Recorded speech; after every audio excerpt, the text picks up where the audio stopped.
robot's like a beast. That's what happened. Awesome. Oh, I mean, I'm sorry. How did it ever come to this? It's our fault, Joe. We didn't know it was your family pin. Well, Obadiah Banana always said, Thanks. nothing is lost until you lose it again. And I don't want that to happen. That's really lame. Group hug? Ow! What is that?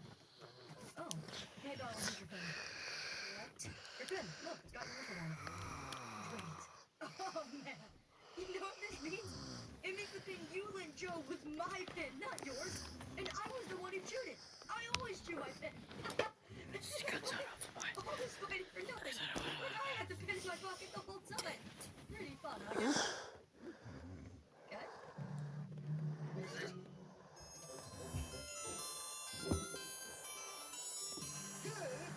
Don't go anywhere, as there's more. The Amazing World of Gumball. Next on Cartoon Network. I can't do this.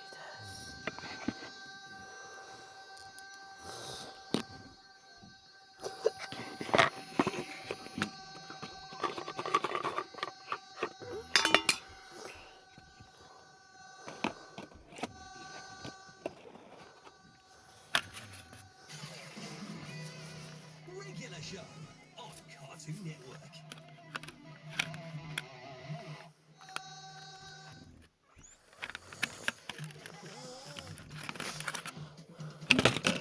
The people we love. The charger. Then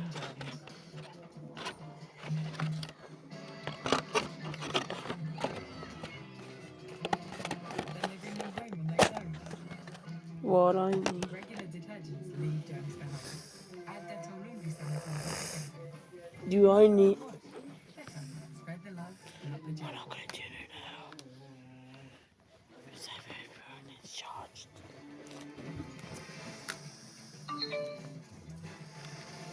Oh, it's always fully charged.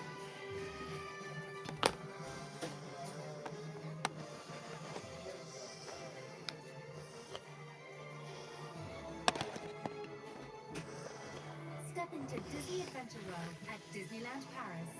Book now with Disney. Ah, Sophie's on her way home. Quick, greasy oven clean needed. Remove up to 100% of burnt-on grease and get amazing results. First time. Seal it bang, kitchen grease remover. And that's what might say. Bang, the dirt is gone.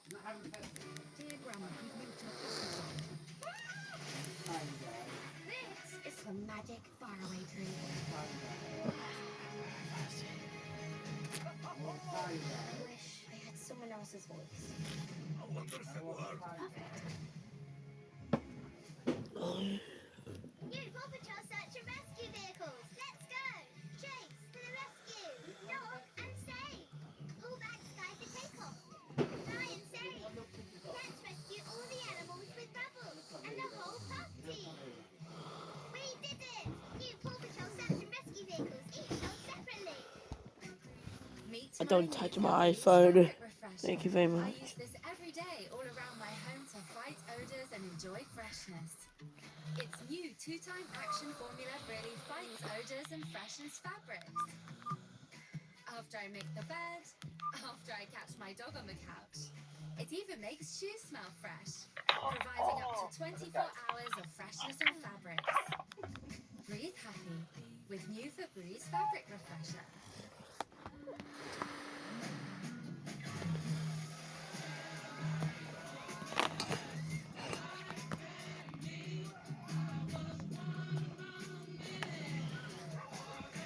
I'm always sleeping on the phone.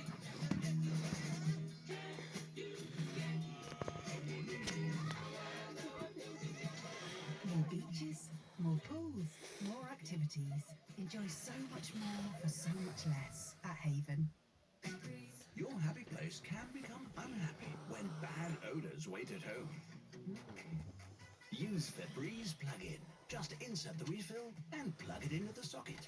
Its 3-in-1 action constantly fights odors, gives noticeable freshness, and lasts long. So you always come home to your happy place with a clean and fresh scent you love. Enjoy Febreze Plug-in with 3-in-1 action.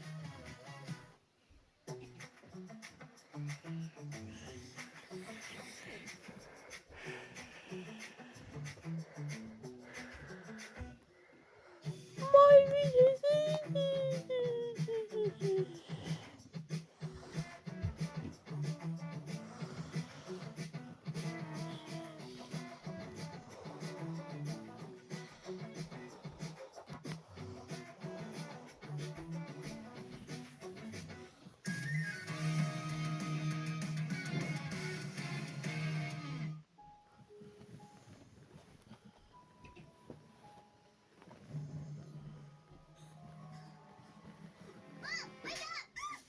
Oh, Mom, are you okay? Oh, I had the weirdest dream. I was on the front lawn and your father had a job as a pizza delivery guy. That wasn't a dream. That's what I just told you. And you fainted.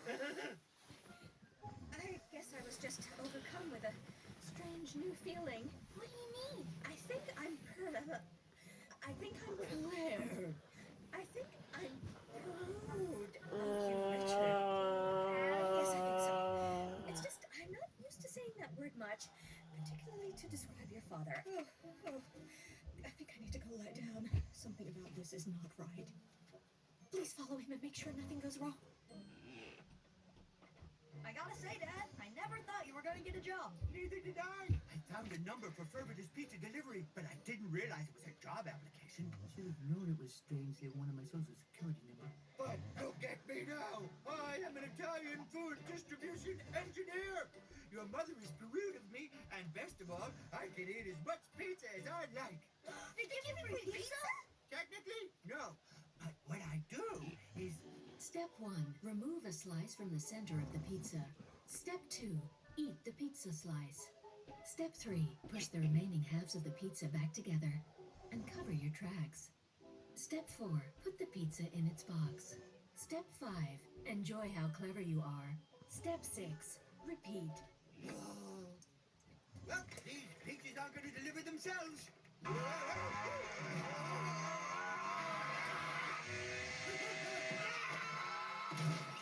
Look at him. He's not going to keep this job for long unless we give him a hand. Your father has a job. Your father has a job. Something's gonna go terribly wrong, isn't it? No, this is a good thing. We can finally buy all the things we need. What do you mean? We've got everything we need. Mom, we've all been wearing the same clothes for the past year. You three don't even have any shoes. I think it's time to for some pants. Show me that. Look at the crack down the eyes. And your father's eyes. I've got a bad feeling about this. Mom, please. It's just delivering pizzas. How are we gonna go? Okay, 438 Elm Street. That's the place. Siciliana, come see what the stork brought us. Oh, look. He's got his father's eyes. Oh, he's beautiful. Thank you so much. Here's a 20.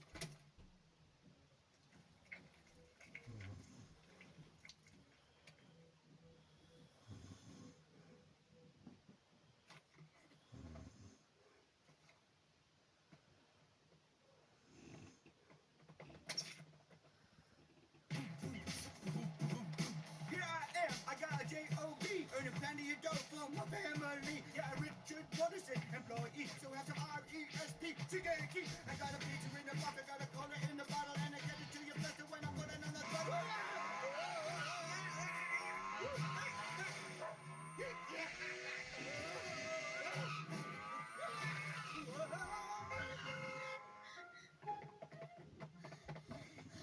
Oh, man. We're giving him the vegetarian. What are we gonna do?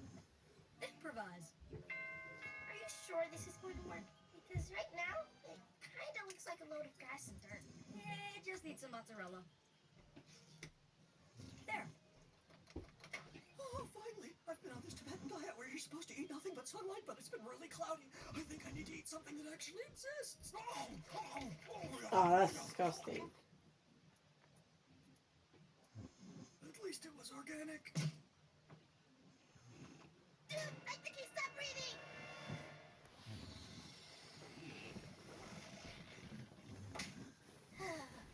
That'll be $20.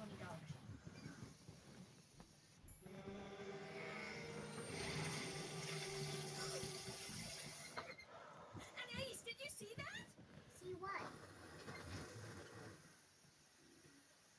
Yeah, I know. Running water. Wasn't like that in your day, huh? You know, when the world was in black and white, and you can leave your front door open, and everyone cycled to school on a bike with one big wheel at the front. Don't claim to understand it, Anais, but something is going wrong. Seriously wrong. And I think it has to do with your father. I think we're gonna stop with the coffee. Don't talk to me like I'm hysterical! Ah, pizza! Pizza, pizza, pizza. Pizza, pizza, pizza. Pizza, pizza, pizza. Pizza, pizza, pizza. Pizza, pizza, pizza. Pizza, pizza, pizza. Pizza, pizza, pizza. Pizza, pizza, pizza. Okay, so guess what's in the box? Pizza, pizza, pizza. Correct! And for 10 points, what's round, from Italy, and sometimes has olives on it? Pizza, pizza, pizza. Right again! And for double or nothing, what is the name of the tower that leans to one side? Pizza, pizza, pizza. It's Pisa, but I'll give you that one. Pizza, pizza, pizza, pizza. Okay, game's over, guys. Pizza, pizza, pizza, pizza. Right. Pizza, pizza, I'm just going to put the box down here. Okay, bye now. Well, somebody likes pizza.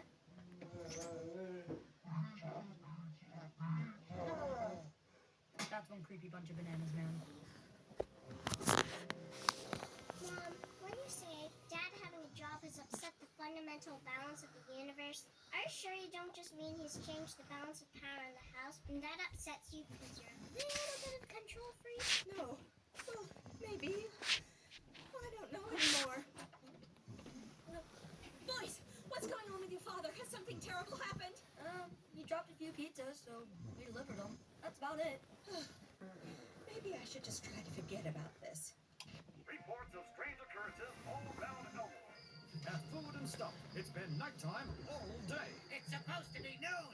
Meanwhile, residents were confused by unseasonal snow. It's supposed to be June. And one senior citizen seems to have inverted gravity. I'm supposed to be on the ground. See? I told you! This is all because of your father! Some things are not meant to be. Dogs shouldn't get on with cats, men shouldn't have ponytails, and your father is not meant to have a job! What are we gonna do? We have to stop him. Look, I'm sorry, but tearing apart the fabric of the universe is not a dismissible offense. Now, please let me go. Don't you understand? You need to fire him! But he's doing okay. What if he delivers a pizza late? Well, yeah, I guess I could fire him for that. Then he's not gonna deliver this one. Mine was spicy, but babies will accelerate to get him double quickly when I'm twisting the accelerator. Twisting the accelerator. Twisting the accelerator.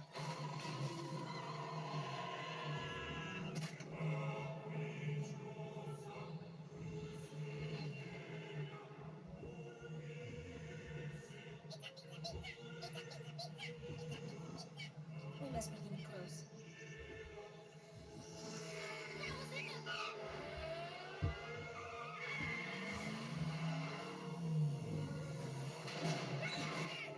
The closer we get to Dad, the more warped the universe becomes. We gotta be careful. There, hold on tight. What's happened? I feel really smart. I don't. Don't forget to check your mirrors! This is not so bad.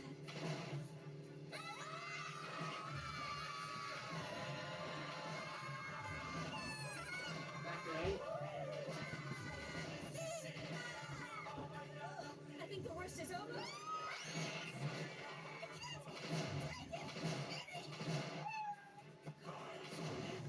Where's he delivering this pizza? 34th Street. I know a shortcut. We'll be better in no Look, I'm sorry, but tearing apart the fabric of the universe is not a dismissible offense. Now, please let me go.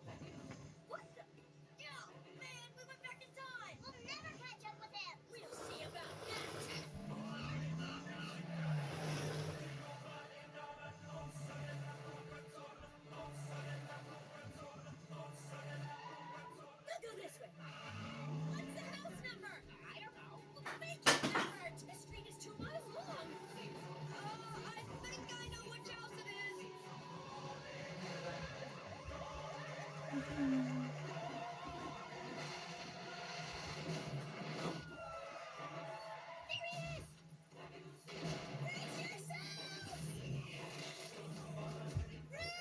Turn it down, please. It's too loud. He hasn't done anything wrong. Destroying the universe. Alright! Yes, now go and stop your father! Gumball, look! Hey!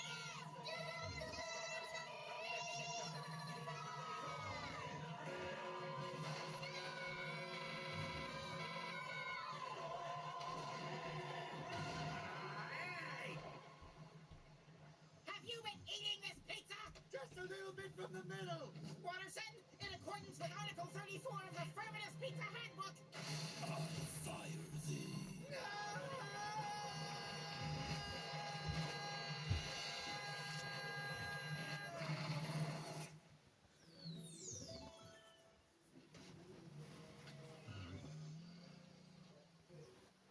I'm sorry I lost my job, Nicole.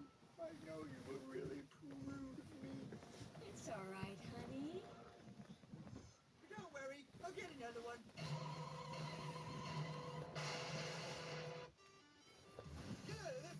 Don't go anywhere, as there's more. The Amazing World of Gumball. Next on Cartoon Network. Out of the forest and into school comes a goat girl, Gigi, with a wild side. What makes you say that? She is fearless, strong, not afraid to be goofy. Challenge accepted. Whether with friends or family, she is always 100% unapologetically goat. Embrace your wild side with a brand new show, Goat Girl, on Cartoon Network.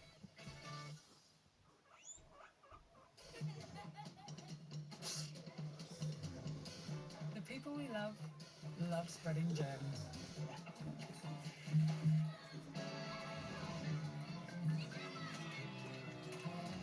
Then they bring them home on their clothes.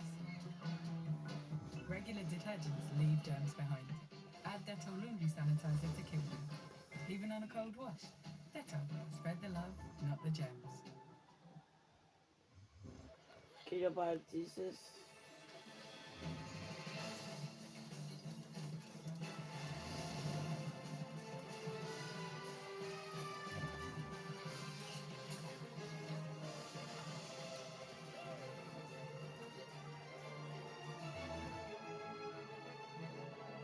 Step into Disney Adventure World at Disneyland Paris. Book now with Disney. Ah, Sophie's on her way home. Quick greasy oven clean needed. Remove up to 100% of burnt-on grease and get amazing results. First time. With Sillet Bang Kitchen Grease Remover.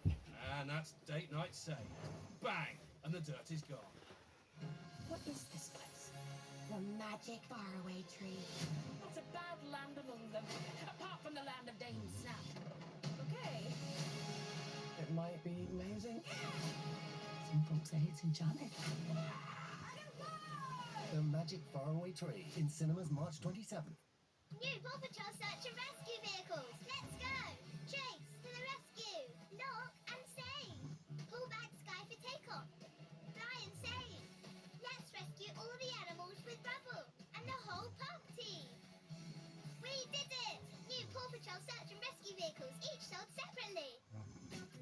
Meet my new Febreze fabric refresher. I use this every day all around my home to fight odors and enjoy freshness. Its new 2-time action formula really fights odors and freshens fabrics. After I make the bed, after I catch my dog on the couch. It even makes shoes smell fresh, providing up to 24 hours of freshness on fabrics. Breathe happy with new Febreze fabric refresher.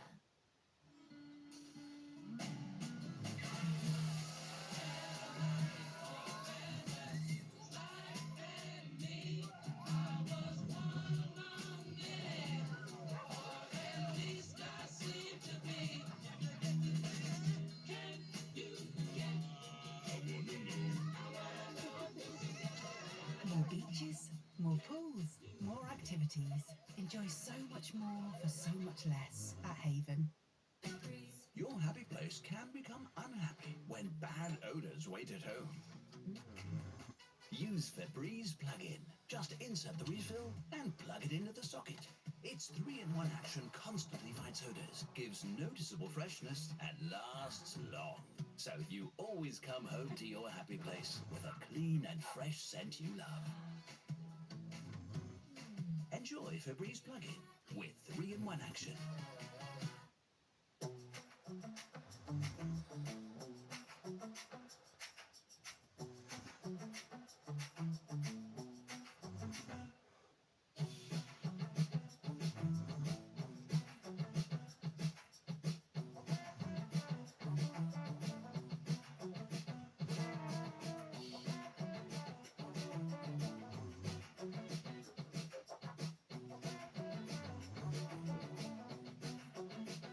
You don't always have to point out people's flaws. Have you seen the world? People in Elmore are weird, clumsy, and unpredictable. Yeah, that was a good one. But who is Gumball to judge? Be more weird. Be more wonderful. Be more Gumball. In the wonderfully weird world of Gumball. On Cartoon Network.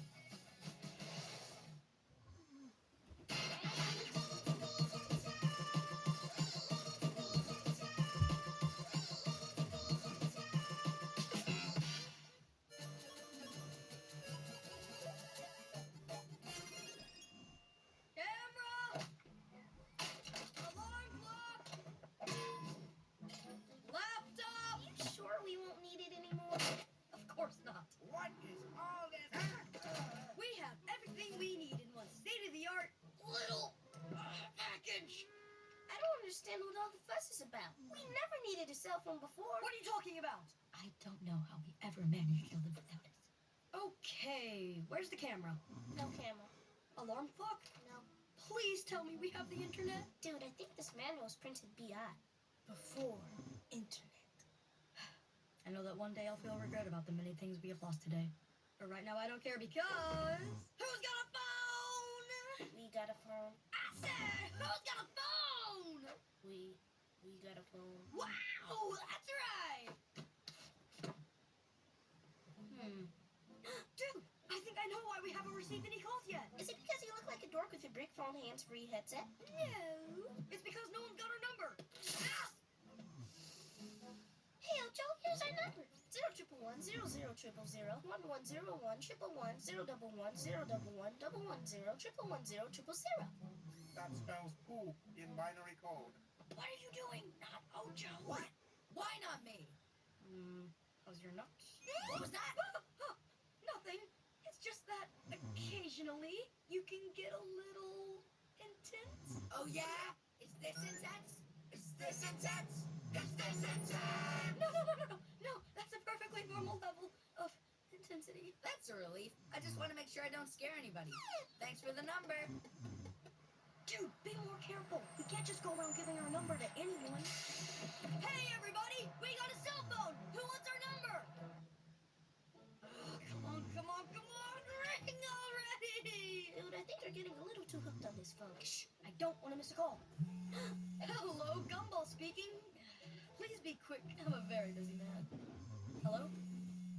Hey, keep it down, man. I don't want to miss a call. Okay.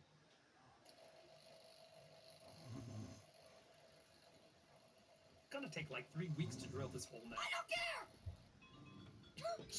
Hello, Gumball speaking. Please be quick.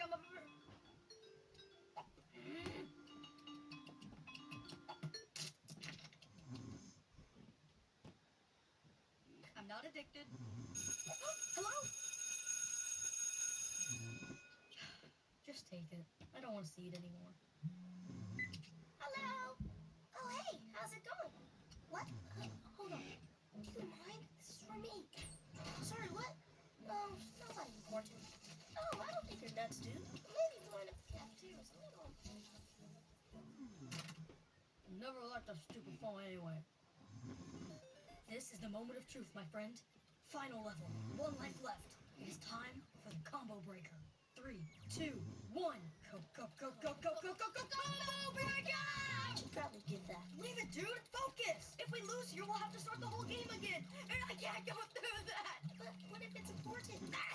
This is important! Chill out. It'll just take a second. Darwin, no, don't do it, man! Darwin, please don't do this to me! Just a little second. Darwin! I'm getting a blast in the pause!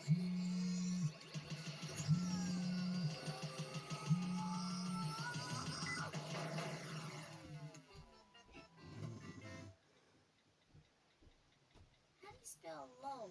J-E-R-K.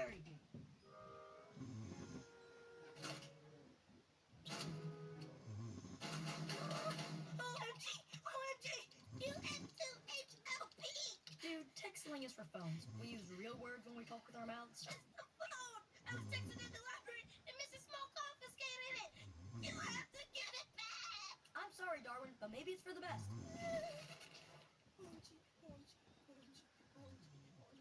Dude, what do you want me to do? I'm a coward. I'm not gonna break school rules. Alright. Go in close bracket.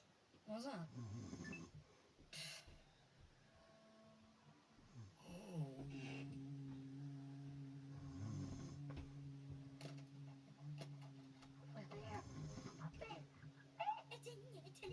Know where your phone is, you text maniac. Just chill out for a second.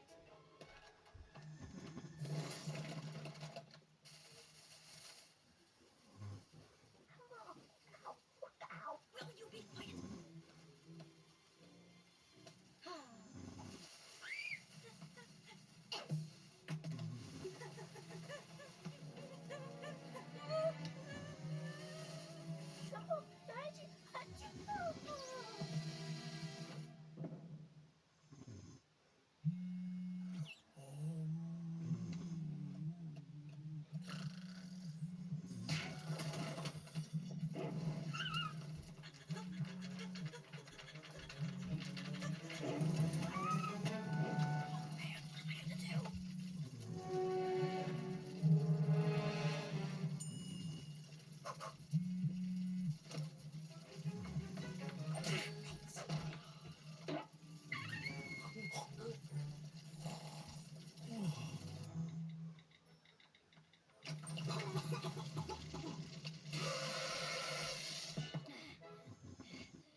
I've meditated too long. I've become one with the universe.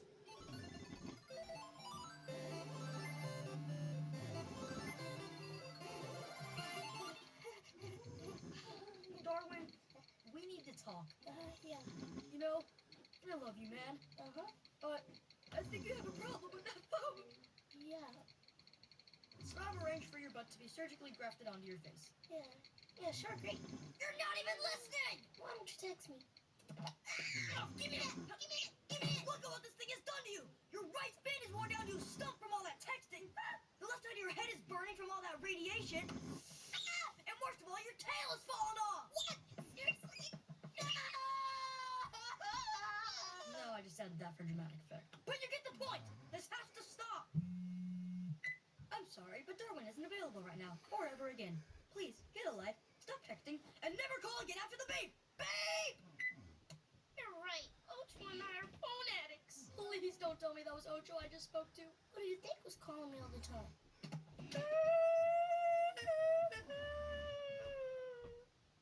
Oh, you must forgive me, buddy. I'm so sorry about that. We should talk. Dude, don't! You have the protective text on! What did I send? Your mom gave me scurvy. I'm so ready for a fight. You're a dork. He said I'm coming. And he spelled that in capitals. Then he put arrow, colon, bracket. What does that mean? We need to get out of here. Shh.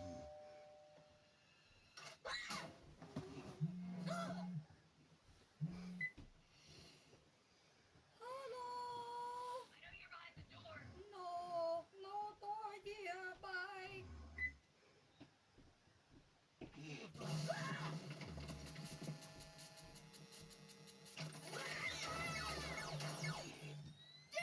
please stop destroying our house. I didn't mean that stuff about your mom.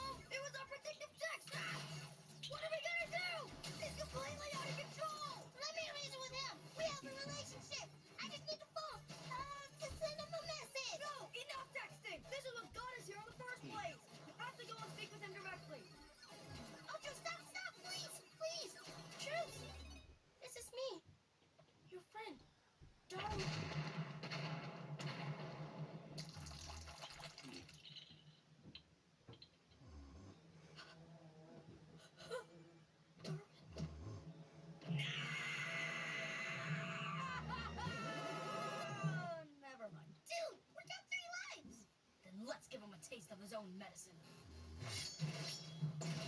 Hey, Pop! Game over.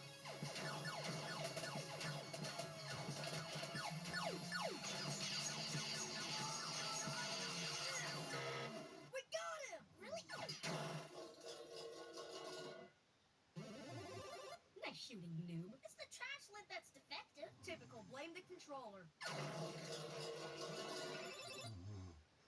Does that mean this is our last life?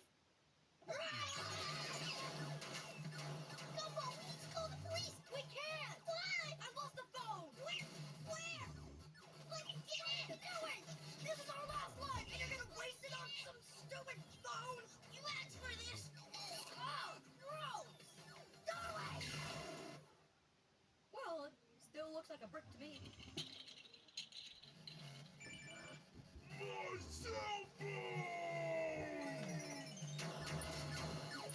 Final level! One life left! It's time for the combo breaker.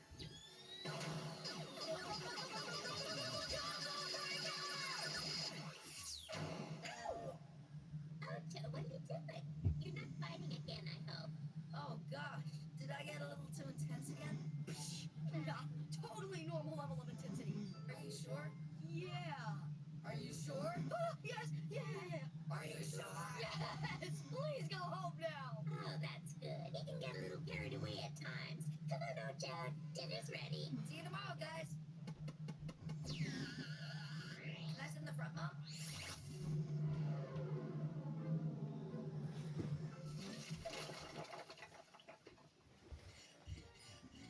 You know, I'm glad I had the strength of character to give up that cell phone. It takes a lot of willpower to overcome your own weaknesses. I hope you'll find that strength too one day.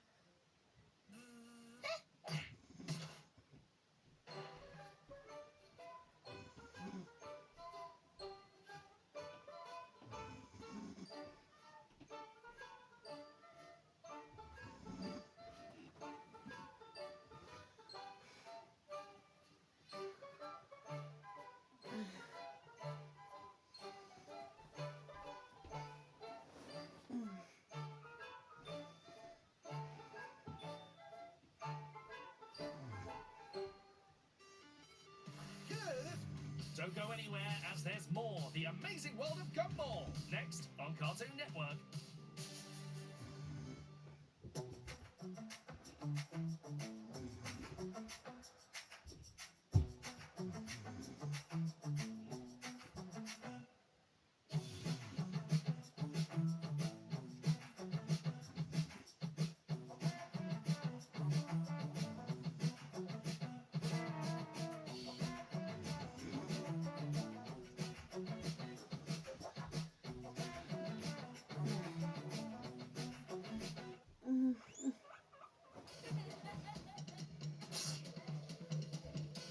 The people we love spreading germs.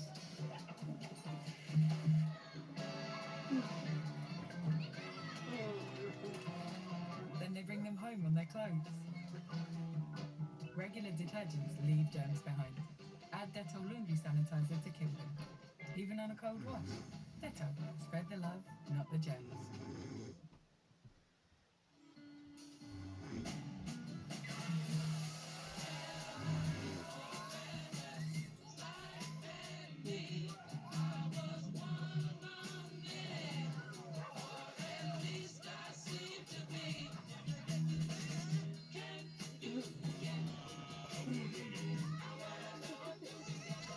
More beaches, more pools, more activities. Enjoy so much more for so much less at Haven. Ah, Sophie's on her way home. Quick greasy oven clean needed. Remove up to 100% of burnt-on grease and get amazing results. First time. With Sillet Bang Kitchen Grease Remover. And that's date night saved. Bang! And the dirt is gone. New Paw Patrol search and rescue vehicles. Let's go. Chase to the rescue. Lock and save. Pull back Sky for takeoff. Fly and save. Let's rescue all the animals with Rubble and the whole pup team. We did it. New Paw Patrol search and rescue vehicles, each sold separately. Dear Grandma, we've moved to the countryside. This is the magic faraway tree. Wow. Wish I had someone else's voice. I wonder if it worked. Perfect. Meet my new Febreze fabric refresher. I use this every day all around my home to fight odors and enjoy freshness. Its new 2-time action formula really fights odors and freshens fabrics. After I make the bed, after I catch my dog on the couch.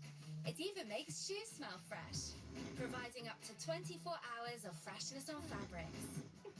Breathe happy with new Febreze fabric refresher.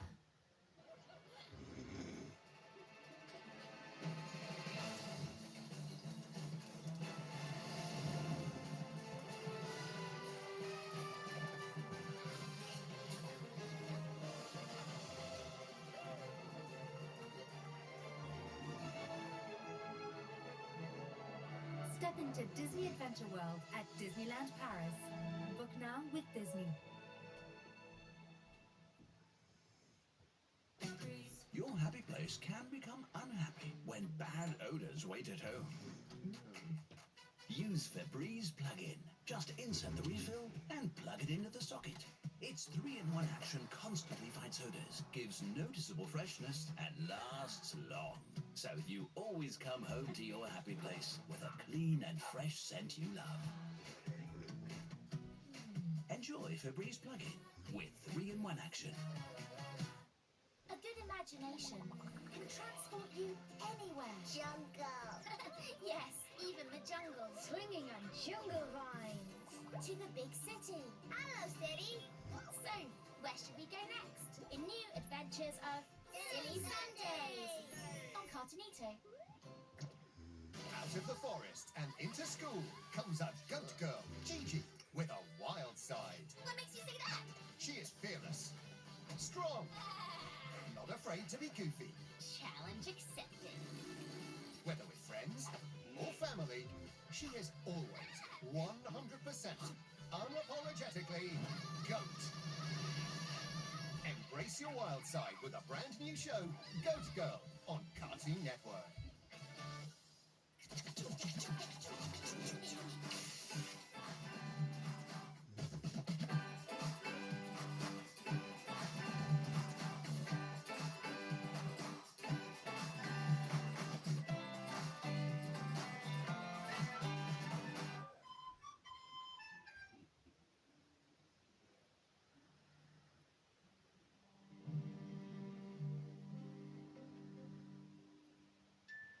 It always looks like a normal day. Mommy's at work, Daddy's asleep on the sofa, the birds are singing, and the sun shines on Elmore. It's in these completely normal moments that horror chooses to strike. The floor was covered in Daisy stuffing, and she was missing. And I was starting to think she didn't walk out that door on her own 2 feet. Mainly because she's an inanimate object. I could see from the stuffing pattern that there had been some sort of a struggle. This is where she hit the floor. It looked like a robbery, but why take the doll and leave the computer? A DNA search would tell me more. The evidence pointed towards a blue cat and an orange fish, but they could be victims too. I needed more proof. There was no glass on the desk. The window was broken from the inside, and the prints suggest that someone with abnormally large hands was involved. Or someone with an abnormally large finger.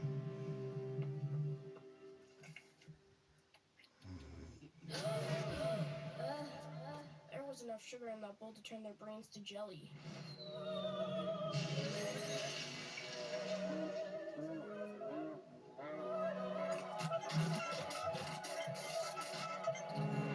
Daisy got caught in the middle of their sugar binge, and something so bad happened, they decided to make it look like a robbery. Still, without a body, there's no crime.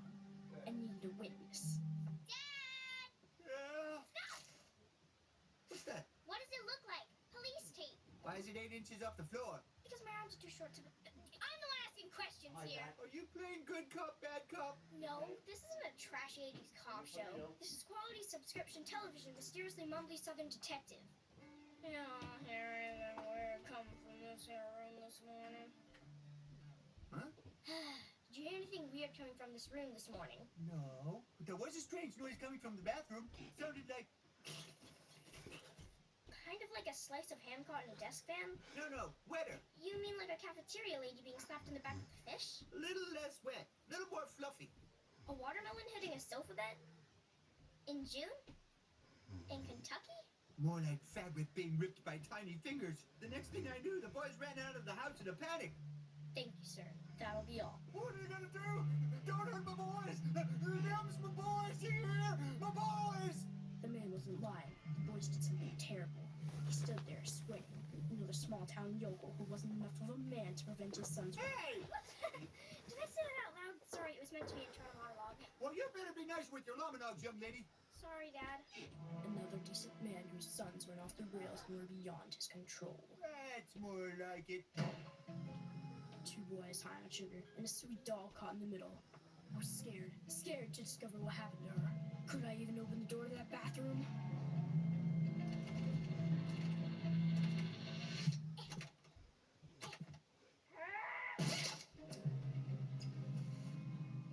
She was dragged here.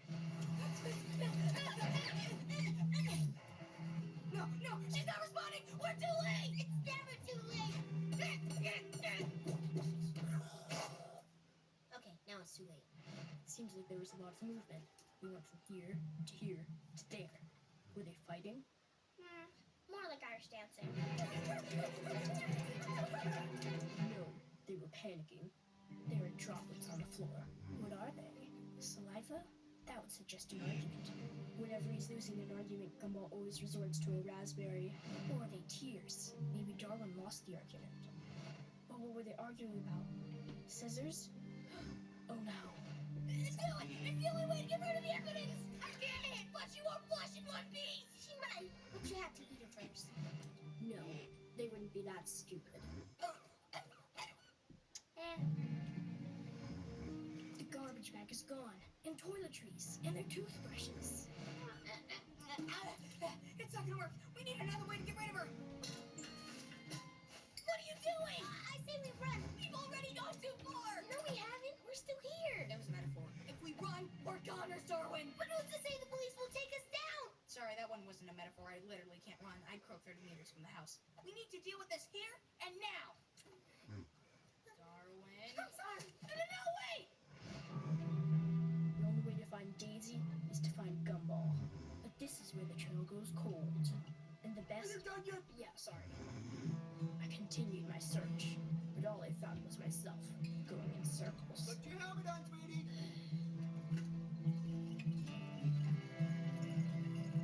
Daisy. Her chances were dripping away, minute by minute, like milk from a bottle. Keep it coming, Rich. But there are no refills in life. I couldn't sleep without her. I was barely napping at all. There must be something I missed. And that's when I saw him. Not him. Him. All I had to do was follow Gumball's accomplice. Open up. I know my rights. You need a warrant. I got an outstanding warrant with your name on it. That is well written for a 4-year-old, but I wouldn't call it outstanding. Where is she? If you tell me where Daisy is, I'll negotiate your time in the naughty corner down to 4 minutes. With good behavior, you might be out in 2. I didn't do nothing. One way or another, you're gonna talk.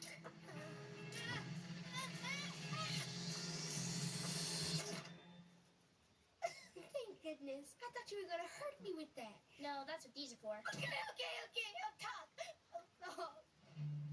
It was a day like any other. Hey, I'm the only one who gets to do grisly flashbacks. Well, how else am I supposed to tell you what happened? Okay, fine. But do it in your own voice. It was a day like any other. Although we both had a lot of cereal. No more. This is how you laugh. This is how you laugh.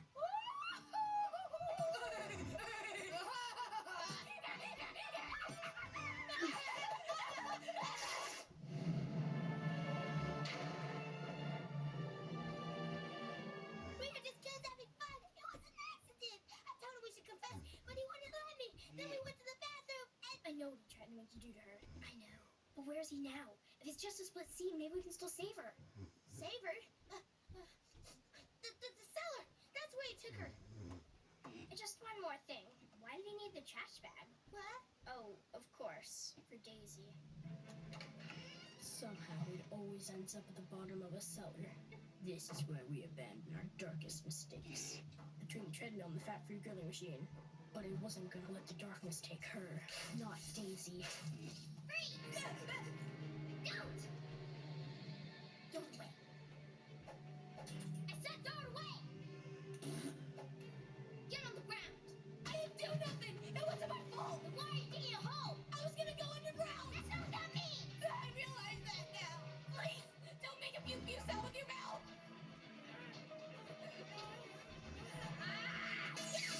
Where is it? I don't know! Where's the trash bag? There!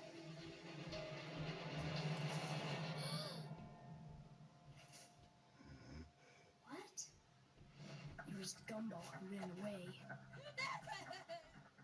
It was Gumball who lost the argument. Like a crow disguised as a dove, he played me like an old banjo. It was Darwin's plan to destroy the evidence. Why can't you do this? Because I don't have opposable thumbs! He already got rid of her when I found him in the shed. I never wanted it to go this way. What have you done? I was too late. I didn't know we could save her. And I didn't know. I swear. Sure, I was mad, but I forgave Darwin for throwing Daisy in the trash to cover my... No, I don't. Sorry, it was worth the shot. The truck. I can still save her. As I sped down the road at breakneck speed, my mind also started racing. How could I have missed so much? Daisy was another victim of a ruthless world who didn't know how to care for her fragile beauty. She was within arm's reach that whole time, and yet now she's slipping through my fingers once again. On her way to be discarded, flushed away, drowning in a torrent of soiled plastic bags and cardboard boxes. Well, not on my watch.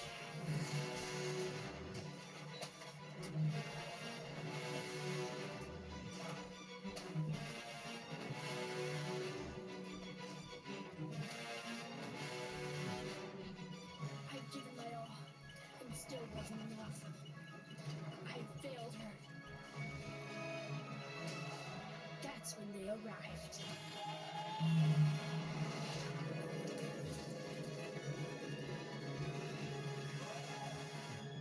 Redemption is a funny thing. Those responsible for her suffering are the very ones who saved her. She was banged up, but okay. Nothing a few stitches couldn't fix. The boys did a bit of time, but at least they got things cleaned up. As for me, I found sleep again. I guess this story wasn't as dark as I made it out to be. Night, honey.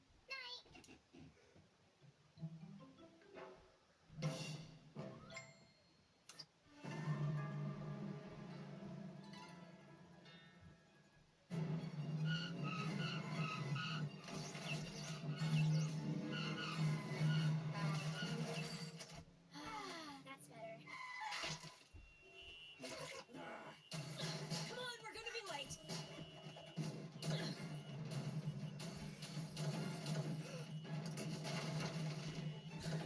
Hey, are you crazy, you dumb? We need a shortcut. Put your hand in your head and come out of the building. Oh, sorry. I meant come out of the building and put your hands in your head. Get out of my way. We're late for school. Hey, Mrs. Watterson, what about that? Hey.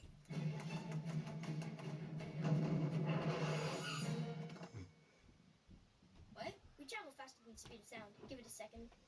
Have a nice day. There you go. Thanks, Mom. Hello, Nicole. I've waited a long time for this. I'm sorry, I really can't see you. Could you just take a step forward? Yuki. Yes, Nicole. I have returned. To fight! Okay, everybody leave or cover your eyes. This scene is going to be rated R for an abundance of outrageous gore.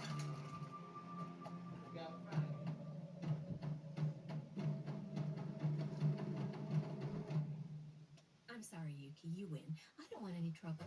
You're not half the person I used to know. Your butt, on the other hand, is twice the size. OMG. She just called Mom fat.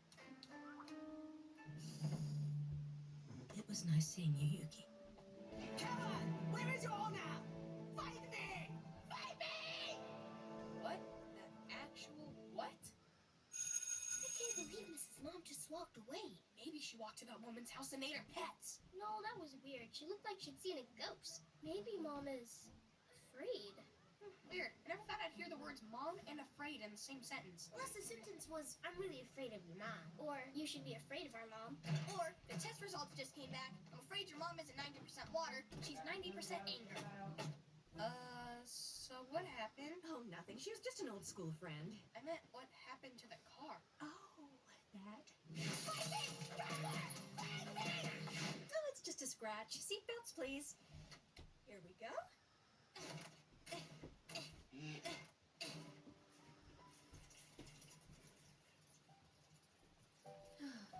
Nicole, I think we need better toothpaste. What? Is there something wrong with my hair? Does it look better with the hat? I think it goes really well with my eyes. Come on, you. What's wrong? Nothing. Good. You keep smiling or I'll have to use my secret weapon. What's that? What? What is so funny? Looks like Rashida. Hello, Licha. You look more handsome than ever. What's your secret? I got old and fat. What's a man like you doing with a woman like her? I don't think she knows she can do better. Oh, Licha, you always were so funny and doughy.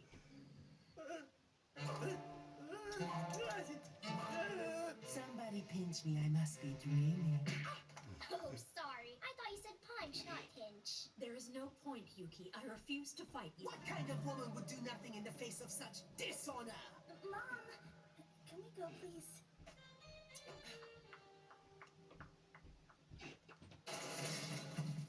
That was mine. Never mind. My husband owns this factory, so this is my spot now. Yours is over there.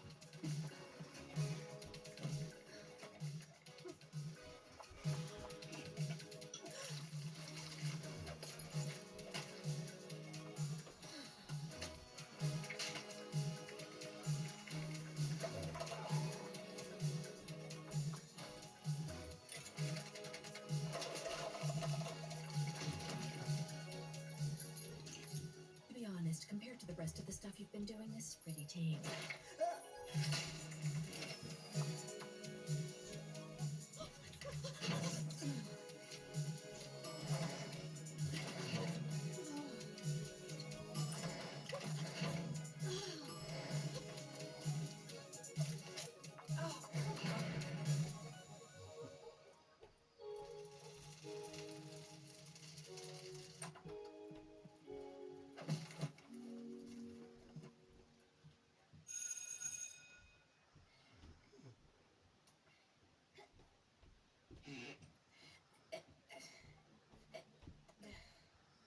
Sorry, guys. I don't know what's going on with Mom and this woman either.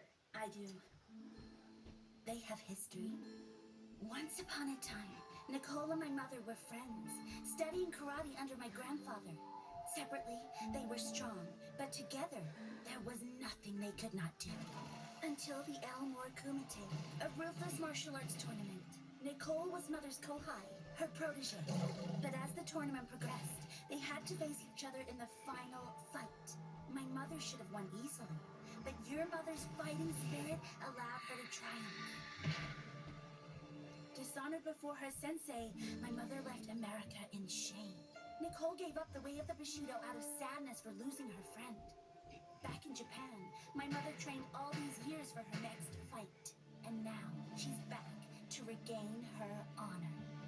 But Mother will not accept this fight. Her heart is too pure to hurt a friend. Her soul is too noble. Can you stop that, please? Sorry. They're right, though. Mom won't fight a friend. She may not have a choice.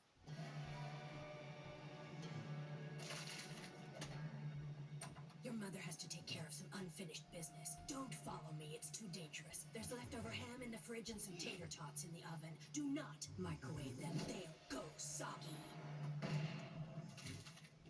Yuki threatened to get Mom fired and lose the house unless she fights. We've got to stop them.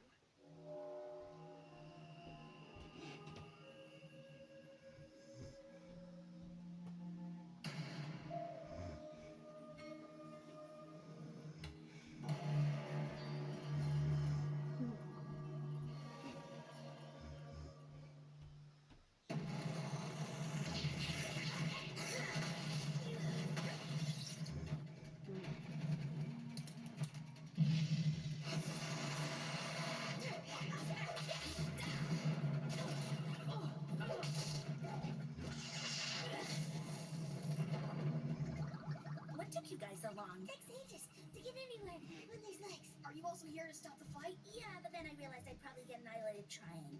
So...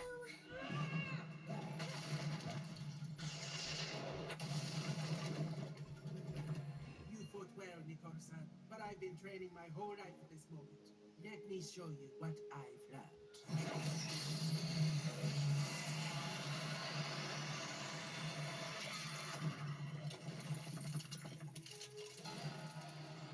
Impossible! How? I have been through the most grueling training on the planet. Which school taught you? Was it Hokuto? Was it Konoha? Or was it Mr. Miyagi? No, it was the school of life. I have raised 3 kids and 1 husband.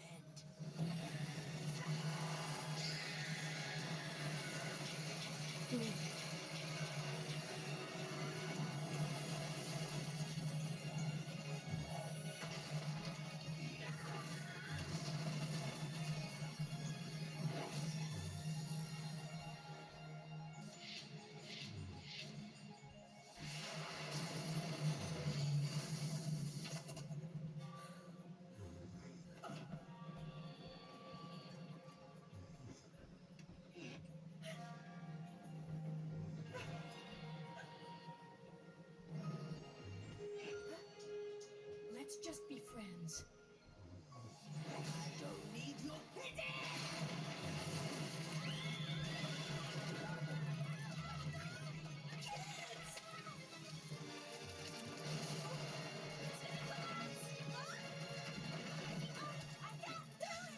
But together we can.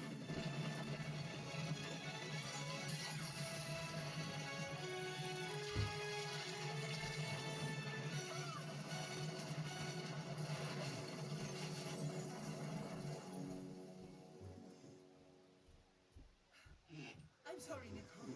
I was just jealous.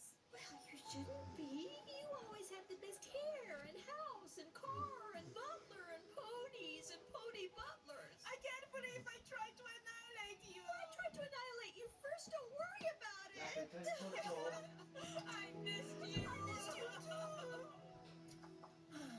Come on, guys. Let's go home. Oh, please. It was just a little argument between friends. Yeah, no harm done.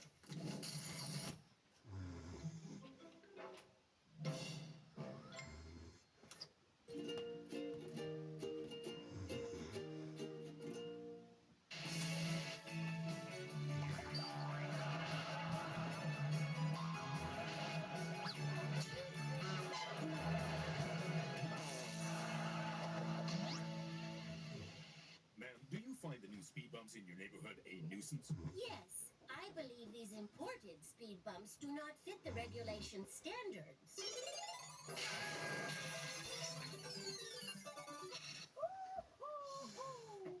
I'm very hungry today. Let's make something to eat.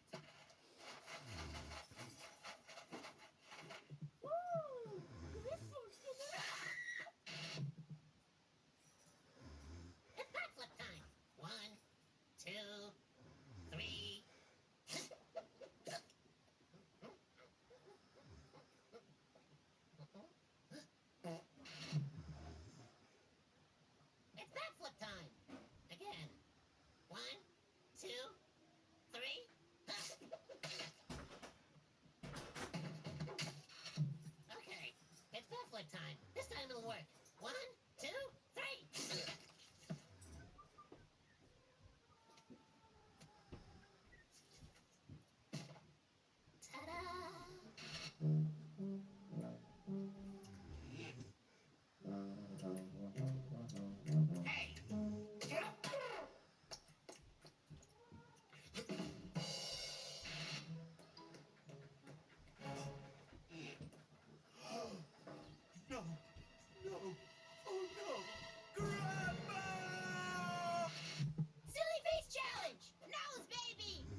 this is my new phone unboxing video.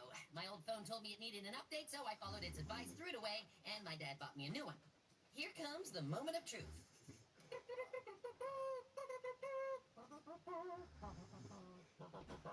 Whoa! Dry eyes! That's new.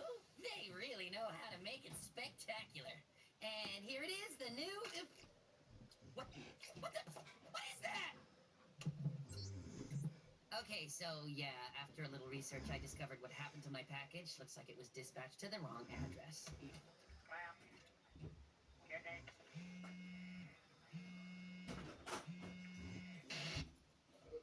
Hey, dude.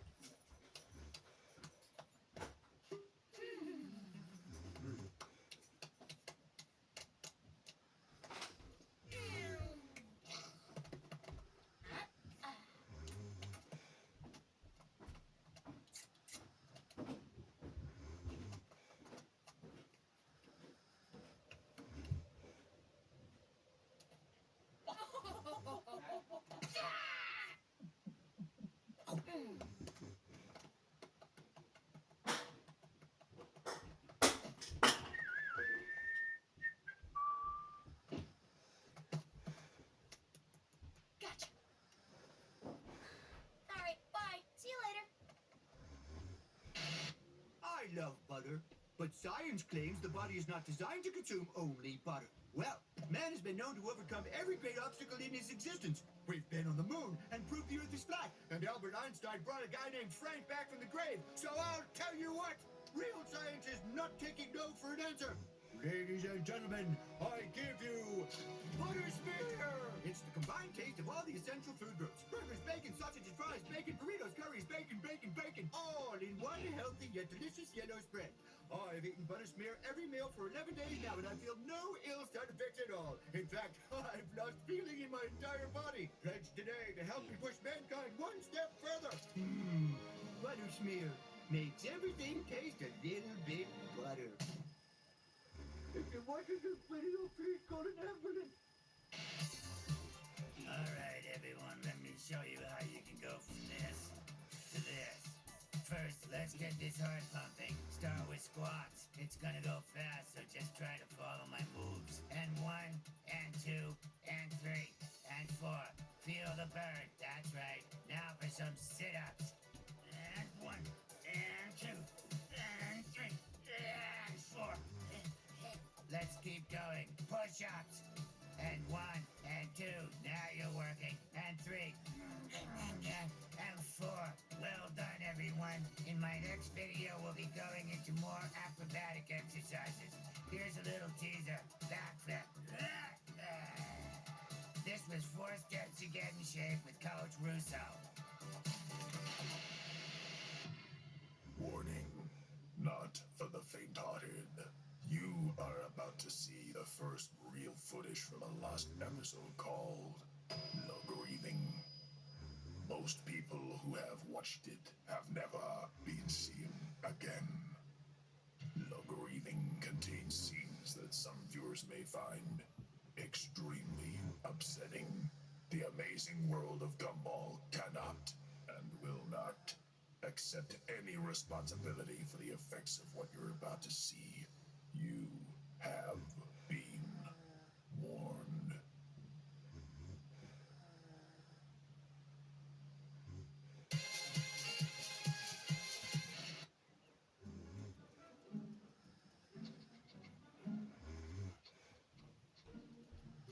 Hey! No. Hey! No!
pacemaker skips a beat.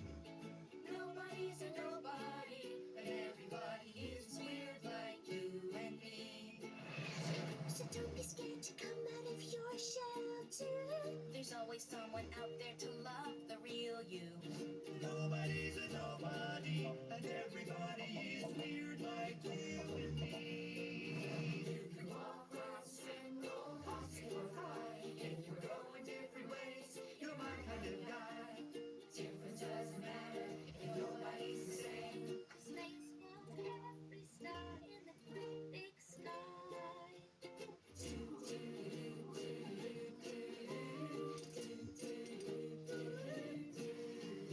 Nobody's a nobody, and everybody is weird like you and me. Weird like you and me.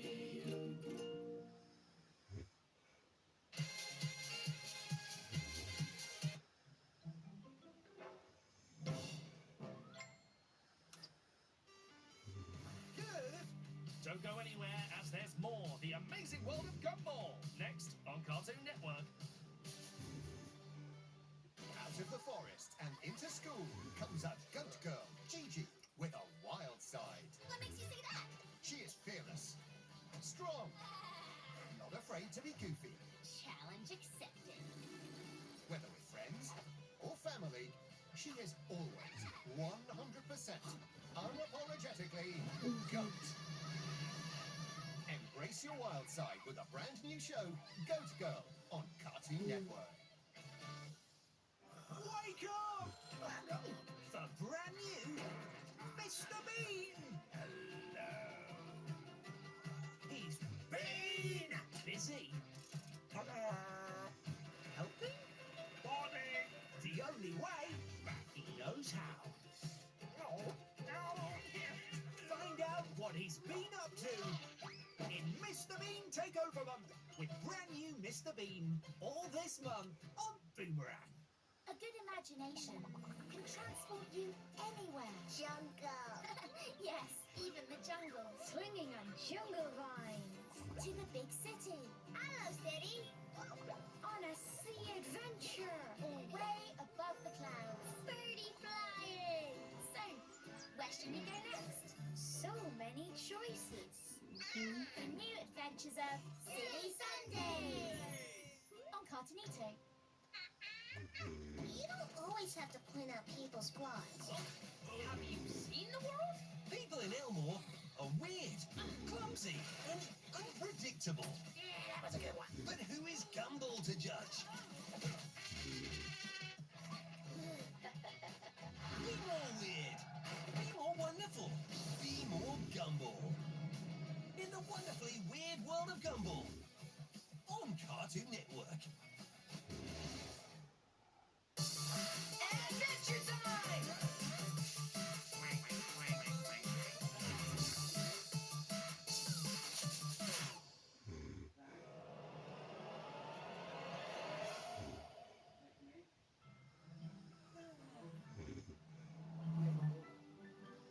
Come on, kids. Stop it with your yawning. It's a lovely morning. We're off to buy some stuff at the Elmore Mall. Saturdays are cool, cause we don't go to school. And I am gonna buy some donkey drool. Sorry, that's all I had. Nothing can go wrong. We'll be happy all day long. And that's the reason why we sing the song. Be careful with this universal remote. It has a power only a fool would not fear. Tell me, for what will you use it? Oh, you know, TVs, DVD players. Vengeance! No, it cannot be used for evil. Give it back. Back off, old man!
You gave me this ridiculous voice. Well, now, I am in control. And the time has come for you to pay. Same for you, buddy. That remote was $12.99. There's the space to park, but we're having such a lark that we don't mind having to wait until it's dark. Break it down! Gumball, honey, can you stop that? What? It's not hurting anyone. Yes, well, it's breeding and I'm driving.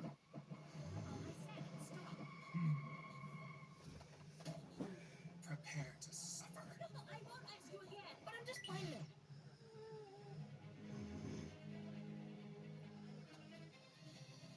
I will destroy you and everyone you love. But no, I mean, what's the worst that can happen?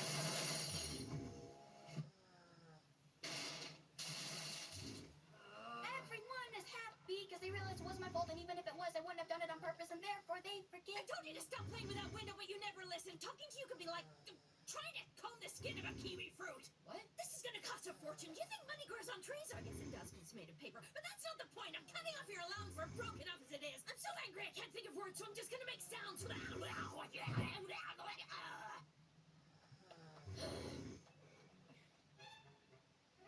Cheer up, dude.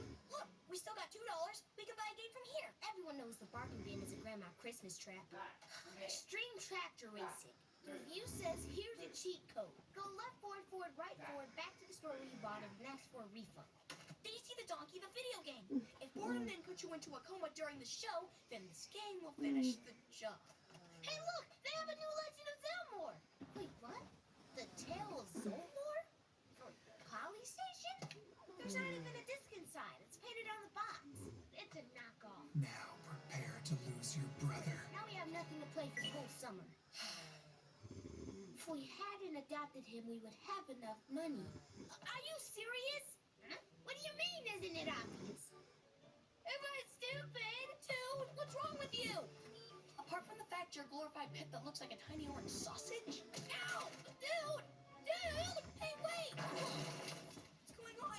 Darwin! Darwin! Buddy, please! I didn't mean to upset you! Darwin! Darwin! What?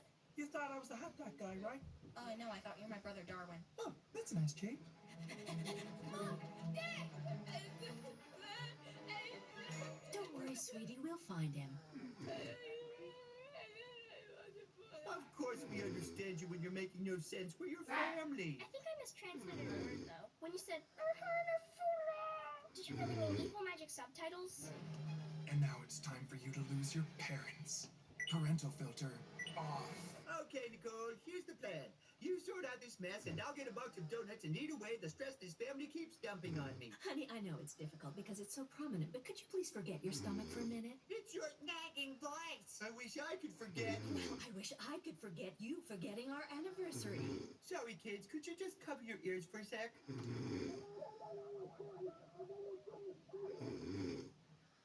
Your mother and I have come to an agreement. I'm getting a donut, and she's getting a better husband. What? Gumball, please look after your sister. I have to go and ruin our lives. Dad, wait! Where are you going? He managed to win Mom over once. Doing it again would be like nailing a backflip in high heels on a tightrope. I'm supposed to be looking after you! You will lose them all. Please, wait!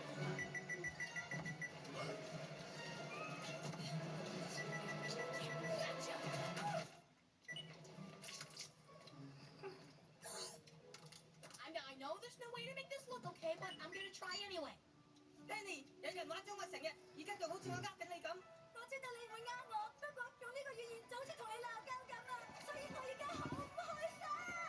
喂，Danny，等等啊！Danny，快啲打俾你啊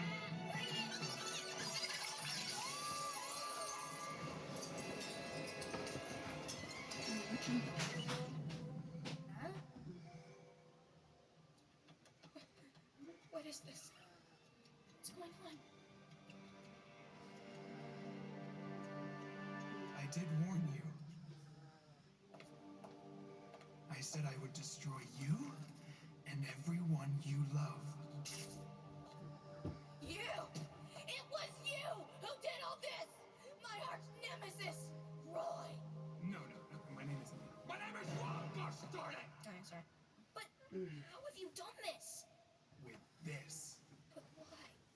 This requires the right mood. You have only yourself to blame. You being the hero of all this means that I have to be the villain. But I never wanted to be the villain. I wanted to be the cute sidekick who gets his own plush toy in a spin-off show. What are you talking about? You really don't get it, do you? So happy to star in your amazing world. Can't you see that none of this is real? I don't understand. It doesn't matter. Once you're out of the picture, I can be whoever I want. I'm sorry, Gumball Watterson. There's no other way.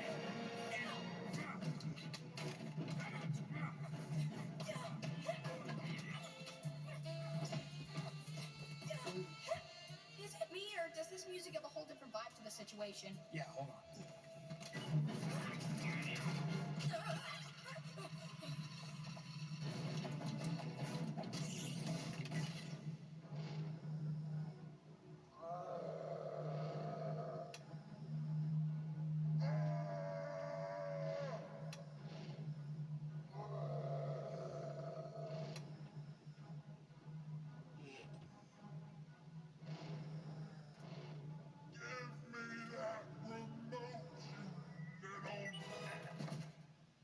In your face! Dude? Oh my gosh. Rolf? Talk to me, Rolf. Oh, what have I done? Rod, wake up! Please, Ross, are you okay? Talk to me, Raj! Oh, what have I done to you? Oh, Rolf. That's not even a man's name!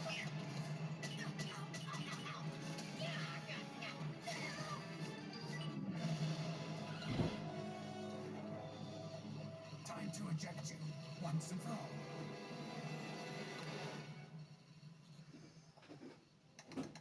The batteries are dead! What now? Well, I guess you're gonna do what any hero would do to save the ones he loves. You're gonna follow the remote.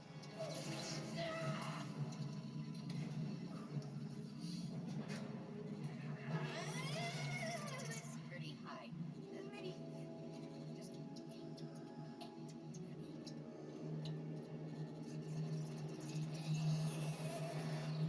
Darn it!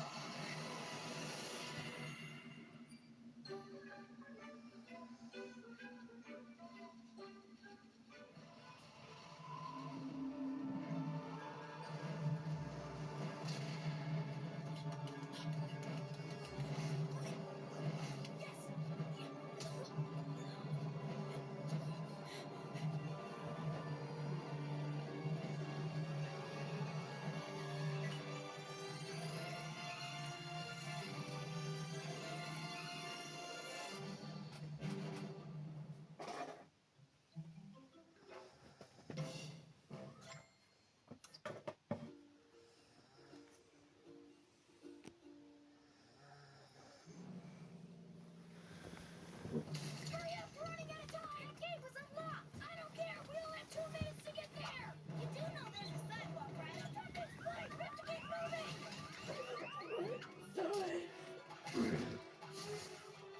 Was that really necessary? No time to worry about collateral I'm damage! pretty sure that was just damage. Hey guys! I just Sorry, we don't have time right now. I'm sorry, no time. All right, go for it.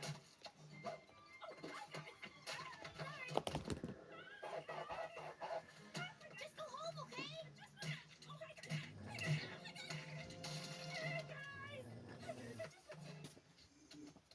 We don't have the time!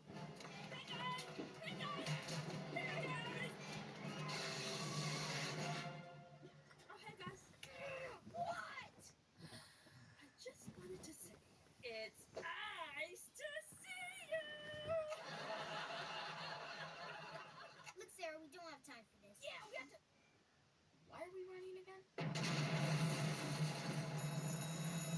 The whole Rainbow Factory destroyed, and we could have saved it. Yeah, but we could have not caused it, too. The water supply contaminated for centuries. They say our kids will look even weirder than we do. Hey, guys. Well, I guess the moral of this story is all's well that ends well. Sarah! This did not end well. For anyone! It'll take like 3 weeks to rebuild it. Well, and I guess you could say the grass is always greener on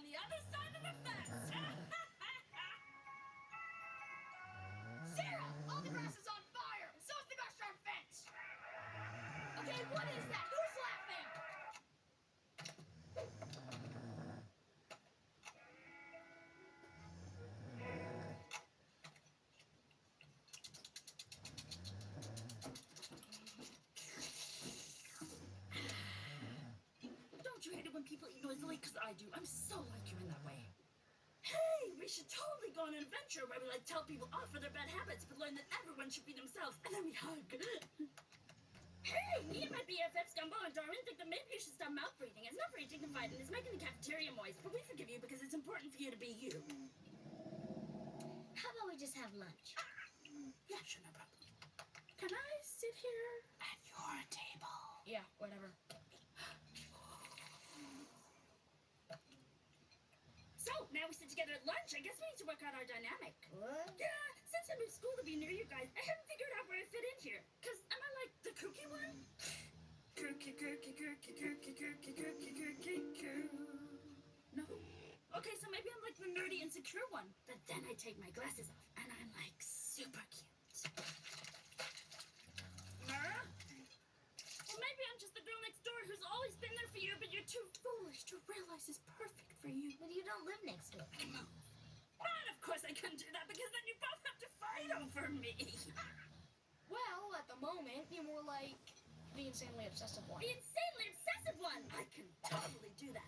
No, I didn't mean I wanted to be really creepy. And you'll be really scared. But in your final moments, you'll realize that we're meant to be. Like final moments? What does that mean? I'm not sure I'm comfortable with you following us. Don't worry. You'll never see me.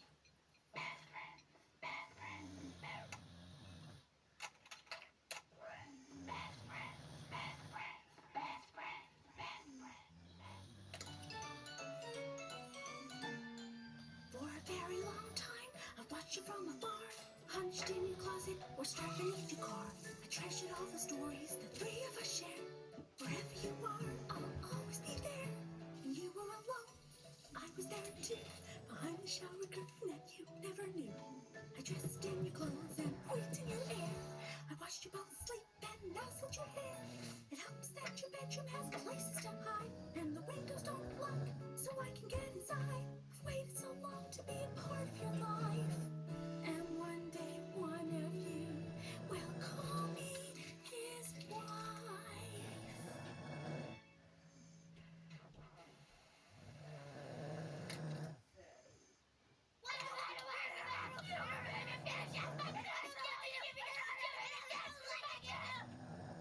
I think we need to have a reasonable conversation with this young lady. Where is she? We've been looking for 2 hours now. You okay, Mr. Small? Why are you looking at that painting like that? Oh, thank Mother Earth. You can see it too. Did you see that? See what?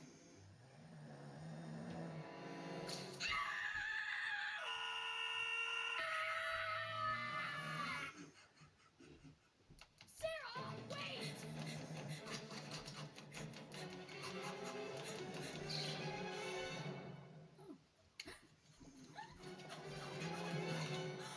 Sarah, listen. I know what you're gonna say. I'm sorry about the hair. What? What hair? Is there something wrong with the hair? No. Sarah, this whole thing isn't really working out. Yeah, it's not you, it's us. By which we mean it's you. Wait, don't you want to see what's inside my locker? Is this another one of your tricks? Why would we want to see inside your locker? Because this is the part of the story where you realize maybe I do all this. Because I'm alone. No, Sarah. This is the part of the story where you realize there is no story, and you leave us alone. Oh. Yeah, sure. Jim, look at this. The first people who spoke to me at Elmore Junior High. And this, the coolest kids in school. Gumball and Darwin. The only people who really know me. Are you thinking what I'm thinking? Alright. I'm definitely taller than you! And if my eyes were that close together, I'd be a cyclops! No, she really cares about us. And we just pushed her away. Look at this. The Amazing Adventures of Gumball, Darwin, and Sarah. Oh man, all she ever wanted was to be included. This is today. Here's us at lunchtime. Look at that hand. It's like a big thumb. Little hands are Zach, difficult to draw. calm down. Here's us watching the video. And here's Sarah walking up just a second ago. I wonder what happens next. Well, whatever it is, hope she goes to art school. No, you say, we're her only friends. We have to do whatever it takes to make her happy. We're her only friends. We have to do whatever it takes to make her happy. Right. How do we do it? It's all right here.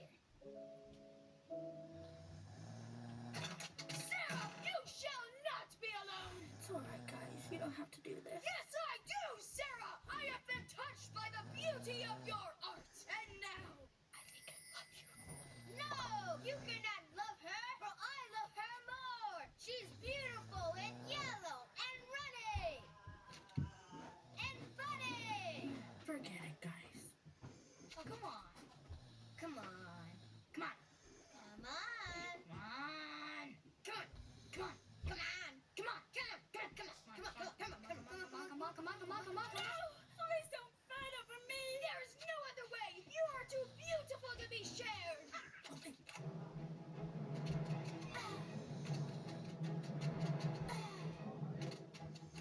Guys, what are you doing? I don't know. It's the dancing usual. That's fighting.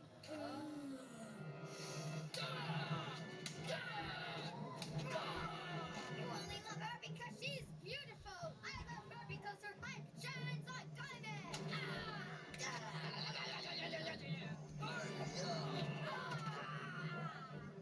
What are you doing? Oh, what now? It says they snuggle for a while. No, it says they struggle for a while. Well, it's not my fault if your curly writing's so curly. Dude, this is the part where you rip your shirt. What? It's right here. Really? Oh, yeah, it's right there. Let her go, or prove that you understand true love. My beating heart is the only proof I need.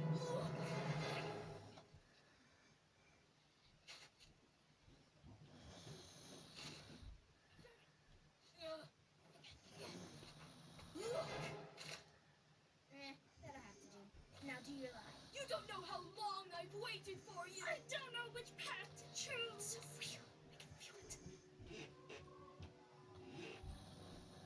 What? Oh. No! What happens next? We have to jump? Yeah, we're doing this for Sarah. In the name of friendship. And pity. Yeah, that too. I don't think so.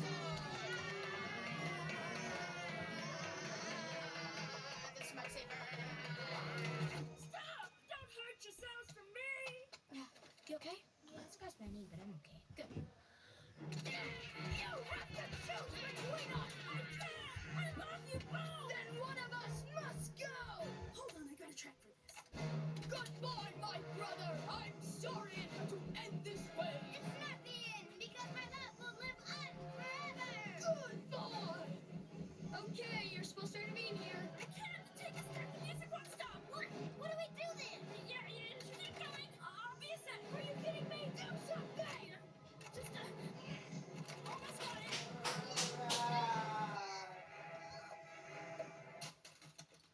Stop! I can't bear to see you destroy each other. Okay, so what happens next? We agree that you get her Monday through Thursday, and I get her Friday and the weekends, and we live happily ever after. I think I have a better idea.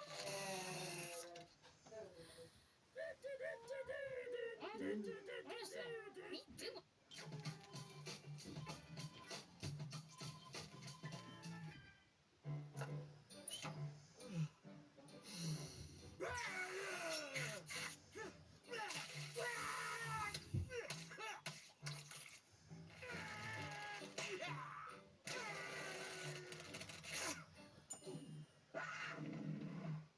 You still got it. Hey, kids, do I look old to you? It's hard to say. I guess that's the good thing about being fat. It fills out all the wrinkles. Well, guess my age. Ooh, Ice Age. What? Are you kidding me? When do you think I was born? I don't know. 1592? What? Minus 100. 1492. That's when America was discovered. Oh, come on. Help us out here. Was it BC or AD? What did you say to your father? It's not our fault. It was a trap. Oh, was he fishing for compliments? Yeah, and some reality got caught in the net. But you know what it's like, Mrs. Martin. I'm old. Yeah, I mean, you're so old that you were to drive on a horse. You're so old that you ate donuts your first Thanksgiving. You're so old that if you had kids now, they'd be born middle aged. Yeah, but you're so old that you're right. You won't stay young forever, you know. You'll see how it feels when it happens to you. I think we'll be fine. Yeah, dude, I've been 12 for like forever now. I think we can safely say that we'll be young forever and never change. Dude, are you? What's happening? I think. Dude, that know, Solo, you made some of my organs move inside. Okay, that was weird. But I'm not gonna let it ruin our day. I'll call Penny and see if she wants to go to the mall. Fitzgerald residence. Hey, can I speak to Penny, please? Is this a joke? No. This better be a joke. No, wait, I don't think you understand. I don't think you understand. You think you can call my house and freak us out? You think you've got a scary voice? This is a scary voice. Now listen to me. I have a very specific set of skills. Skills I've acquired over a very long career in real estate. If you never call my daughter again, that will be the end of it. But if you do, I will look for you. I will find you. And I will build a house around you. With no doors. I don't know. What are you pointing at?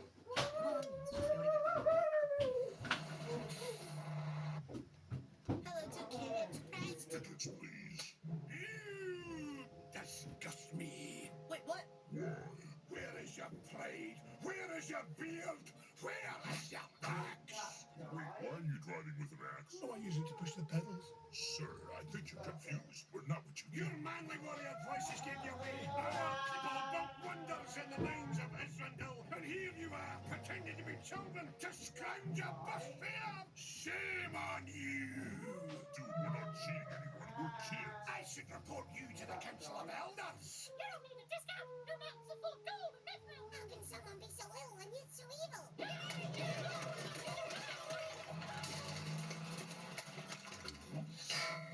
Do you feel like walking? I feel like walking. See, it wasn't that far. Look. Oh wow, buy one get one free on two-sided tape. That's like four-sided tape. No. Look. Half price on double chip cookies. That's like quadruple chocolate. Hey, wait!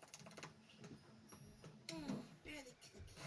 Hey! Oh, hey yourself, young man. I know I'm just a clerk here, but that is not a way to speak to people. Oh, sorry! Oh, I see. Now I'm getting attitude. You know there's a policy here for disrespectful customers. It's not my fault. Oh, so now it's my fault. Chill out! You refrigerate yourself, mister. All right, security, we've got a code orange in aisle 13. No, please, it's not my fault. Dude, what's going on? I can't control the Volume of my voice! And now Larry's angry at me. Don't worry, I'll take care of this. Sir, I'm gonna need you to calm down. We are gone! Don't force me to use force. You need to take it down a notch. I can't! Fine. Then you asked for this. Actually, I'm not allowed to do anything but ask you to leave the premises peacefully.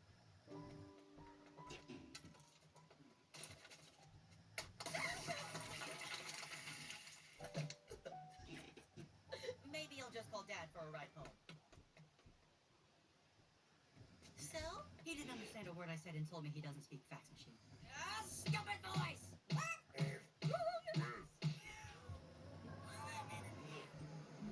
Gumbo, where have you been? Why didn't you call me? Watterson, are you giving my daughter some kind of weird silent treatment? Because if you are, I have a very specific set of skills. Skills I've... What? Oh, hold up. And sometimes it's perfectly fine. But the next thing you know, it's all over the place. Are you making fun of us because our voices are broke?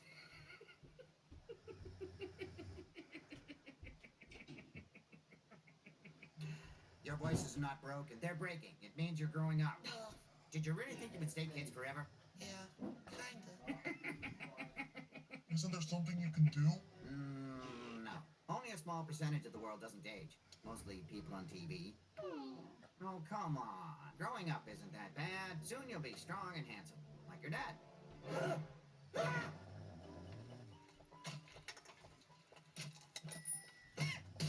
Come on. What's the best thing to do when you know your childhood days are numbered? Lie down on the ground and go like this. Oh, dude. You make the most of it.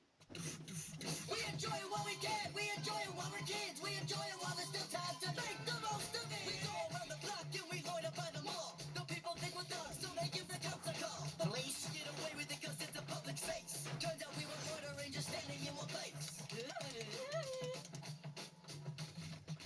I don't wear a suit or a stupid tie. I dress with my eyes closed and I still Looks like you got a leg dance plan from a wiener dog. Oh, yeah, well, you are.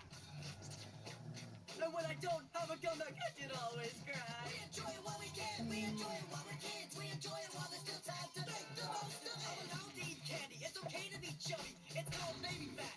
That's how my mama likes me, and I don't need to worry about the calories I ate, cause I'm just a kid with a crazy metabolic rate. Too far. Don't you ever worry about the cavities in your teeth? Who cares if these fall out? I got new ones underneath. I'm getting tons of room, cause I look so cute. Where are these presents from? It just doesn't compute.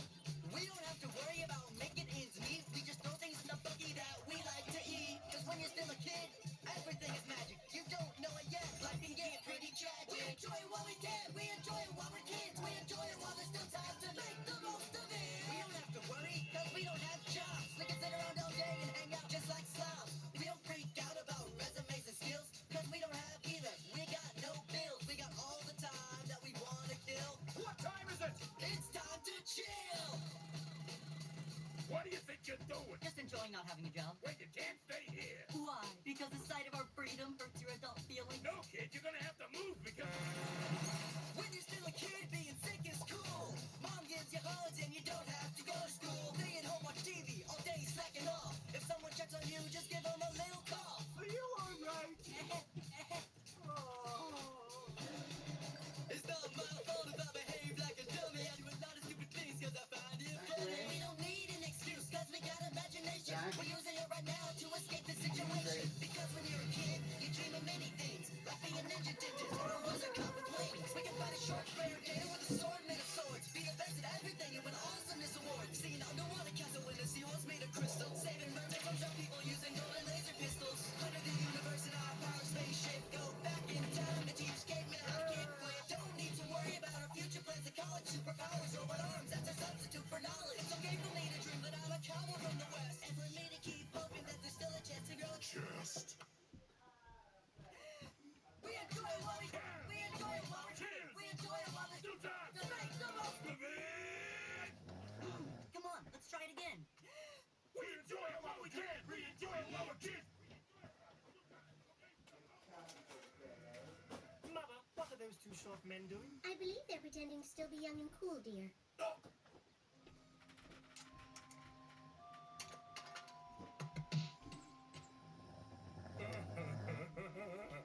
It's over, dude.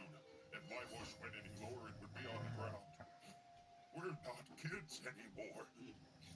Maybe it's for the better. No one wants to stay a child forever. Remember the wonderful times we've had. Those happy thoughts now make me sad. They say it's not bad, it's just a new start. So why do I have this pain in my heart? Our childhood memories are getting hazy. But soon we can drive to college and we both go crazy. Who's that? Dude, what's going on? I sound even younger than before. That's it. That means we're in the 1% of people who never grow old. Yay! We'll be kids forever! That's what we wanted. Stuck in these bodies for the rest of our lives!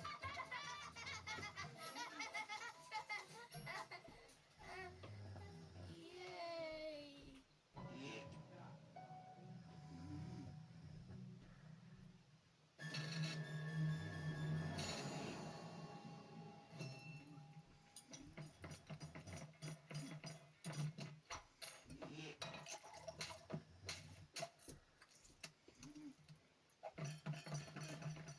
I think someone needs a hug. Not me. Gab. What's up? It's Monday! I see. Do you want a hug? There's no point! Everything on Monday is crummy! What about a wonder hug? What's that? It's filled with all the love and happiness in the world. That sounds crummy too! Wonder hug!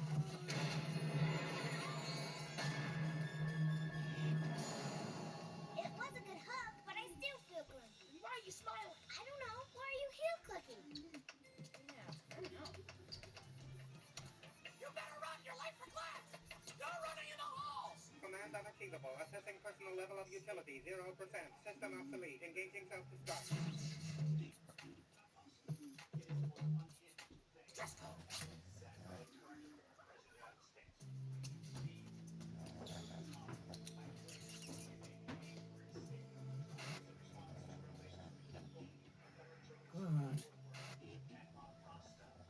Good. Excellent. Perfect. I love the smell of despair on a Monday morning, but there's something missing. I know. Yes.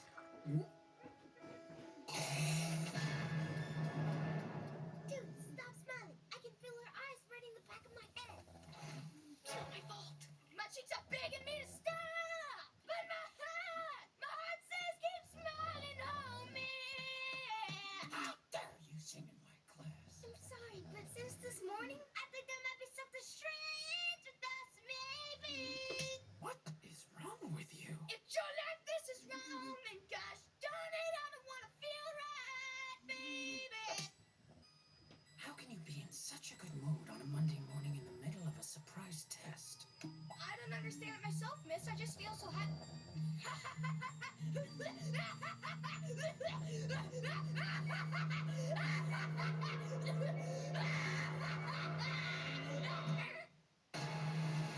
I'm sorry, what did you say?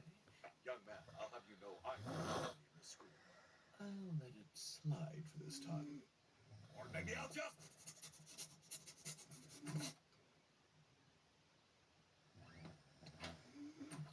Ah, Miss Simeon, what can I do for you? There's a disease spreading through the school. What? What do you mean? An outbreak. An outbreak of joy.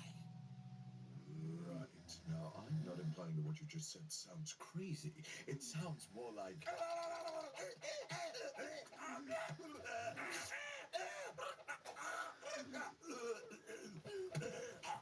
Actually, now that I've said it out loud, it does sound a little crazy. I'll prove it to you. Wait! Don't play the tape! But if you do, for pity's sake, don't let it on the internet. People's lives have been ruined by things like that. Dr. Simeon's log. The subject's state is now getting worse. The disease has distorted their faces into a hideous grimace. There's nothing wrong with these kids. They're just smiling because they're happy. And for the record, you're not a doctor. The happiness is the disease. And for the record, All right. Try and stop smiling. okay. This should prove my point. Try harder. Oh, I know.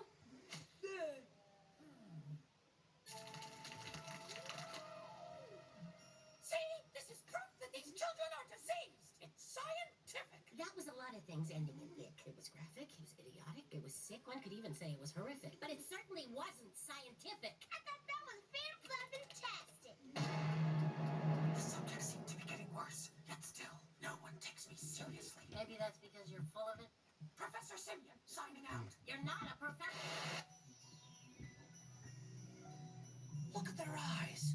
They're all weird. Maybe it's because you've been shining a flashlight into them for half an hour. What, really? What time is it? No, it's not just a flashlight.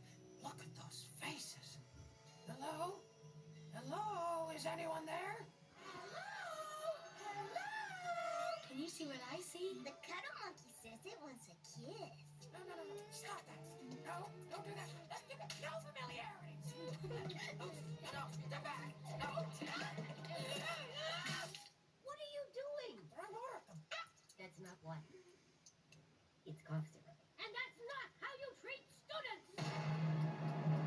I had no other choice but to put the subjects in quarantine. Their state is deteriorating. I will soon have proof of their infection. I also resolved my difference of opinion with the medical staff. Research Supervisor Lucy Simeon, signing out. Supervisor? More like a super nut job. I'm not gonna watch you torture children for being happy. I'm getting Principal Brown. Fine, I'll conduct my experiments without you! You are not qualified to conduct experiments. You are good enough without making faces. Wait, what? How did she see that?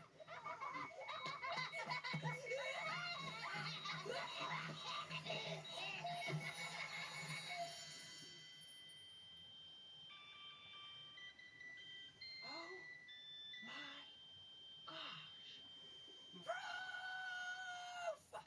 like this.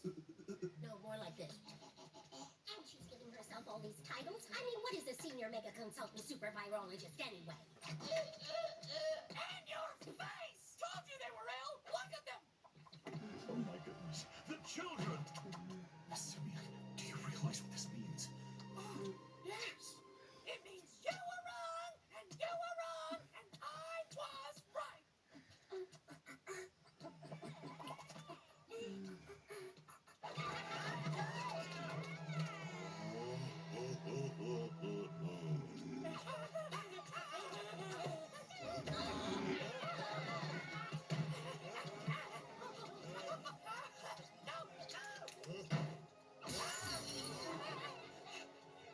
Oh no!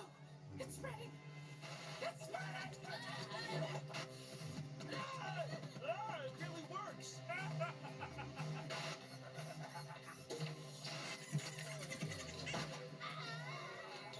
Ladies, contaminate me. Flower boy, typical.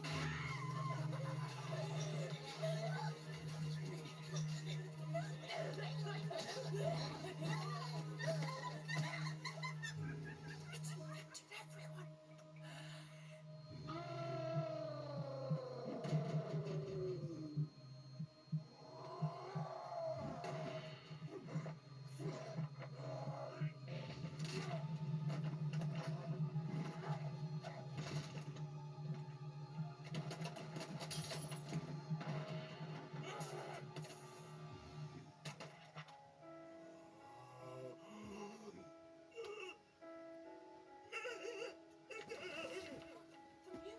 The music is the cure! The PA system. It's our only chance.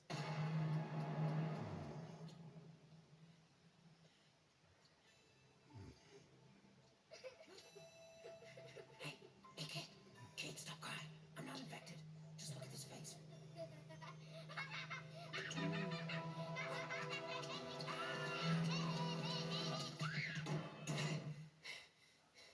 No running in the halls.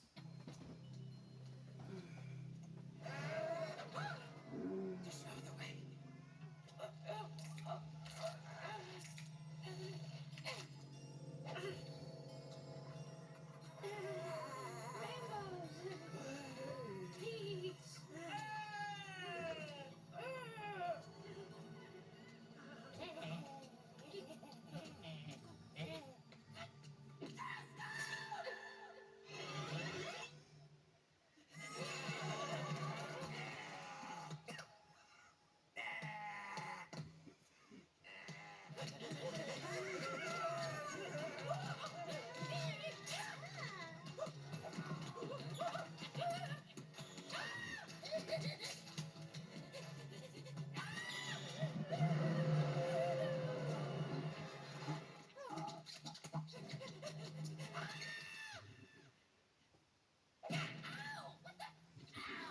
I'm sorry, but it's your own fault. You're so multicolored, I thought you were one of them.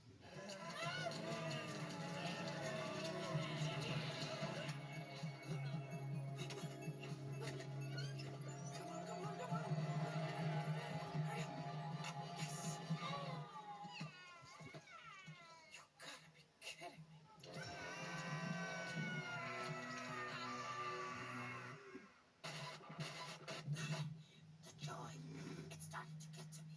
There's only one way to defeat it. You have to play a piece of music. I don't actually know what it's called, but it goes something like this.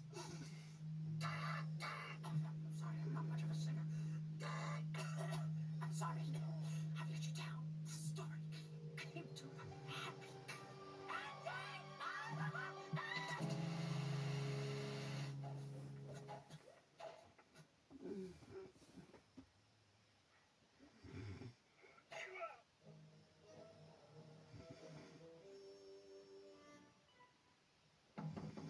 Are you sure this is gonna work? Because I really don't want to go to gym class. My legs are trying to kick my brain for just thinking about it. Don't you worry. Today's the day the plan works. But it's already gone wrong so many times. Maybe we should just accept our fate and go to gym class. Ow! Don't say that word. You're making them angry. Just let me deal with this. Watterson, No, I haven't lost weight. No, I haven't done something new with my hair. No, you don't have the bubonic plague. No, you can't have a second opinion on that. Therefore, no, you cannot get a note to skip gym class. What was that? Don't worry about it. What's more important is that I respect you as a professional, and I commend you for your dedication to medical practice. And for this, I would like to personally shake you by the hand. Did you just give me a quarter? And there's plenty more where that came from. How does 1,000 cents sound to you? $10? How does 100 cents sound to you? $1? If I just wrote you a note now, would you promise never to come back? I swear. Hey, that's an IOU. Told you it would work.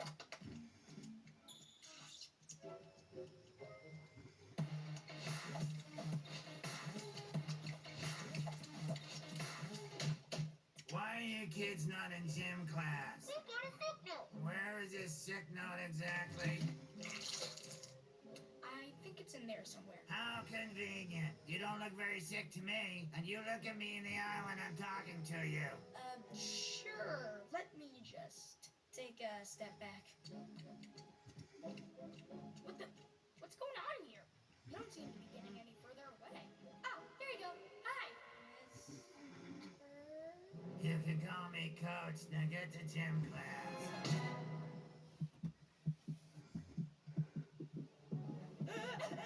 What's going on? I have no idea, but it's horrible. Conrad, I repeat, Conrad, this is not a drill. This body is exercising. Somebody do something! What do we do? I can feel myself getting healthier. Well, in circumstances like this, I think it's safe to say that now would be the right time to... Freak out!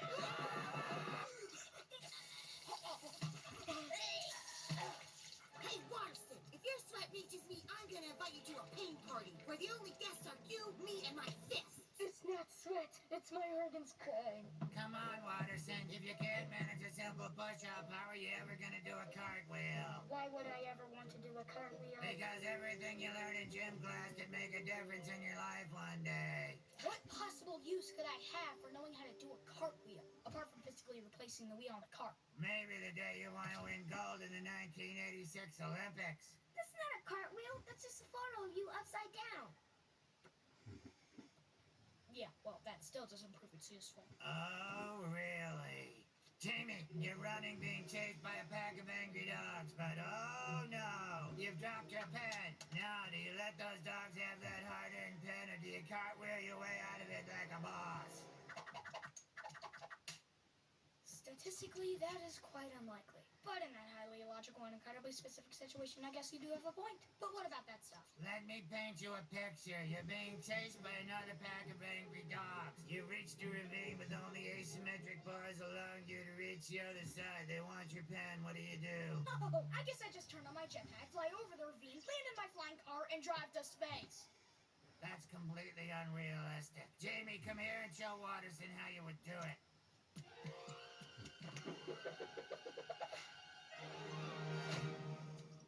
Perfect. You remind me of me at your age. Except for the fact she has a neck.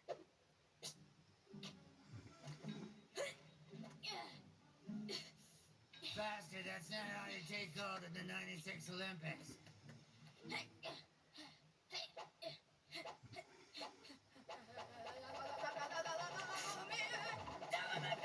Try go faster. Speed.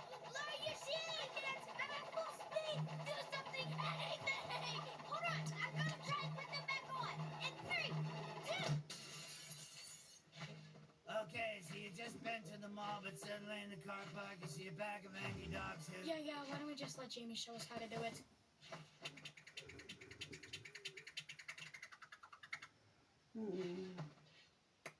And that is how you win 3 gold medals in trampolining. Now show me what you got.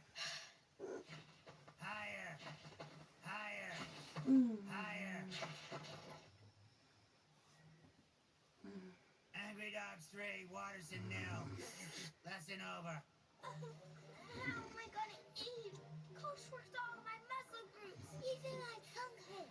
Coach told me I need to cut out the carbs. That's all I am. When Coach said they were going to get us into shape, I never expected to look like this. That workout was horrible. I actually feel alive. If you don't get out of my way, you're gonna need the new fistery teacher, Professor Knuckles, for a 2-hour lesson of pain. Now move!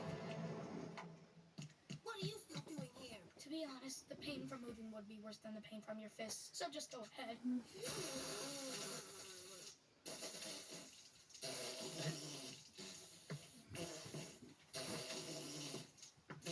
The only type of fighting I tolerate is on the mat, like when I won the gold medal in Taekwondo at the 1988 Olympics. Gandal Chagi, Dalio Chagi, Yeop Chagi. Correct. Jamie, you apologize to Waters in this instant. Yes, Coach. I'm sorry, Coach. Now, what do we say to people we've upset? I'm sorry, Gumball, for what I said. Let's put our differences to bed. I hope these words will make amends and we can be the best of friends.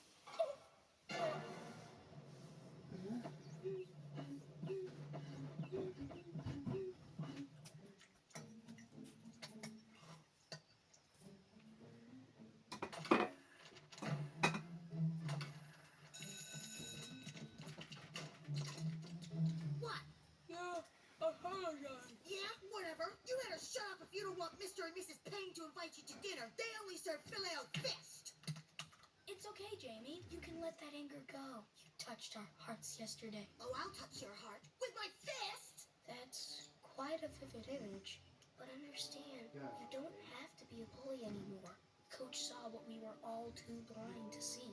That you're really a sweet, kind, orange thing with a hat or a wig or some kind of a helmet and horns that we're proud to call our friend. I am not anyone's friend. The only friends I need are Grandma and Grandpa Fist, and they don't give candy. I'm gonna show you. I'm gonna do something so bad it'll go down in school history. We're gonna have to work on Jamie's hugging technique. I don't think Jamie's really gonna do anything bad to you. Of course not. Just because she fed Anton to the ducks. Or that she chewed Tara's own body to spit it back in her face. Or that she ate a little bit of Sarah Eminem's joke. Dude, stop talking about it! I can't take any more horrible flashbacks! But people change. Just because she did all that doesn't mean she's capable of climbing into the back of a teacher's car to do something so bad that it'll go down in school history. Dude, we gotta do something. Hold on, let's try the easy way first. Coach! Coach! Coach!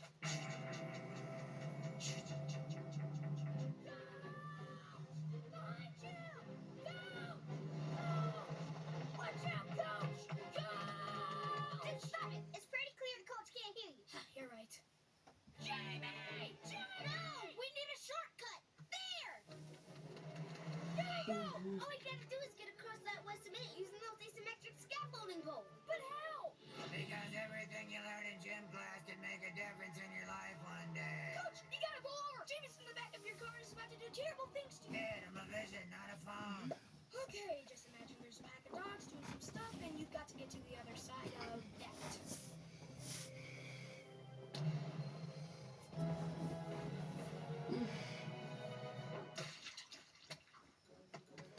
Hurry up! We're losing them! No way! They're slowing down. We're not losing them. No way! They're going faster again! We'll lose them unless... Oh no, they slowed down again. They're turning the corner! They're driving up the street! And... How are we gonna find them now?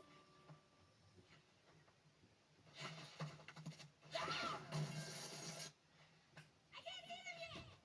Here they are! Over there! I can't see where I'm walking! Be careful. Mommy on taps there. Ouch! Watch out!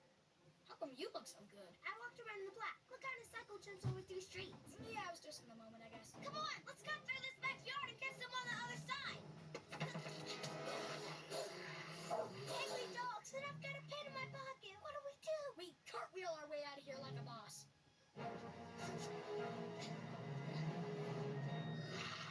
Okay, what do we do now? Just keep on cartwheeling.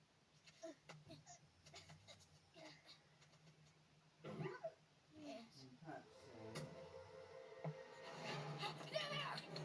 Jamie! Coach, watch out! Jamie, no! Hey, hey, hey! How's my beautiful wife and daughter? Coach, is your mom? Isn't the resemblance obvious? What? You're shocked because Mommy is now at school to keep me in check? You're shocked because no one has to be scared of me anymore and all I have left is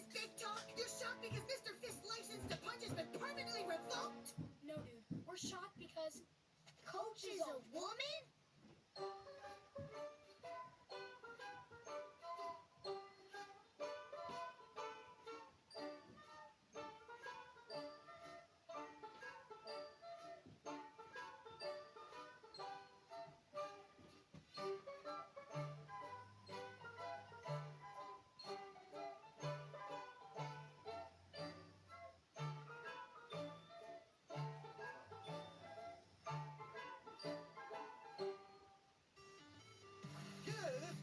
Don't go anywhere, as there's more The Amazing World of Gumball, next on Cartoon Network. Out of the forest and into school comes a goat girl, Gigi, with a wild side. What makes you say that? She is fearless, strong, not afraid to be goofy. Challenge accepted. Whether with friends or family, she is always 100% unapologetically goat. Embrace your wild side with a brand new show, Goat Girl, on Cartoon Network. Wake up! For brand new Mr. Bean! Hello. He's been busy. Helping? Bonnie! The only way, but he knows how. Find out what he's been up to in Mr. Bean Takeover Month with brand new Mr. Bean all this month on Boomerang. A good imagination can transport you anywhere. Jungle. Yes, even the jungle. Swinging on jungle vines. To the big city. Hello, city. On a sea adventure. Or way above the clouds. Birdie flying. So, where should we go next? So many choices. The new adventures of Silly Sundays. on Cartoonito. This Easter, Cartoon Network's bringing you tons of epic shows to watch, including Teen Titans Go. I am there. Clarence. Yeah. Regular show. Yeah. And the wonderfully weird world of Gumball. Let's dance. Join everyone for lots of Easter fun. It's going to be excellent. And maybe a little weird. It's an Easter miracle. But it's not just Easter. Aloha, baby! There's so many other adventures to go on. With all your favorite characters. Cool! You're gonna be blown away. Join us for the Easter holidays. Coming to Cartoon Network. Love it.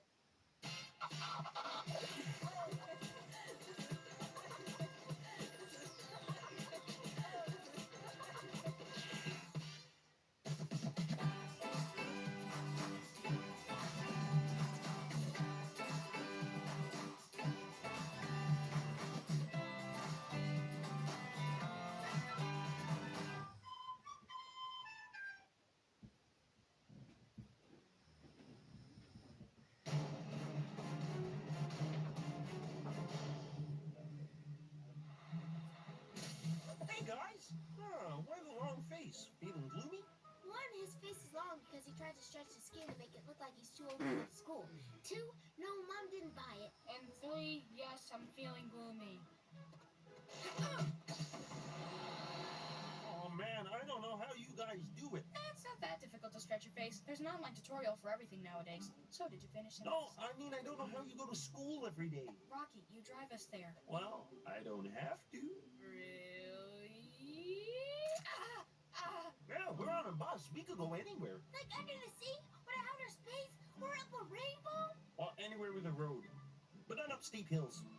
Or under low bridges. Let's do it. After all, we've got the rest of our lives to go to school. Well, I think we should go to school so we can work hard and get the best possible start in life. Anyone else want to go to school? Okay, no school it is. So, where should we go instead?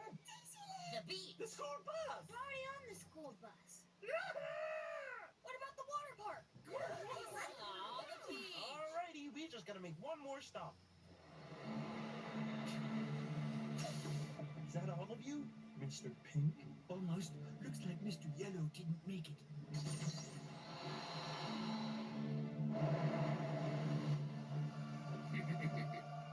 catch the bus when the bus can catch you. The binoculars made it look closer than it was. So I guess it's still quite far. Alright, we'll go to the water park, then the beach. Good afternoon, children. My name is Mr. Brown, this is Mr. Pink, Mr. Rainbow, and Mr. White, and we'll be your captors for the day. The exits are irrelevant, because you're going nowhere. Nobody move, or I'll be forced to use this. It's a briefcase! No, more than that. It's a ticking briefcase! No, more than that. It's a... No, less than that. Yes, we are legally obliged to say it's not one of those. Oh my gosh! It's obviously not a bus. It's ticking! And masked strangers have taken over the bus! But they're clearly our parents trying to teach us some sort of lesson. Principal Brown hasn't even changed his name. Yes, I have. I mean, he has. I mean, he hasn't. I mean, who is this Principal Brown? You are. Oh, yes, we're going to call the cops and tell them we won't release you until our demands are met. Make the call, Mr. Rainbow. I thought we were going to disguise my voice. Hello, police. We have taken control of the school bus, and you better do what we say, or There'll be consequences. Oh, sorry. there'll be consequences. Oh, come on, Alan. You're telling me you don't even recognize the balloon? Wait, I do recognize him. Yeah? I saw him in our house last night. Yeah? On TV. Elmore's Most Wanted. It's just our parents trying to teach us a lesson. Like when my dad tried to teach us the dangers of texting while walking. Help me! I couldn't down this manhole because I was texting while walking. Darwin, you can't seriously be scared of these guys. Of course I am. They're criminal masterminds. I just think it would be fun. I've never been in a hovercraft. No, we should ask for a private jet. They always ask for a private jet. Could it be a private hovercraft? We need to ask for money. How much? It doesn't matter. The police know this is all fake. See? They're not scary. You're right. We just need a leader to reason with. Someone brave. Someone who's not afraid to look the enemy in the eye. And someone who laughs in the face of danger. I would say you, Gumbo, but you're obviously sick. Maybe let's... No, me! I'll do it! Oh, but hovercrafts are... Dad? It's Mr. Pink. Fine, Mr. Pink. I know it's you, Dad. I've never heard of this dad of whom you speak. I'm just a criminal. How did I become a criminal, you ask? I didn't ask. I suppose it all started when I was 11 years old and skipped a math class. And for this crime, the punishment was harsh and swift. I spent 12 years in juvie, then 5 years inside, then 24 years on the run, then 30 years back in the big house, then a further 7 in solitary. That makes you 89. It doesn't add up. Well, I wouldn't know because I skipped that math class. Sure. So, I assume you all ended up in a life of crime through skipping school? Yeah. Well, my tragic story starts on the right side of the tracks, but boy, it sure doesn't stay there. Yeah, we get it. But I learned the whole thing. Don't I get to... Oh. See, I told you, it's a load of hooey. Turn the wheel and get me closer. Closer. Closer. Closer. We are willing. Okay, here goes. We are willing to meet your demands. I'll throw the money over in 3, 2, 1.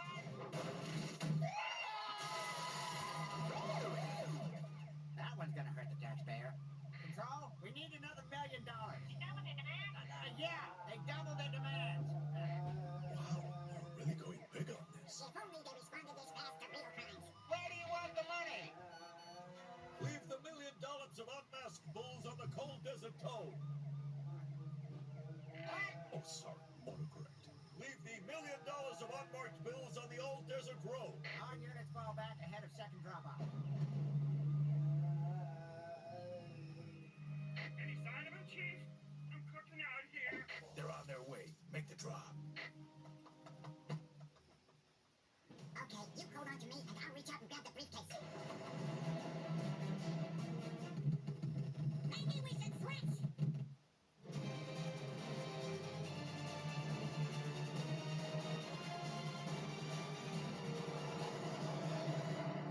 Did you get it? Okay, we have the money. Now, we don't want to see any red lights between here and the airport. They're heading for the airport. We gotta take them down.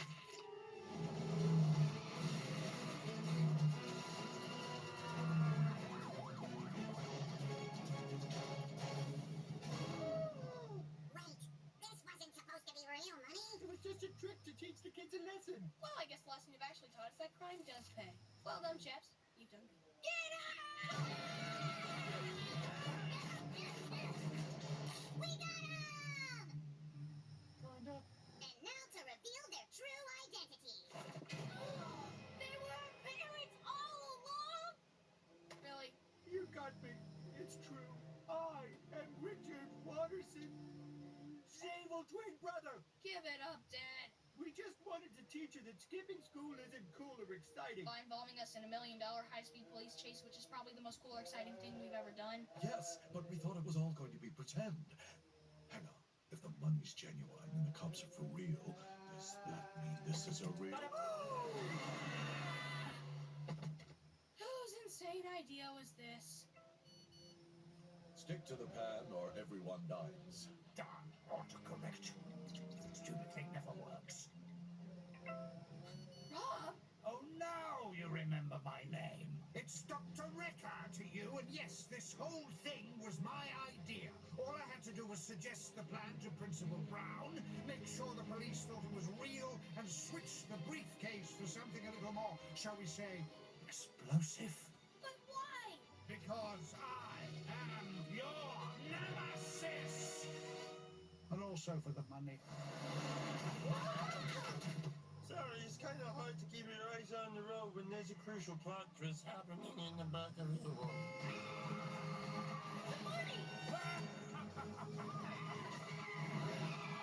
These guys are pros. They make that one heck of a wheelman.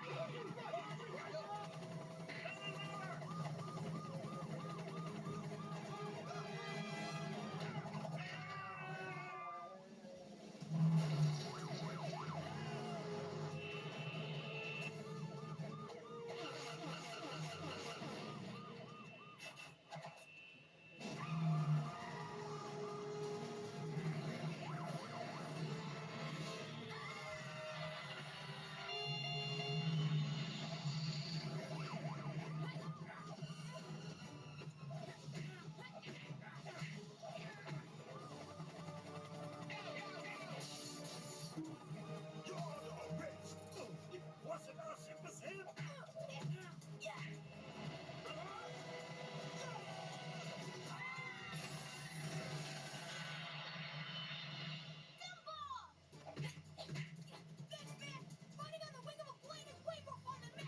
This isn't supposed to be fun! Wait, what?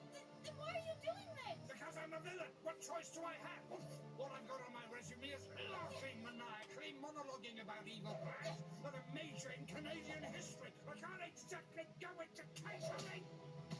And now, Gumball Watterson, prepare to be wrecked! Oh, officer, help me! He's got a ticking briefcase. Oh, come on. These are professional law enforcers. As if they're gonna fall. You're coming with us. No way! No, not him, the other one. It's too late now. He's got away with the money. No, he hasn't. That's the money. It's got my teeth marks in it. We got the money back. He got away, but my shift ends in 5 minutes, so shall we say case closed? But if this is the money, doesn't that mean that Dr. Wrecker has the... Well, there's only one thing left to say. You are... I know. I'm wrecked. I was gonna say you're under arrest. Oh, yes, that makes more sense.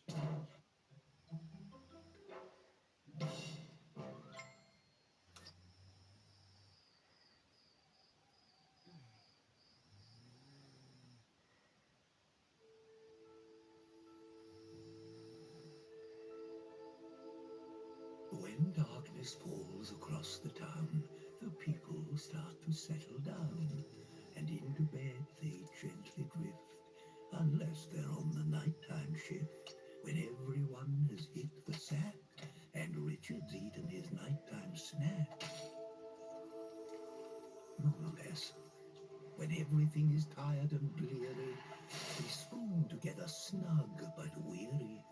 Off they drift to a distant place, not bound by rules of time and space. A place of wonder, of sounds and sights, a place of joy, of fear, of frights. So join me now and we'll explore the dreams of those down in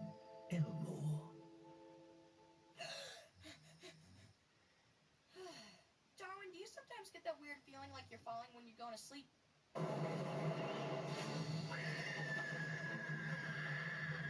wait a minute. This is a dream. Nothing bad can happen. I'll simply wake up before I hit the ground.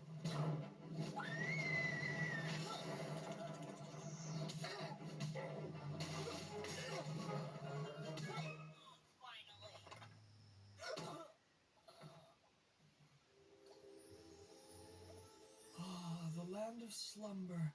A magic world where one can fly or breathe underwater. A place where rainbows flow like rivers and animals dance on clouds.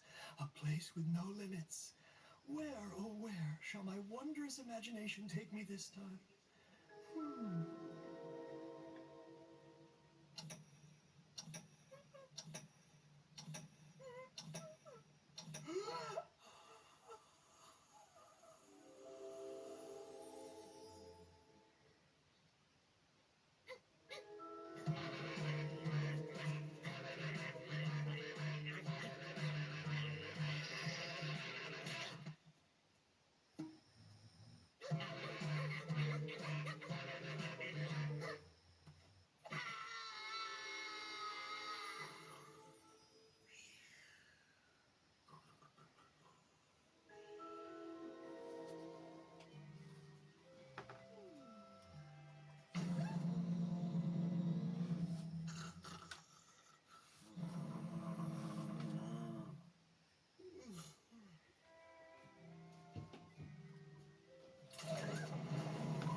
I'm a bun, I'm a tasty bun to be baked and eaten. Oh, how fun! You can have it with breakfast, have it with brunch, you can have it with your dinner, you can have it with your lunch. I'm a bun, I'm a bun, I'm a tasty bun to be baked and to be eaten. Oh, how fun!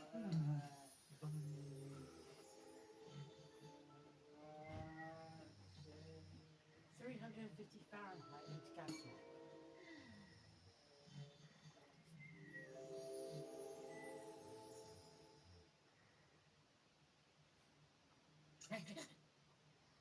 I'm a bun, I'm a bun, I'm a tasty bun to be baked and eaten. Oh, how fun! You can have it with.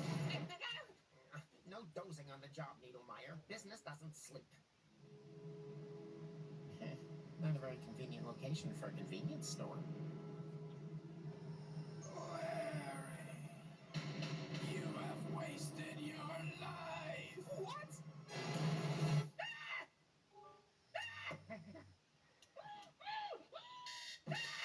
I overslept! Wait, I don't get to sleep.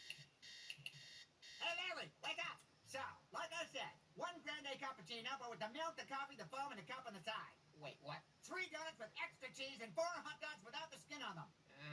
Okay. Wait a minute. This is another dream, isn't it? One where I get tortured by stupid customers with insane demands. Well, guess what, mister? This is my dream, and I can do what I want in it.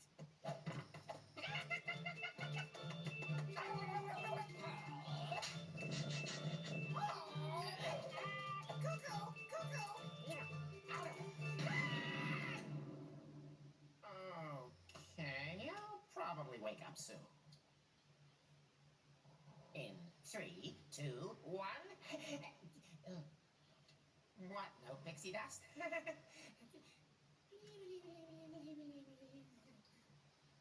Oh gosh.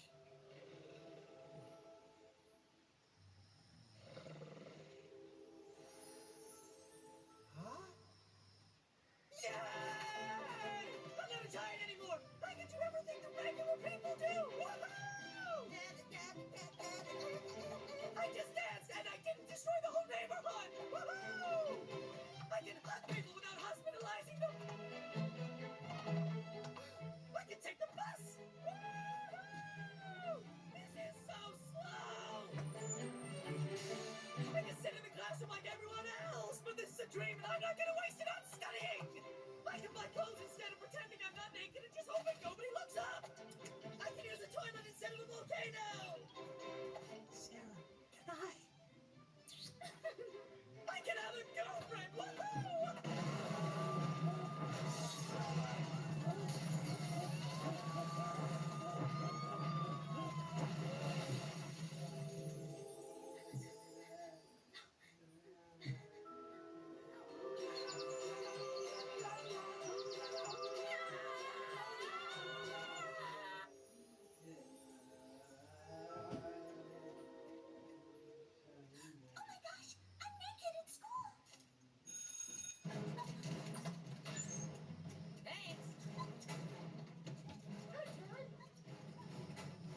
school attire.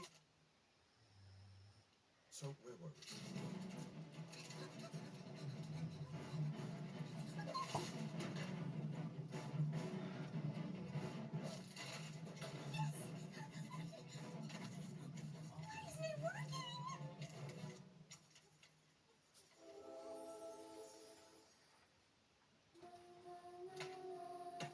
Here, do you like some mayonnaise? Oh, look at you. You're all dirty. It's bath time. Still dirty. Let's play a little more.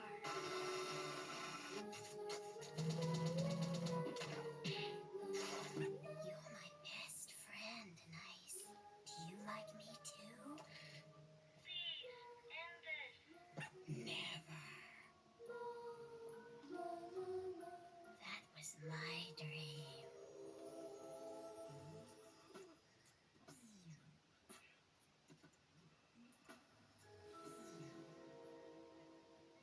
Hey, Carmen, what's up?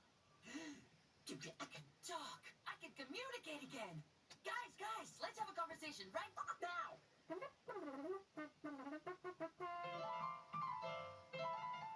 No, that's not fair.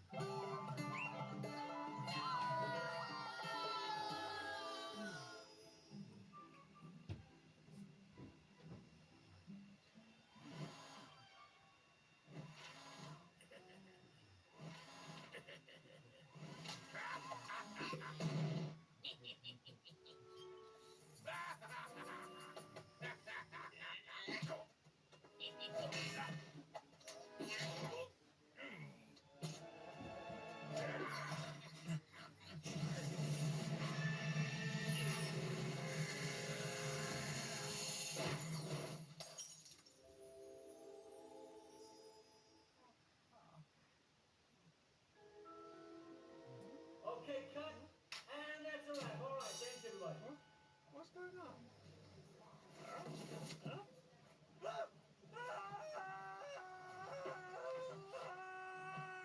Such turned into a monster.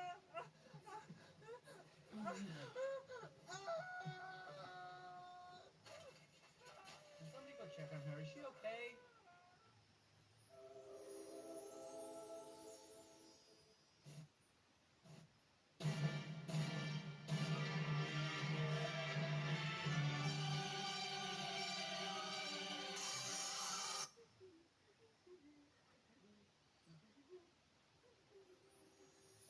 Well, now you know what joy and fun is in the dreams of everyone. In 3, 2, 1.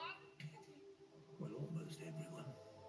So when to bed you have retired, Quiet, you! I'm really tired! just count yourself truly blessed, Hey, I'm trying to get some rest! as dreams abound all over town. Seriously, buddy, keep it down! Enjoy it. Enjoy this moment while it lasts. Embrace whatever comes to pass, for the day is always kind of rough, because the night is never long enough.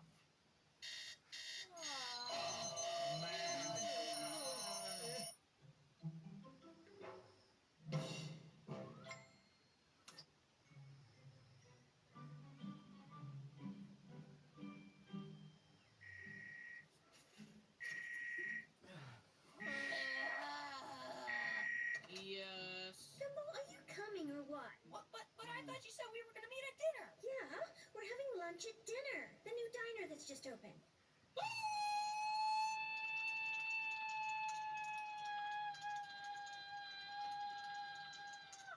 Hello?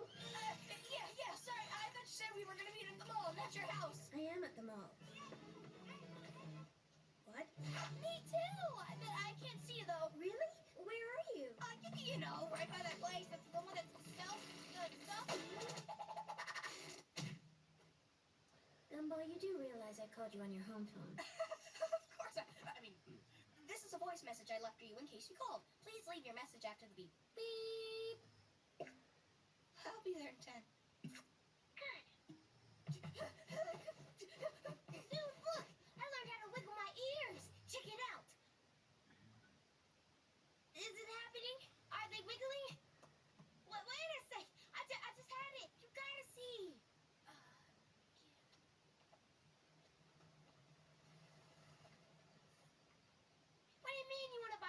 fruit bikinis, but you're not sure if the milk is off. What? That's what you just described with your hands. Okay, first, you don't have ears. And secondly, this is what people do when they want to get out of a conversation without being mean. Well, I think it's a little bit confusing. How is this remotely confusing? I'm late, I've gotta go, I need to hurry, I might call you, but I definitely won't. Dad, what are you doing? It's your fault. You said go back and keep going, and I'll call you when you get too close to the lamppost, which I thought was a bit weird. See, dude, those signals are pretty easy to misinterpret. Fine, interpret this. What? You bought a timeshare in a lighthouse with watermelon paper? Hey, man, wanna hang out? Hey, Joe. I'm sorry, I really can't talk right now. Should we just sing instead? Dude, I don't have time for this. I really gotta go. Number 1 or number 2? What? Ew, no. Look, I don't want to be rude, but I need to leave. Follow me? Got it. What are you doing? What? You said follow me. I thought we were doing a walk and talk. Dude, I don't have time to talk. Am I clear? No, just me walking. For you, there's no walking and no talking, all right?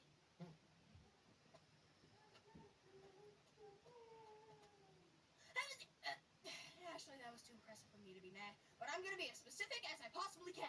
You stay here and don't do anything. I will go to the mall and see you later, okay?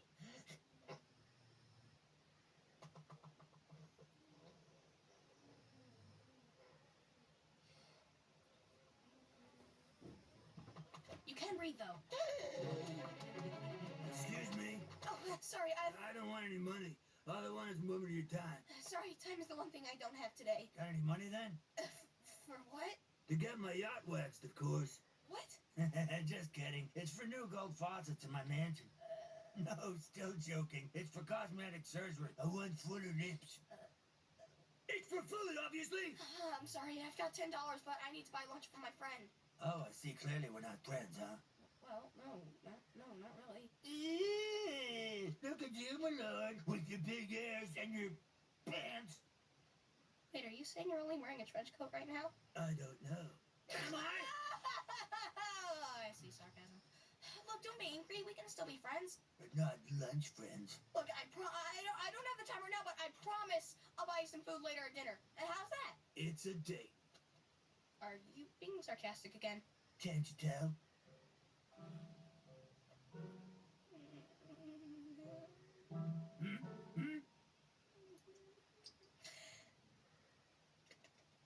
Oh man, I'm super late. I think. Hey, sweetie. Hey, Cupcake. Hey, Cupcake. Hey, kid. Hey. What? Your head is massive. Good job, guys. Hey, you know what? No, I'm in a serious hurry, but someone needs to take a stand here. So in the name of all your victims, I have no idea what that means, but it looks extremely insulting. Is it a Vulcan gang sign? I don't know what it means either, but that'll teach you for making fun of my head. What? But we meant it as a compliment. A big head means a big brain. You must be very intelligent. But when you shout weird stuff from a tiny head, But you mean huge arms? it scares people. So what should we do to make people feel good? Try a softer approach. And keep your compliments simple. You're not doing too well with specifics. Okay. How about... Nice. That just went from uncomfortable to unacceptable. Maybe just stick to a friendly gesture. Oh, I got it. Hey. Stop. Maybe just a simple smile. You guys really need to get out more. You're right. We need to hang out with some other people. But where? The mall? Ah, yeah. Good idea. Definitely not the mall. That's where I'm going. Schools? All right, the mall. Okay, I gotta go now. I don't even know why I've been standing here for so long. Because you're standing on concrete? Dad!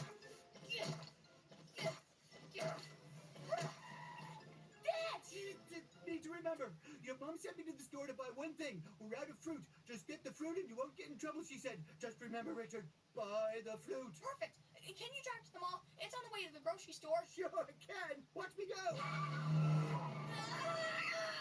Why does no one understand me today?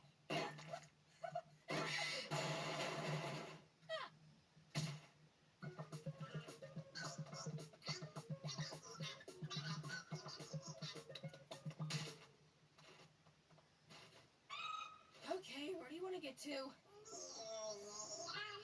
Alright, so take a right, then continue for a block, and it's on the left after the town hall. Got it?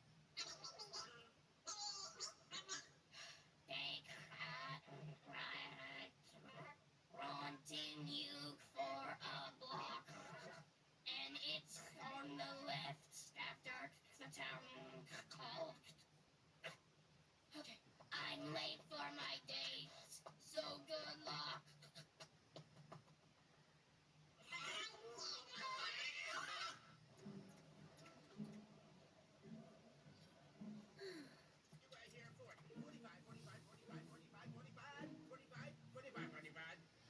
That's 45 for the little blue man in the back. Remember, everyone, it's all for a good cause. We're trying to end hunger today, not tomorrow, just today. It's a small town, you know, but let's get back to business. Do a half 55. 55 needs a 55.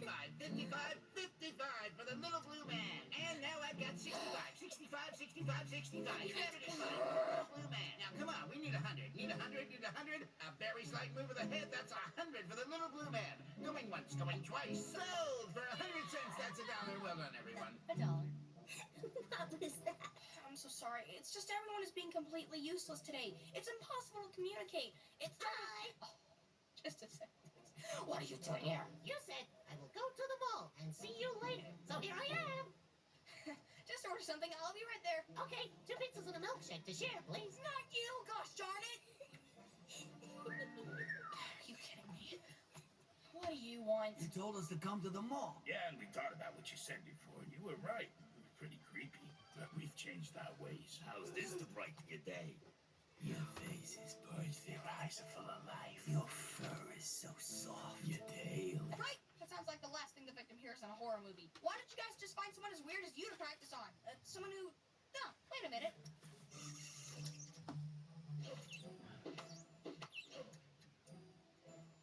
I like your skin. It fits you like a glove. Thank you. You must work out. Okay. Wait, what? Wait for what?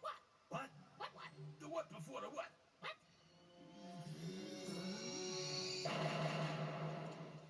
Ow! Hurry up. My parents are picking me up in 10. Just start without me. I'll be right there. Who is that? What are you talking about? Here I am, all dolled up for our date, and what do I see? You've been two-timing me! Are you being sarcastic again? Do I sound sarcastic? I don't know. Hey, little blue man, you need to pay and get your prize from the auction. Fine. What's the prize? A kiss Okay, you know what? Whatever. on the cheek from Miss Elmore. Comes with a dinner. You know what? I forfeit my prize to him. Her. Come on, you! Okay. So, where were we?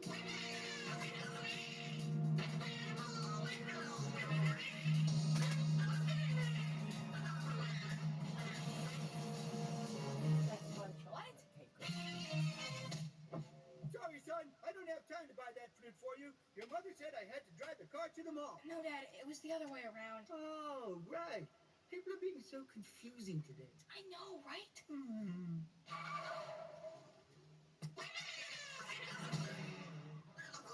The museum? Yeah, I can take you there.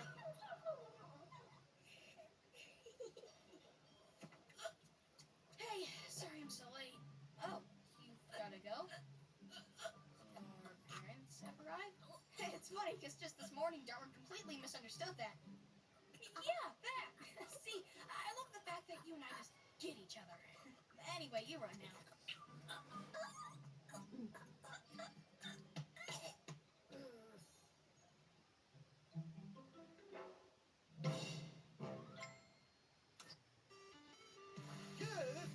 Don't go anywhere, as there's more The Amazing World of Gumball, next on Cartoon Network. Out of the forest and into school comes a goat girl, Gigi, with a wild side. What makes you say that? She is fearless, strong, not afraid to be goofy. Challenge accepted. Whether with friends or family, she is always 100% unapologetically goat. Embrace your wild side with a brand new show, Goat Girl, on Cartoon Network. Wake up! For brand new Mr. Bean! Hello. He's been busy.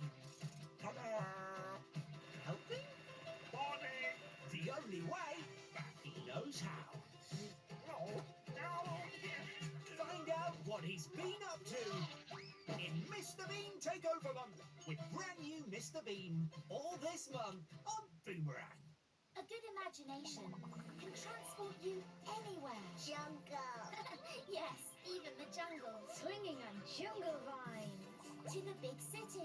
Hello, city. On a sea adventure. Or way above the clouds. Birdie flying.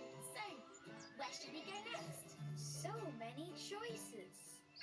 The new adventures of Silly Sunday. On Cartoonito.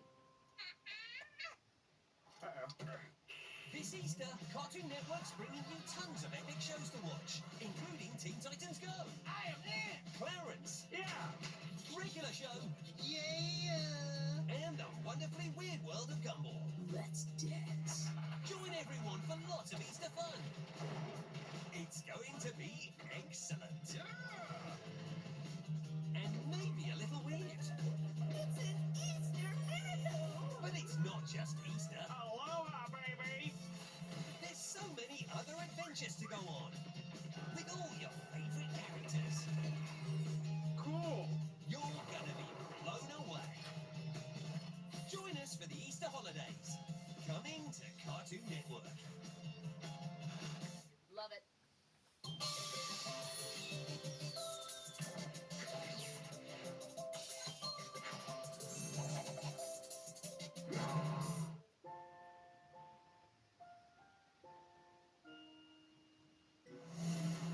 No way, man. The crocodile would definitely win. It's like a torpedo made out of dinosaur. Yeah, but the bear would lure the crocodile into a false sense of security with its cuteness. Then hug it till its head pops. Guys, I don't think you fully understand the concept of a zoo. There won't be any animal fights. Oh, I never said we were going to the zoo. But you said we were going to see depressed, out-of-shape creatures walking around in circles. Yep, we're going to the mall. Can we still check out the pet store, though? Okay, deal. But first we have to go to the cutthroat pit where men tear each other apart for a dime. We're going to Wall Street. The discount aisle.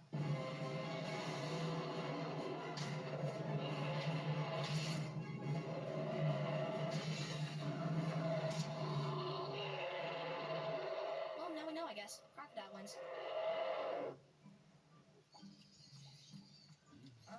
Mom? I know, sweetie. Don't think about it too much. All right, you strike a hard bargain, but you got yourself a deal. 3 pieces of bait for a cracker. Cracker? I can't understand you, sir. It just repeats anything it regularly overhears. Oh, man, not that chubby pig guy again. that could be anyone. With his buck tooth and his stupid clip-on tie. That could still be someone else. The man I'm talking about is Richard Butt Ugly Watterson. I thought he was talking about me for a second, but my middle name isn't Butt Ugly, it's Buckley. I feel sorry for that other fella.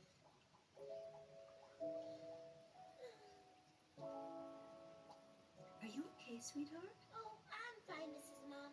It's just... I was looking at all these fish swimming happily in this large tank, and I've said too much. Let me know if he's coming. Okay, how to grow a butt. What age will I start laying fish eggs? Here, better fish environment. I know it. What are you looking at? Darwin's browser history. What? Sorry, we had no idea you were techie enough to check out internet browser histories. Please, go on. I don't think Darwin's happy here anymore. He misses his natural environment. Wait, you mean we're gonna release him back into the wild? I will destroy anyone who tries to take my baby!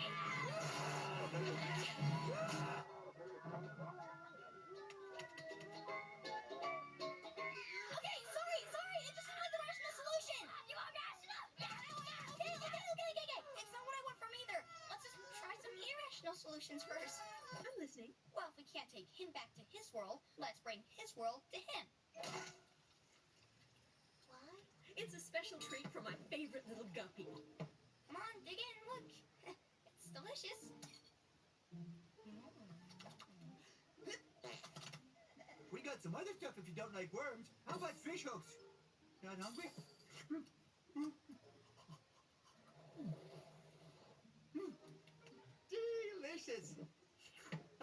love the way salt water stings my insides. Aren't you hungry? It's also about plastic bags and some mercury. You guys love that, right? What do you mean, you guys? What's that? The ejector seat. Let's move straight to dessert. Here, you can nibble the dead skin off my foot. I think I'm gonna skip dinner tonight. Thanks. What? That's what fish do. I've seen it. In the mall.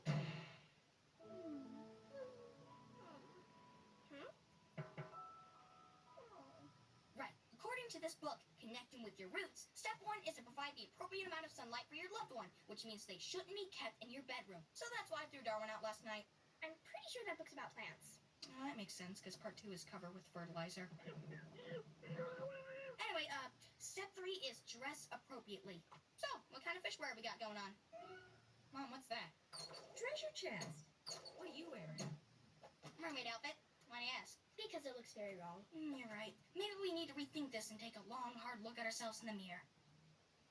Nah, we're nailing this. Okay, I'm gonna take a walk. Away from all this craziness. Wait! No! Just no! It's great we're going for ice cream, Darwin, but what's up with them? Apparently, we now swim as a school. Why? All I got for an answer was, okay. There you go, a banana split to share.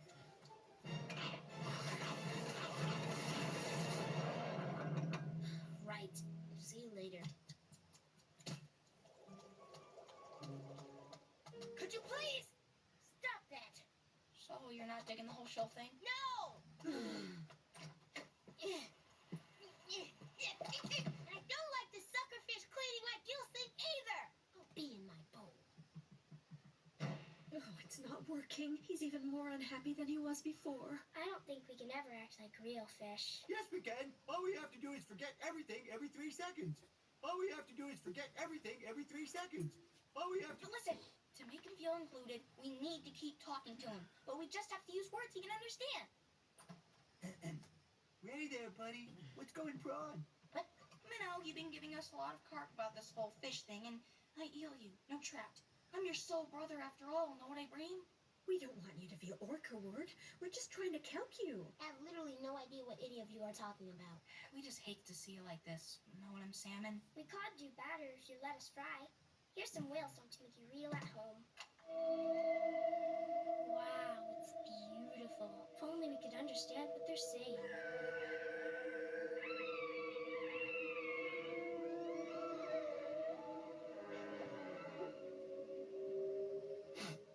Majestic. Look, can you please just get out? I've had it up to here. I've had it up to here. Just get out!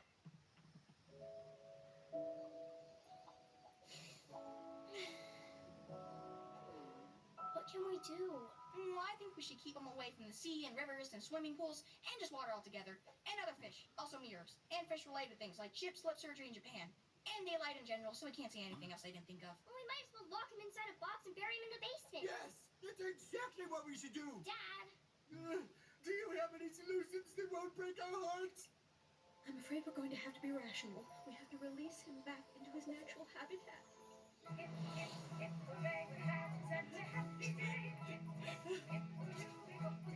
is everyone crying? Nobody's crying. What are we doing here? Can't we just go home? Well, this is your home now. It's okay, buddy. We can still stay in touch. Look, I got us these walkie-talkies. Let me help you move in. Well, now you've got the whole pond to yourself. Guys, what is going on? Seriously! We will always love you. You were always my favorite. I'm right here, you know. Just kidding. We're doing it for you, son. If it were up to me, you'd be blindfolded and locked up in a basement. What?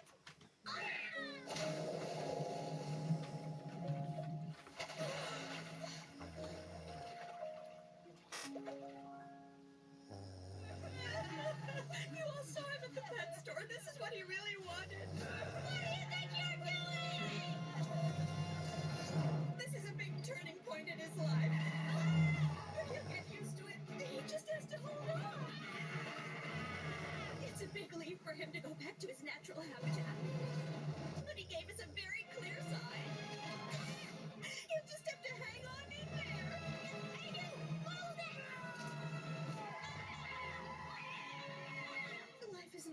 straight path, you know.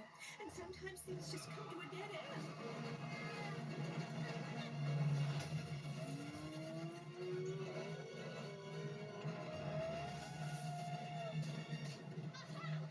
What is wrong with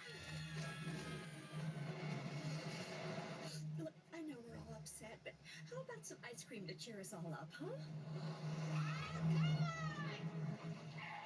3 sundaes, please. And Richard, honey, what do you want? Nuts. You abandoned me? Then go for ice cream! Somebody please tell me what is going on! Sorry, buddy, but you were just so sad when you were looking at those fish in the pet store. We tried to reconnect you with your roots, but we could see it wasn't enough. So we kind of white-banged you. What are you guys talking about? You know, the way you looked at the fish and then back at us with that sad face. Oh, that. I wasn't looking at the fish. I was trying to guilt trip you into buying me the huge tank. You trying to emotionally blackmail me into buying you something? Well, looks like somebody's shown their true colors. You really are. A water sled! So does this mean I get a new tank? Absolutely not. Okay, well, if I work even more night shifts and stop eating dinner, then maybe I could save us enough money. I suppose that's fair. Of course, I never knew my real parents or what my life would have been like in the ocean. That's true. We cruelly took you in, clothed you, fed you, looked after you. I suppose we still owe you so much. You're too good. No one can guilt trip like a mother.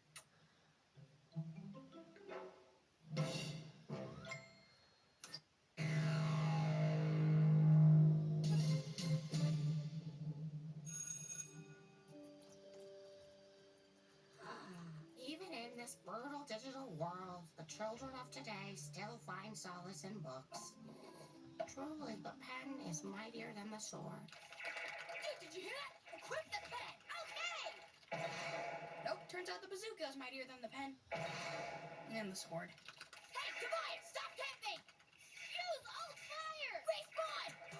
What is this dazzling juxtaposition of sound and image? It's a video game. So these are the video games of which Mother warned me.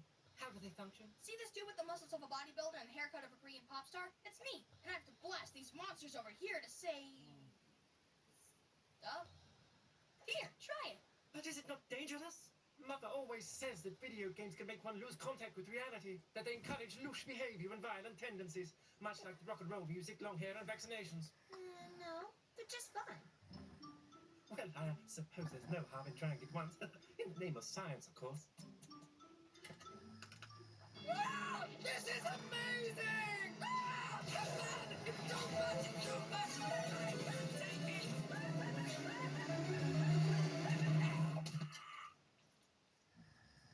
What was that all about? We didn't even make it past the loading screen. And this is why, as president of the Parents Association, I call for a total ban on all video games in Elmore. She's right. Look at what happened to Ocho since he started gaming. He doesn't look so bad. But here's what he used to look like. Gaming's giving my kids square eyes. Gaming gave my daughter a speech impediment. So we're all in agreement. Not everyone! We are Mr. Dad and Mrs. Mom. He means Richard and Nicole Watterson. And we've found video games to be nothing but a positive influence on our children. This is ridiculous. Shh, I think I'm about to say something. Video games can be educational, teach puzzle-solving skills, and help the growth of young imaginations. You two, stop this. Oh my goodness! My son Gumball has dressed up as me and attended the PTA meeting in an attempt to stop this ban. You're in big trouble, mister! Okay, Nicole, I think you should ground your son for a month. Fine, Gumball, you're grounded for a month. Honey. You're right, dear. 2 months. But you also get a surprise pool party in your honor with pizza. Don't push it, little man. Your plea has really made me think about things. Mostly that I should have locked that door.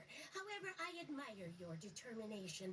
I give you 3 chances to prove your argument that video games can be a force for good. Meeting adjourned. That's a gavel. He wouldn't let me use it. You see, people often say that video games are antisocial and make you unhealthy. Well, just take a look at this family sharing some sporty fun together. What about that family? They're playing together, which is all that matters. Now, safety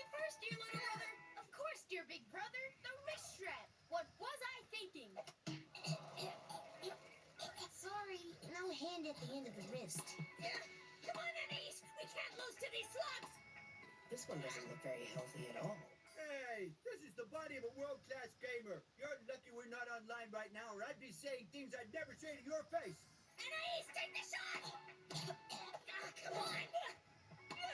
Now, Mother, it's only a game. Nicole's team win. I don't want to play anymore. How about we switch to a nice fishing game? That's my guy! Knock off my head! Well, they're fighting, so technically it's brought them closer together. Keep your claws off my car. Okay, now improve video games don't make kids lose contact with reality. Hey, Joe, what are you playing? Brickland. It's a game where you can build anything out of little bricks. Very good, Joe. A game encouraging creativity. Right now, I'm building a fireplace in my wooden house. Oh, no, not the goats. The goats are on fire! That child has no idea what's real and what's not. Yes, but you don't know it was video games that made him that way. What else could have made him like that? Son, stop with this tomfoolery. The fire isn't real. I'll show you what's real. Take this book. It is the key to your future. How? Look, books pave the road to your future. Come on, son. Let's time travel. See, yes, I agree. Children should read books and not play silly games. A lot of people think that all gamers are unattractive male losers. But look at this majestic female specimen. You must be joking. Look at her face. The lack of natural sunlight has given her skin like a parrot's tongue. And the breath is like a subway in Paris. And the teeth, they're so yellow I thought they were made out of gold. And look at her tiny arms, completely shriveled by the lack of exercise. And her nails? I've heard of gaming addiction before, but I never thought a girl would let herself go to the point of needing a chainsaw to cut her toenails. Yeah, but video games didn't turn her into a giant lizard. It comes from her dad. Oh, I see. My dear, do you play video games with your father? Sometimes. Yeah, that explains it. Video games made them both monsters. Case closed.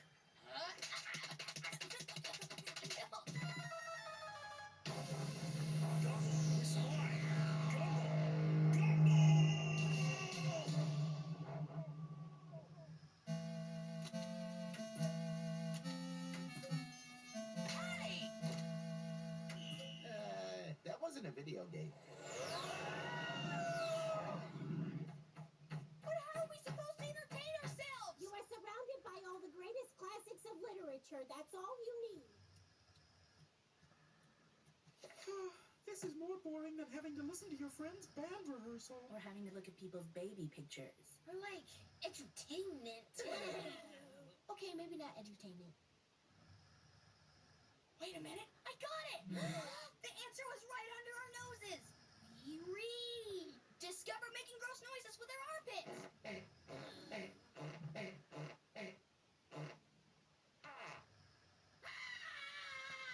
Did you hear that? It's the sound of someone feeling an emotion other than boredom! What? You okay? Oh, it's this darn book. It's making my hair stand on end. What hair? Hmm? Okay, what is it? Grimm's Fairy Tales. There's people getting eaten by wolves, poison, and some old witch getting cooked in an oven. I can see you're getting an idea. No, just some leftover food on my chin. Oh, well, I have an idea. Hey, that's a great idea. I'm gonna pass it off as my own. Hey, I have an idea! If our parents think video games are a bad influence, let's see what they think about books. Everyone, start reading! Come on, let's teach our parents a lesson! Excuse me?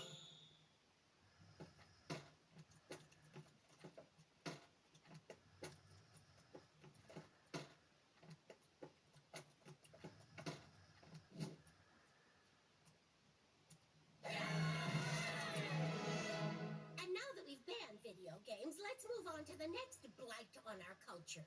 The pop music. Everybody read a book, wreak havoc across the nation. Come on, just have a look. There's such violent inspiration. Lord of the Flies is a book each parent cherishes. The feral kid survives, but the one with glasses perishes. If you want more bloody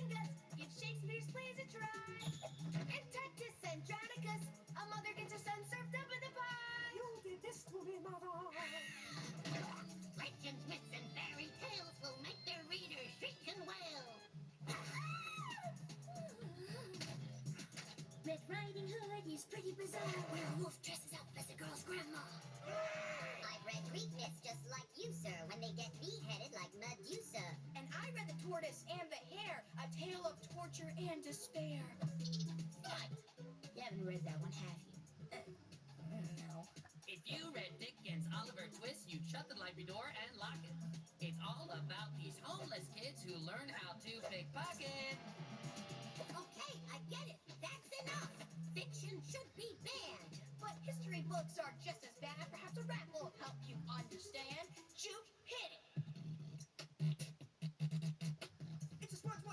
Cover to cover. Battle with the spine. Word to your mother. But books are the same. Every story to video games. They're just a story. Romeo, oh Romeo.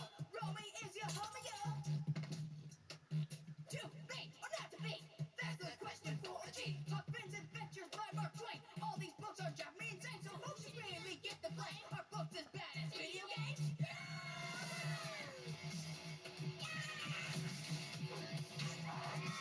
What with their heads?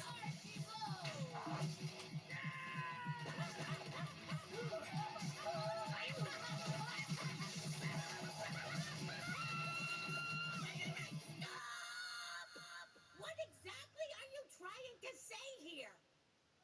Mother, allow me to elucidate. We've raised myriad issues here today.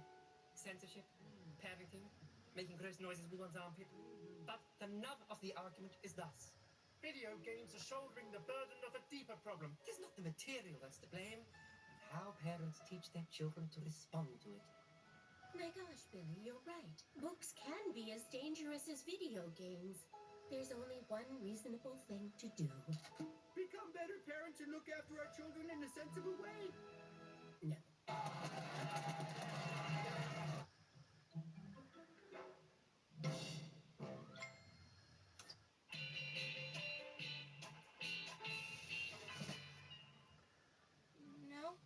No, I don't think USB when we place a high five. Maybe it's the name. I don't think the name's the problem. Although, admittedly, that name would be a problem. Ooh, how about a more manly version of the classic French greeting? Okay, do this. And now you kiss my guns. Too manly? Yeah. What about the dog salute? Maybe? What's that? They're sniffing each other's backsides. I suppose that's still better than what Tobias does. What does he do? Starts kind of normal with the high five, but then right after he gives you a slap on the butt. That's outrageous! Exactly the sort of unpleasant macho behavior that my new greeting will eliminate. The nerve! Here he comes. Hey! Oh! Hey, Idaho, my brotato. Alan, my man. Hey, big guy. Put it right there. Hey, dude, give me some fin. Hey, man. What? He did it to everyone except you. Yeah, I knew I would, take that, you know. You're lucky. You're literally the only guy he doesn't do it to. Yeah, I know. I'm lucky. Yeah. Okay, that's time. Wrap it up. Good game. Well played. Catch you later. Good job. Oh. I'm telling you, man. Masami winked at me this morning. She went like this. Technically, if you close both eyes, it's blinking. Nah, double the winks, double the trouble, dude. Anyway, catch you later. I gotta go wiggle my eyebrows at her. Oh. Hey, man. Oh. Hey.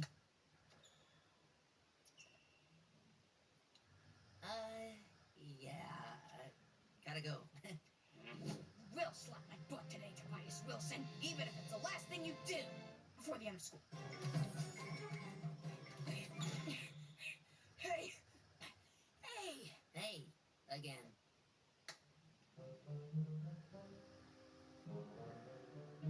See you later. Aren't you forgetting something? No, I don't think so. See ya.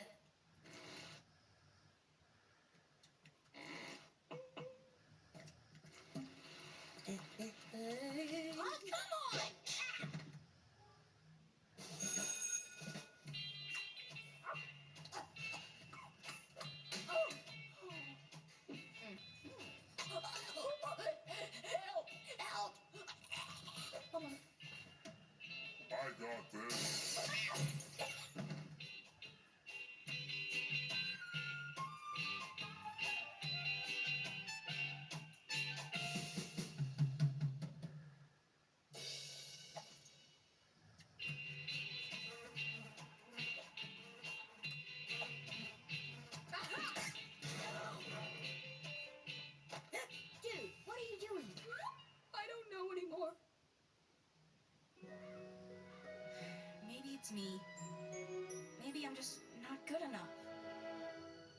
Is my pot not hurt?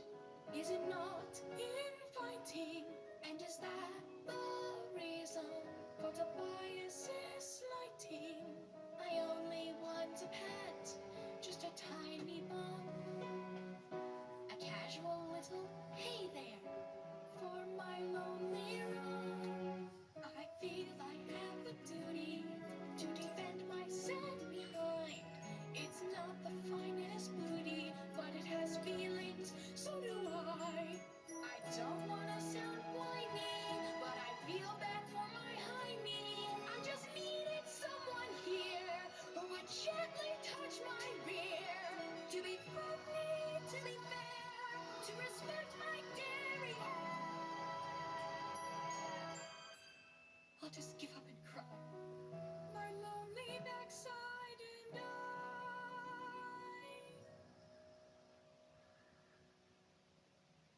I'm not sure that warrants the song.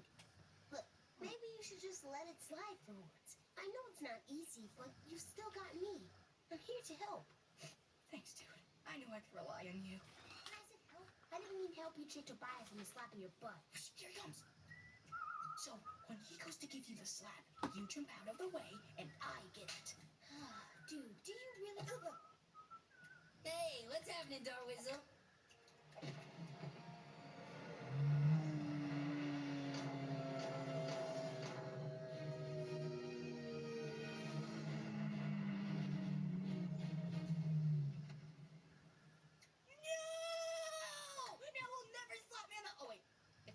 Unconscious, right?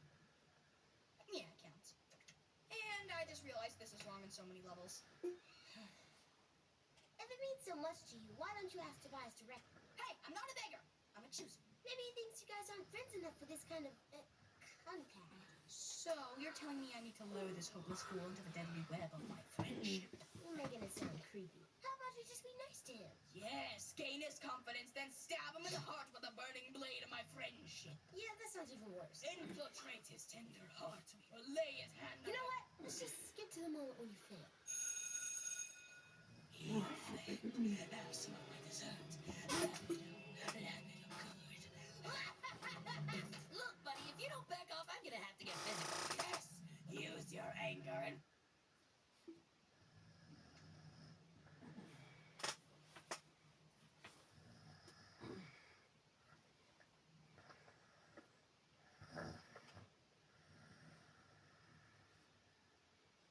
The most stylish and popular royals in all of Europe sailed into Dover for a date with one of England's most eligible royal bachelors.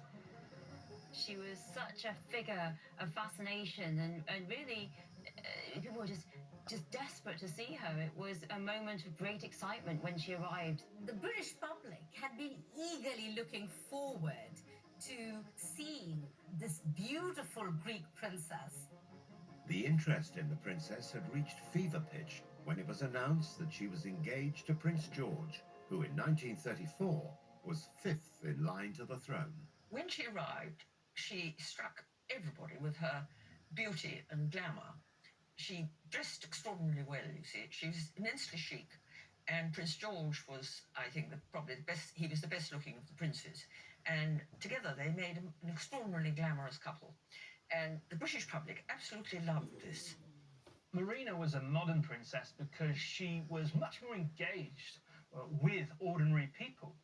She knew how to play the crowd, and she visibly engaged with them in terms of her gestures. She waved at them. This was something that the British royal family, up until this point, hadn't been doing. So this was a modern celebrity kind of royal figure. But this joyous arrival and royal engagement were the culmination of a journey which had tested the princess and her family to the limit.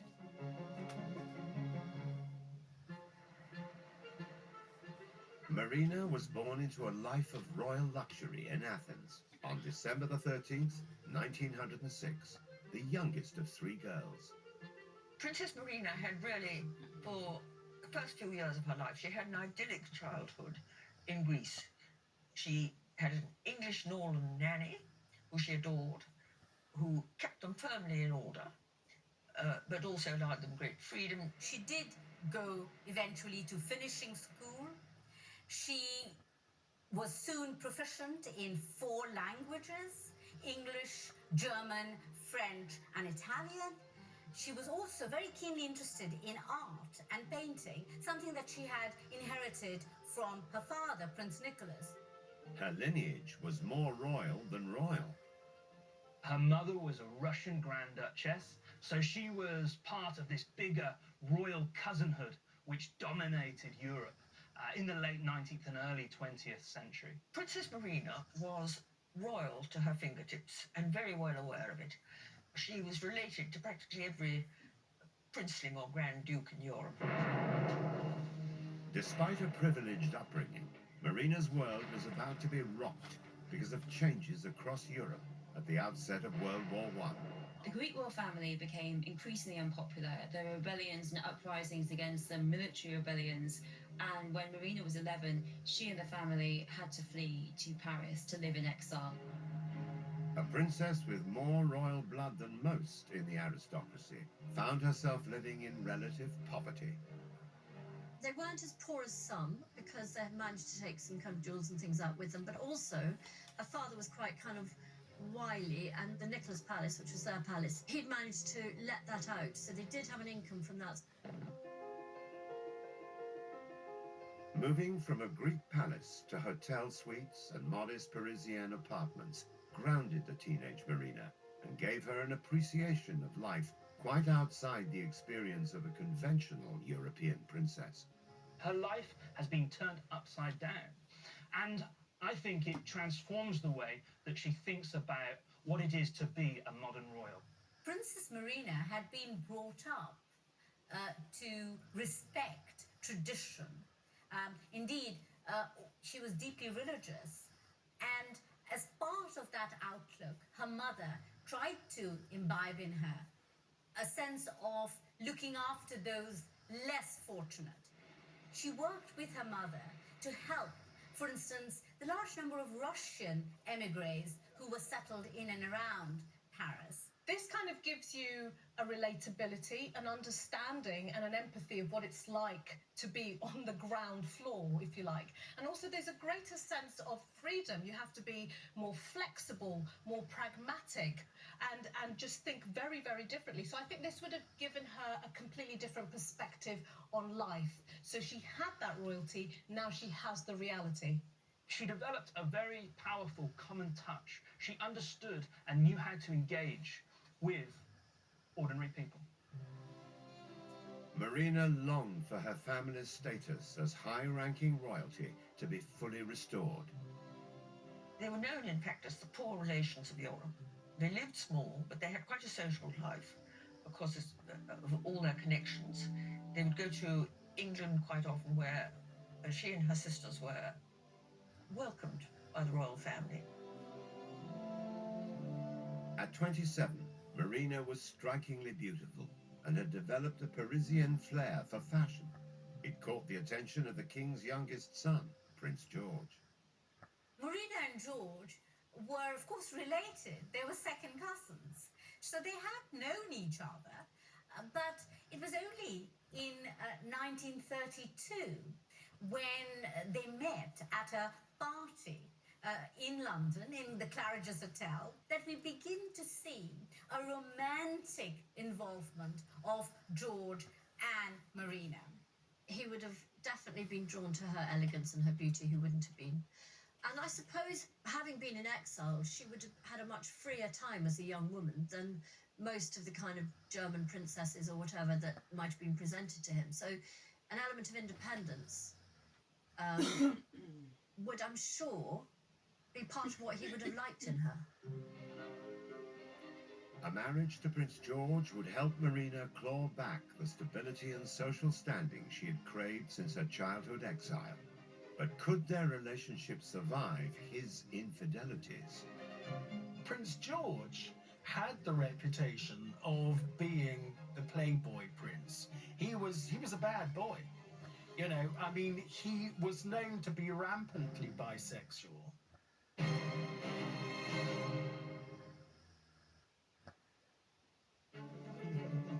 Greatness is reconnecting with my community. Great British Stories on 5, sponsored by Help for Heroes. Prince George, the Duke of Kent, was the charismatic uncle of Queen Elizabeth. He was glamorous and dangerous and bad. Who died in a plane crash, shrouded in conspiracies. Now key evidence may unravel this extraordinary royal mystery. The truth will come out. The Forgotten Prince, the mystery of the Duke of Kent. Saturday at 9. Watch, stream on 5. Welcome to our holiday, guys. Rich holiday, poor holiday is back. Wow. Look at that view. Fab. What happens when budget travellers I didn't know places like this existed. and luxury lovers My worst nightmare. There's no toilet roll. What? You're not really built for nature, are you? find out how the other half travel? This has been the best experience of my life.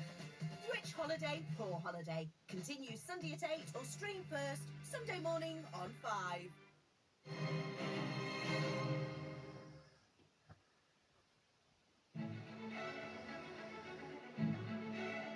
In the summer of 1933, the Greek princess Marina and England's Prince George began a courtship which she hoped would bring her the stability she craved after a childhood spent in exile.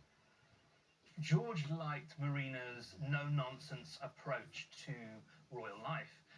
She had this famous common touch. She was direct, forthright in her opinions, and I think that really attracted him to her. His position as fifth in line to the throne meant there was far less scrutiny of Prince George than that of his brother, the Prince of Wales, heir to the British crown. They could go for walks, they could go driving. He loved driving, he loved fast cars. She liked being driven fast.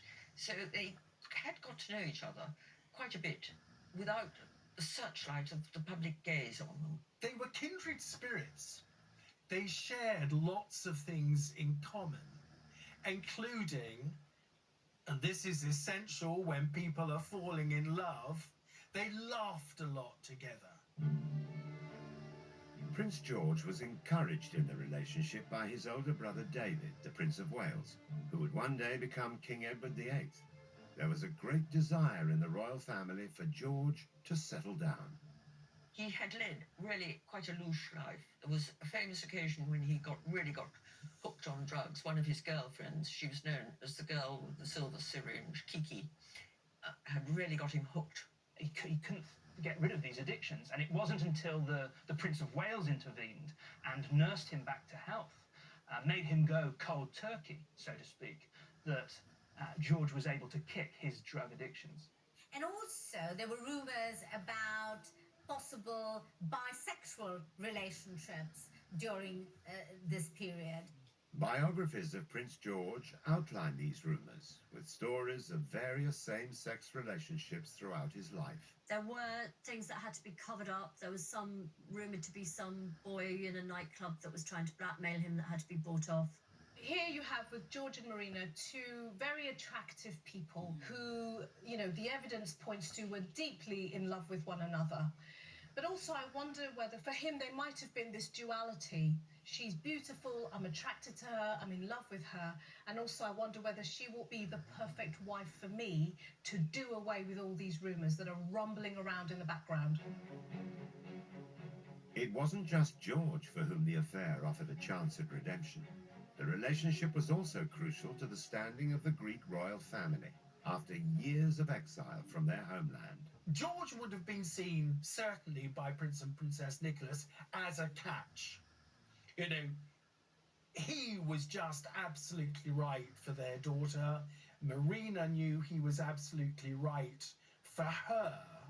This could be the beginning of her climbing back into society, regaining her footing and her positioning as a high-status royal. Their romance continued to blossom, and in the summer of 1934, George decided to act. Marina was holidaying in the Slovenian Alps. George makes an impromptu, unannounced visit. And George goes down on one knee and proposes. And the news of the betrothal of Prince George to Princess Marina of Greece has stirred romance in hearts everywhere. Their engagement was officially announced on the 28th of August 1934. And in a break from royal convention, the happy couple addressed the public directly through the media. George and Marina invite British movie turn newsreel into the home and gardens. I'm so very happy and looking forward to come to England. This was a new kind of communication that was very direct, very personal between royalty and the public. Marina's time in France in more modest circumstances gave her a greater understanding of how real people lived and how to relate to them. A royal wedding is a historical occasion, not only for the lucky people who witness it, but for those who watch it reenacted on the screen. Just 3 months later, Marina and George married at Westminster Abbey, and a Greek princess became the Duchess of Kent.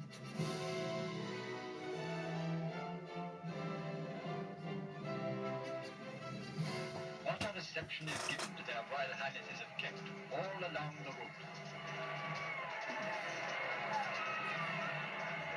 It was a dull, overcast end of November day, but that didn't stop seemingly all of London and all of Britain rejoicing for this young couple.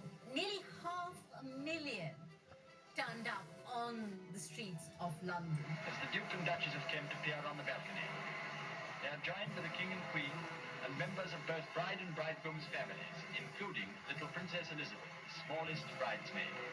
Once again, they used the media to portray an image of a modern royal couple in touch with the people. For the first time, the BBC broadcast a live royal wedding programme to Britain, but also to listeners across the world. So it became, more than just an English affair. It became a world affair in a way.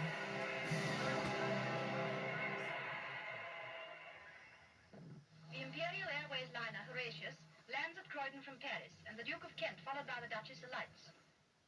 After the wedding, the couple embarked on a 5-month honeymoon before they settled into married life in London. On their return from honeymoon, George and Marina very quickly settle in a very luxurious home in Belgravia, very upmarket part of London. They entertained a lot, they went out a lot, they were a very popular couple. They were always good value, they always looked great. And so they were extremely popular on the party circuit.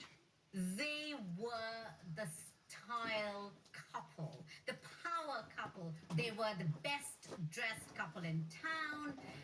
Marina made it fashionable for society ladies to wear pillbox hats and smart trousers. Even in these times, it's legitimate to point out the Duchess is wearing quite an attractive hat.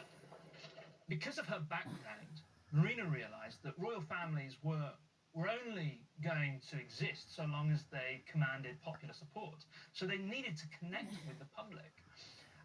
And she did this in a variety of ways, most notably in terms of the image she projected. And in the wider world of fashion, there will be more than a little interest in the Duchess's attire and coiffure. She wears a veil tied not under the chin but behind her hair, which you will notice is still arranged with a page boy cut. Marina used her interest in fashion not just to impact the way she looked, but also to help British trade. She identified certain industries across Britain that were struggling, and cotton was one of them. She made it fashionable to wear cotton dresses. No upper-class woman had worn cotton before, and her buying and making cotton fashionable gave a huge, huge boost to the Lancashire cotton trade. Marina's social responsibility further endeared her to the British public, helping to insulate herself and protect her royal status, because behind the scenes, rumours were rife that the marriage was in trouble. I believe almost certainly after the marriage there were infidelities. There's a strong rumour sweeping London about 3 or 4 years after the marriage that they were thinking of a divorce. The truth is, women and men all forever have had cheating husbands and wives, and you divide into the ones that put up with it and the ones that don't. Her priority may have been the reward of my position, my status, my family is greater than the cost of his rumoured affairs. And she may have done it that way, because if you go right back to her childhood, that driver of wanting security, wanting that status back again, that experience of exile, may inform how she behaved as an adult in that position. Despite the rumours, the couple continued to project an image of a happy marriage, which soon turned into one of a happy family. In October 1935, they had their first son, Edward, and a year later, a daughter, Alexandra. And of course, the growing family needed more space to live, so they moved to a beautiful country house in Iver, near Slough.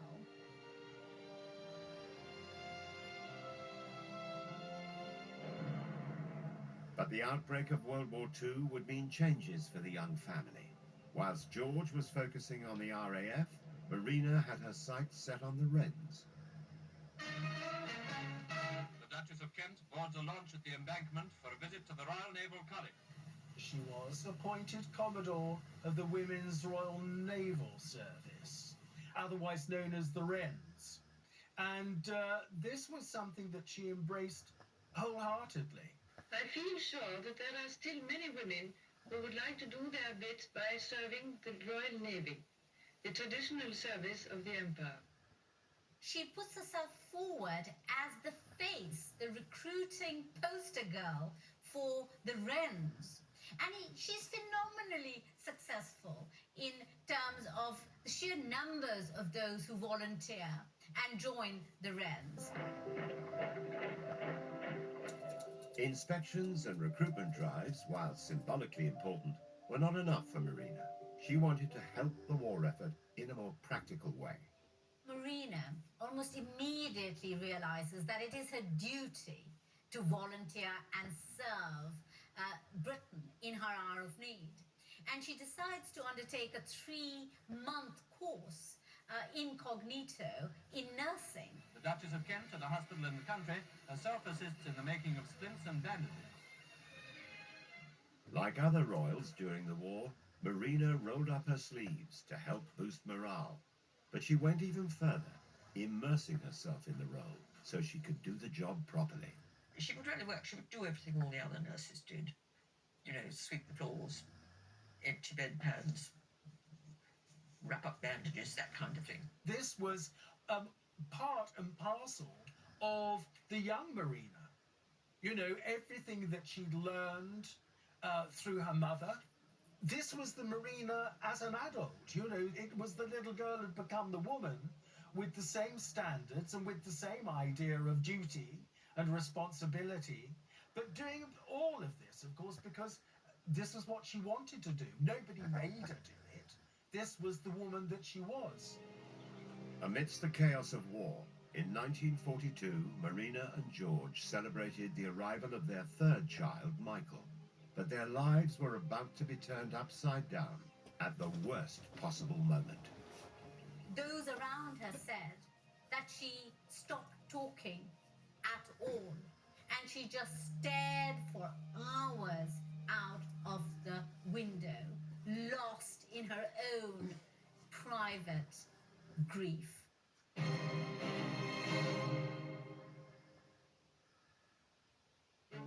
Greatness is seeing him achieve his goals. Great British Stories on 5, sponsored by Help for Heroes. Good evening. Tonight at 10. There's your mom. Gives us money. Money for what? Different stuff. Britain has spoken. You are the voice of the nation. So, what would you like to talk about? Nothing. Show me something instead.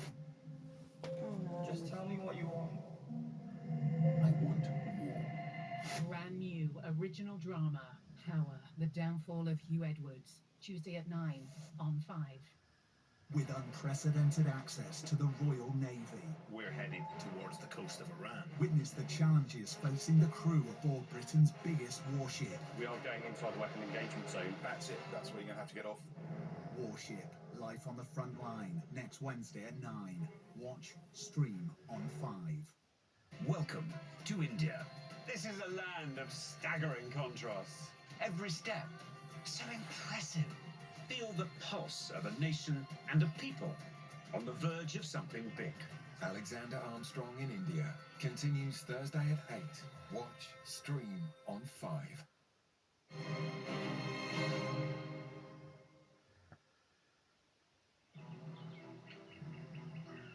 In August 1942, just 7 weeks after the birth of their third child, Prince George left Marina and the rest of his young family at Coppins, their Buckinghamshire home, and returned to active service with the RAF.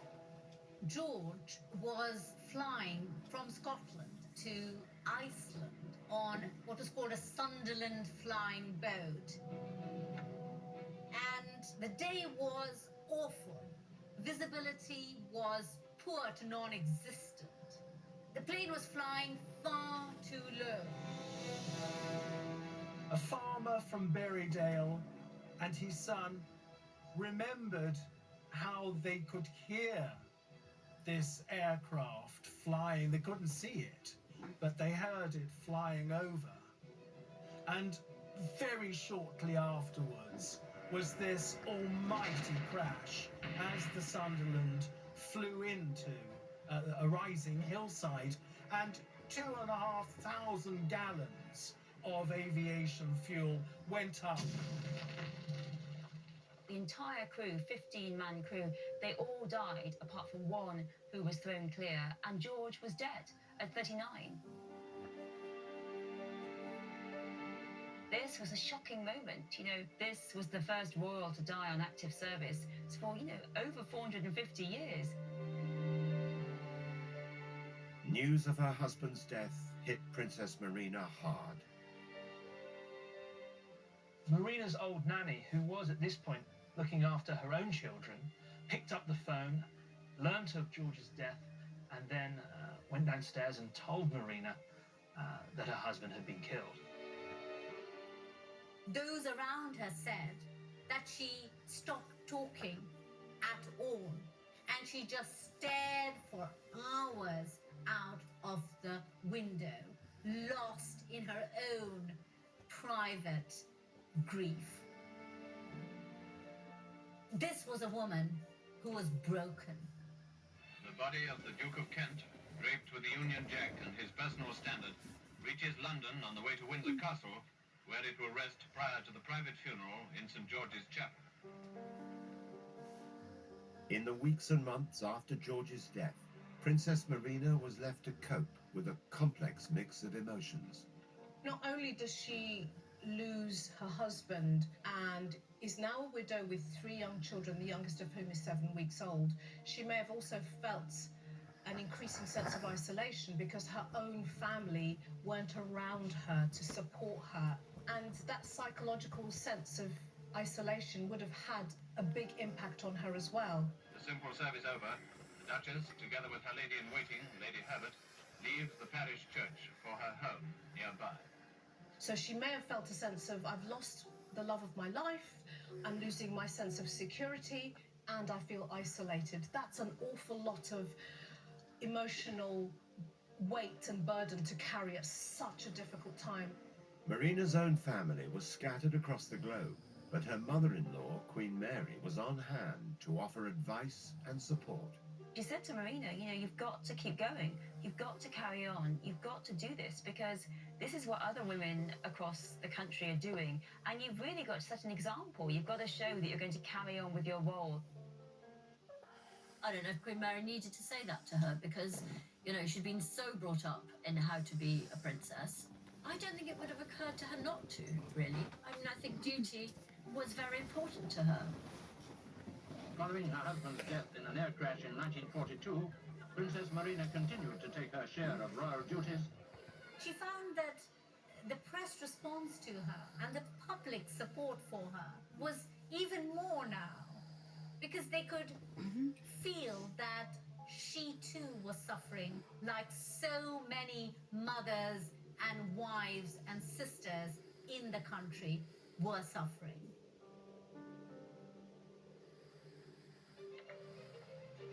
Marina threw herself into a punishing schedule of royal engagements. She became one of the hardest working royals, and in a way one thinks and hopes that this helped with the grief. She took over Prince George's patronages. The 30 to 40 patronages really became a driving mission for her, that her husband might be dead, his service might be no more, but she was determined to show her own service. May God bless you all and give you every success and a safe and happy return to your home and people. Whatever motivated Marina to keep going in the aftermath of her husband's death, it wasn't the prospect of a financial reward. The loss of George also meant the loss of a guaranteed income from the royal family. At that time, there was no provision under the civil list for royal widows. And in his will, everything that he had been left in trust for his children, because he didn't expect to die at 39. He didn't expect that Marina would be widowed at such a young age, but would be bereft of any kind of financial support. Marina was in difficult financial straits, and she had to start selling off her personal possessions, furniture, jewellery, familial possessions, because where was her money going to come from? It was her husband's job to keep her, and now her husband is gone. A lot of the fact that she managed to make a go of being a young widow with 3 small children and really a lack of family support around her was the fact that she did understand what insecurity was like, because that had been her childhood. As a single parent, Marina was determined to shield her 3 children, Edward, Alexandra and Michael, from similar insecurity, and to raise them in a manner which reflected the positive aspects of her own upbringing. Marina was very hands-on. Her relationship with her children when they were small was very close. It really reflected the way she'd been brought up herself, because she came from a happy, loving, close family. The relaxed, free upbringing that she was given and the warmth and the affection in her family maybe overcame and counteracted some of the coldness in the Windsor family. I mean, famously, King George and Queen Mary were very distant to their children. And I think she broke all of that kind of warmth that the Princess and elegance that the Princess of Wales brought in that generation was just what Princess Marina did for her generation. Marina was just 35 at the time of her husband's death and remained one of the most glamorous and eligible women in the country. The Duchess looks very well in a new hat, and a new hat on the Duchess's head is something more than a hat. It's fashion news. Princess Marina was an absolute magnet for men when she was a widow. Proposals used to come by post. There were even frustrated suitors found wandering around the gardens of Coppins. She had to have an extra policeman there. People felt very strongly about her. What's quite striking is that many women who were war widows, they did later remarry, and this was seen as the right thing to do. But it's rather different when you're Princess Marina, when you have royal children. Remarriage for Marina would mean the permanent loss of both her and her children's royal status. She remained a widow. But even so, her position within her husband's family had been made far less secure by his death. When George dies, the one tangible familial link that binds Marina to the family is also gone. So there was a period when there was quite a wide chasm at a personal level between Marina and the members of the royal family. She's widowed, she's lost the father of her children, she's only just had a baby, but also on top of that, everything that she's had in terms of position and status within the royal family is dissolving away. And this is the new life that she has to negotiate. It would take another famous royal love affair to restore Marina's place at the heart of the British monarchy. Marina's cousin was this young Greek prince, Prince Philip, and she played host at her countryside home, Coppins, to Elizabeth and Philip on a number of occasions when they were courting, and she would help oversee this romance blossom. Not only did she think that the couple were well suited, but Marina also had dynastic ambitions, and she could see that Prince Philip was very much like she had been a young Greek royal, but without a stable base. And marrying into the royal family in Britain would give him that status and position in society. What a wonderful picture the princess made, looking most lovely in her magnificent gown and standing happily beside her husband. The marriage of Princess Elizabeth and Prince Philip really, I think, gives a lot to Marina's role in the royal family. She is cousins with Prince Philip, and of course she is the aunt to Princess Elizabeth. And Elizabeth makes a decision when she accedes to the throne that the royal family, the firm, should be expanded. And Princess Marina was really someone who'd be part of this expanded royal family. She was the right age, she was experienced, and she was very popular, both with people in the United Kingdom and overseas. Queen Elizabeth awarded Marina a salary from the civil list, a recognition of her hard-working aunt's value as a royal asset both at home and abroad. And in September 1952, accompanied by her eldest son, Edward, Marina began to repay her niece's trust, embarking on what was to be the first of many overseas tours as the Queen's representative. In the city, there was a warm welcome for the royal visitors from Malays and other members of the Singapore community. What was required by members of the royal family on some of the tours, and the South East Asian tour that Princess Marina undertook was a case in point. You had to have some pretty good stamina. You know, that one was 5 weeks in duration, with 67, 68 engagements packed in there, and was a huge success. And it was not only a huge success diplomatically, it was also a huge success for Marina herself, because it was the first really major tour that she'd undertaken. Everywhere, the Duchess received the warmest of greetings. The loyal people of Singapore were delighted and charmed by Her Royal Highness's interest in their welcome. Marina brings with her the usual glitz and glamour, the usual royal charisma, but of course she also displays that famous common touch. She has a way with ordinary people, which not all royals do possess, and that really endears her to the people that she meets on these trips. Her charm and elegance won her great popularity everywhere. The Queen called upon her because she brought a kind of internationalism, perhaps, to the idea of the monarchy, which could only really be seen to be a good thing. Maybe it was a freshening up of what they were presenting. Excitement in Accra, capital of the Gold Coast, reached its first climax with the preparations for welcoming the royal visitor. The 1950s was also a period that Prime Minister Macmillan referred to as the winds of change. This is when the empire was unraveling, and we see how Marina undertakes some very high-profile visits at the time of the independence of former colonies. And on behalf of Her Majesty, to declare the causes of the opening of the first session of the Parliament of Ghana. She seems to fit the bill for what is needed at this point.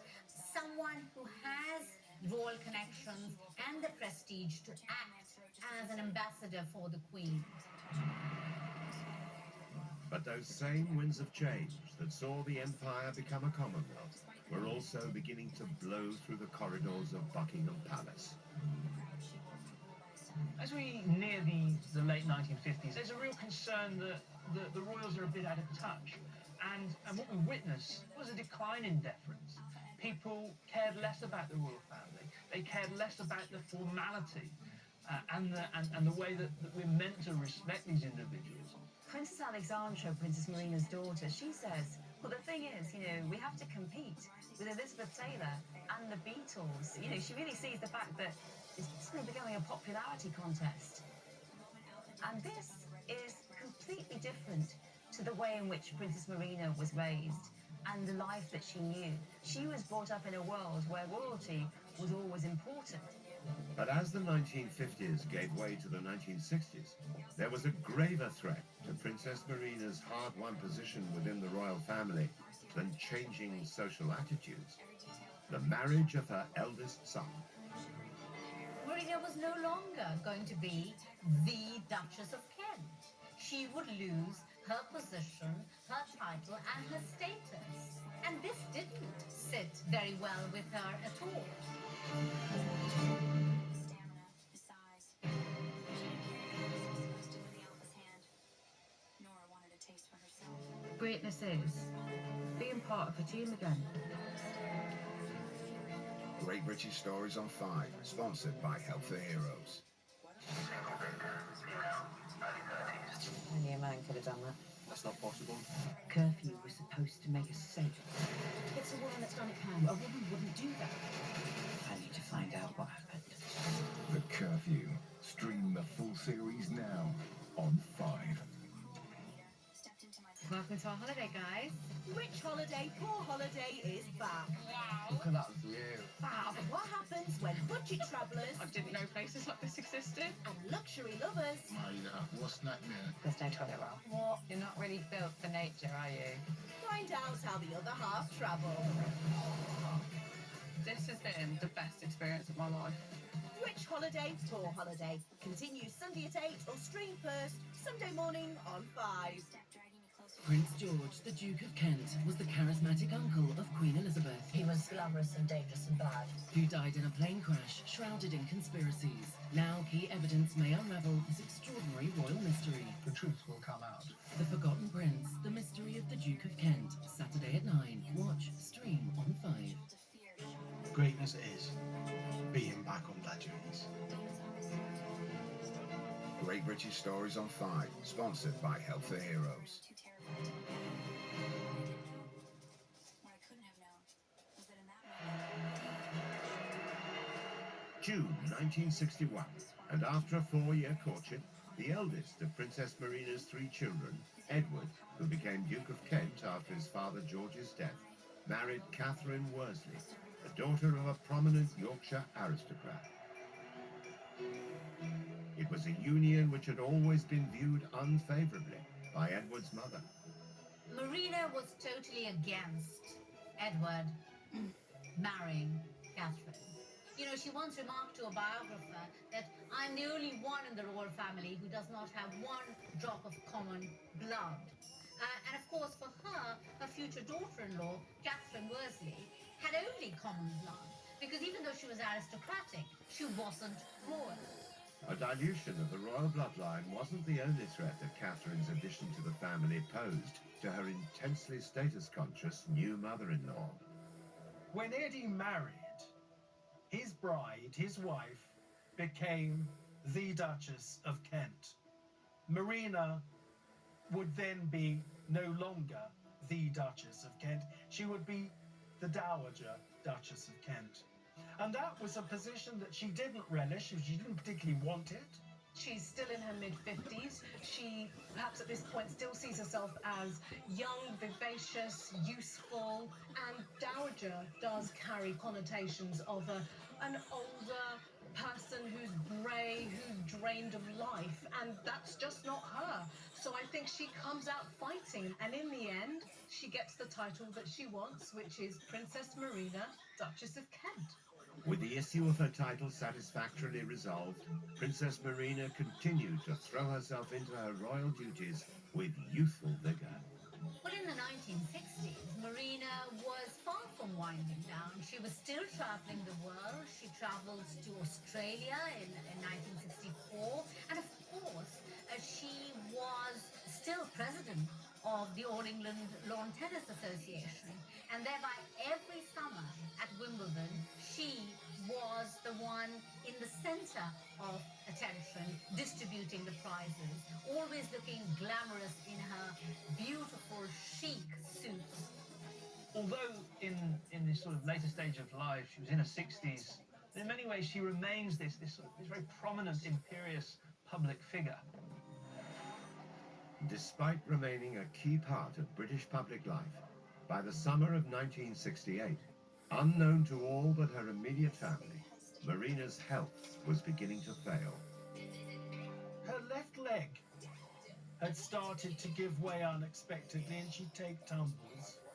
And after a while, her left arm became weak as well. And on the 18th of July, she had taken a very serious fall and had gone into the London hospital, where it was diagnosed that she had an inoperable brain tumour. Edward, Alexandra, and Michael were advised that the princess might have 6 or 7 months to live, and they told nobody. They lived with this unbearable secret. What they hadn't anticipated, that it would all be over in 5 weeks. Princess Marina, mother of the Duke of Kent and Princess Alexandra, has died at the age of 61. On the 27th of August 1968, following a short illness, Princess Marina of Greece and Denmark slipped into a coma and peacefully passed away. Much like the death of her husband, George, in 1942, the death of Marina comes as something of a shock to the British public. There was no grand sort of warning. They hadn't prepared themselves for this moment. The public were informed that she was ill, but then suddenly she's gone. Throughout her life, Marina had been a fighter. She had created a life for herself, whether it was as an exile in Paris or in England as the Duchess of Kent. And the fact that she wasn't given a chance to fight against this disease, I think adds to that sense of tragedy and poignancy. Princess Marina's funeral, the service took place at St George's Chapel, Windsor Castle. And whilst the congregation was made up of her relations from abroad, various foreign royal houses, the Duke of Windsor came from Paris to attend the funeral, and there were quite a crowd of people outside the castle.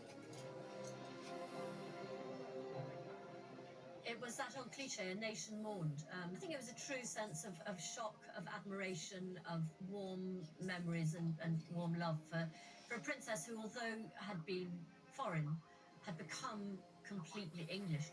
Princess Marina was buried in Frogmore, the private cemetery of the royal family. Beside her lay her dearest Georgie, whose body had been reinterred from St George's Chapel. They were together now at last, after having been so cruelly separated after only 8 years of marriage. Widely remembered as a snappy dresser with a penchant for pillbox hats, Princess Marina was so much more. Beneath her elegant exterior lay a core of steel. Marina overcame both a childhood in exile and the tragic death of her husband, and dedicated her life to the service of the British Crown. I think what Marina brought to the royal family was that combination of royalty and realness. She was a picture-perfect royal, but with her own personal touch. Marina's story is really remarkable. And her legacy, her emphasis on engaging with the media in new ways, on engaging with the public in new ways, that continues right through to the present. The success of Marina can be gauged from the fact that the British public never fell out of love with her. They adored her as a young princess when she first arrived, and they bemoaned her sudden tragic end when she died. That's quite a feat.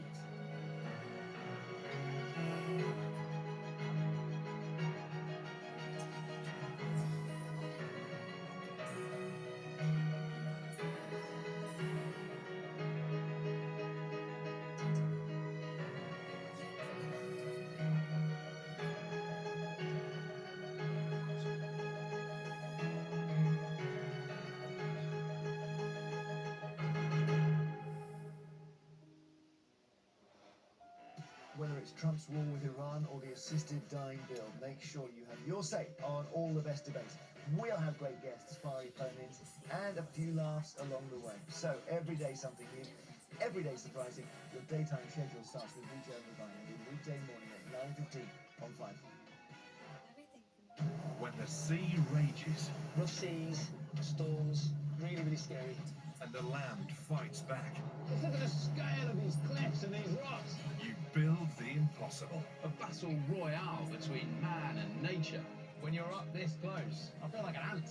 No matter what the sea throws at them, they stand firm. Brand new Building the Impossible with Rob Bell continues Friday at 8. Watch, stream on 5. A brutal murder, a digital trail, and a selfie that shocked the world now at 5.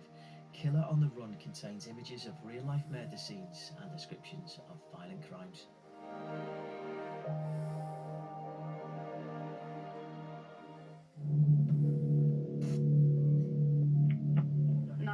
Where's your emergency? Troy Taylor is on the sofa. I can see blood. I received a phone call that there had been a body found in a home in Ellet. The neighbor, she'd gone over to check on them. There was blood, and she described as being everywhere. As the captain of investigations, it was my job to respond.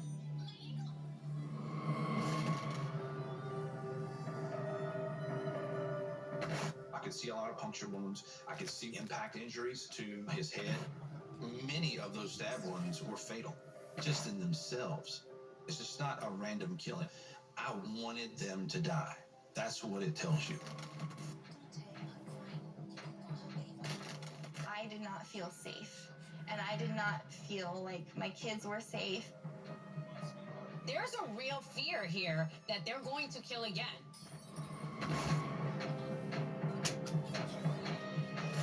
She posed, holding up the knife that she used, and took a selfie with his body in the background, with a smirk on her face. She wants the world to know what she's done. Her friends helped identify her accomplice. He becomes a liability, and it only increases her rage. He was laying on the ground, and as she stood over him, she looked at him, and she said, "I used you for your guns," and shot him in the face.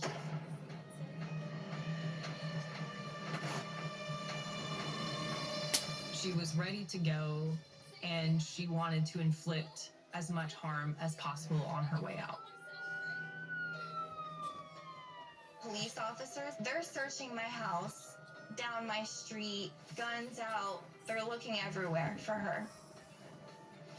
She was on the run and she was armed and dangerous. I was worried that she was going to kill a bunch of innocent people.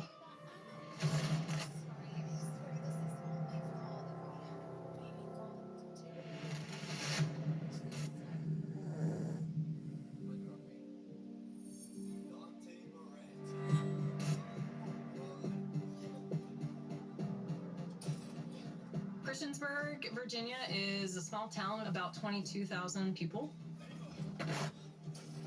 A lot of the folks that you encounter were born here, raised here, spent most of their life here. That's one of the reasons that this crime was so shocking for this community, is that it was the violent nature of it and the fact that it was perpetrated by someone produced by this community. I was the captain at the Montgomery County Sheriff's Office in Christiansburg, Virginia. I became a police officer to help people. I grew up in very poor neighborhoods. I grew up around drugs and violence and things that would be horrific to most people. And I chose not to be part of that. And I chose to pick a career path that would allow me to help those same people, so that some child or some person wouldn't have to deal with some of the horrors that I had to face when I was growing up.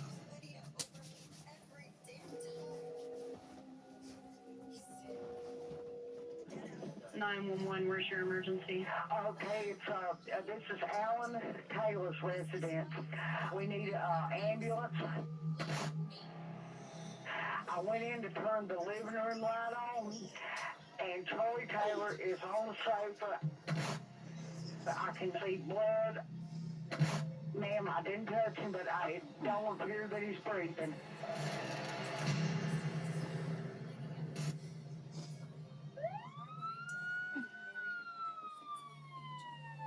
We had sealed everything off, and we began assessing what had happened. There was no signs of forced entry that we could find. As we made our way into the home, there was not a lot of struggle that looked like had taken place other than where the body was seen. When you come into a scene like this, where he was stabbed over 30 times, beaten about his head and arms with an impact weapon, there's a deep-seated hatred for this individual. From identification, we were able to determine it was Charles Taylor. There was another person still alive in the home, which was Charles Taylor's father, an elderly man who was bedridden, who identified the person he saw that he recognized, and that was Amanda Taylor. Charles Taylor was the grandfather to her children.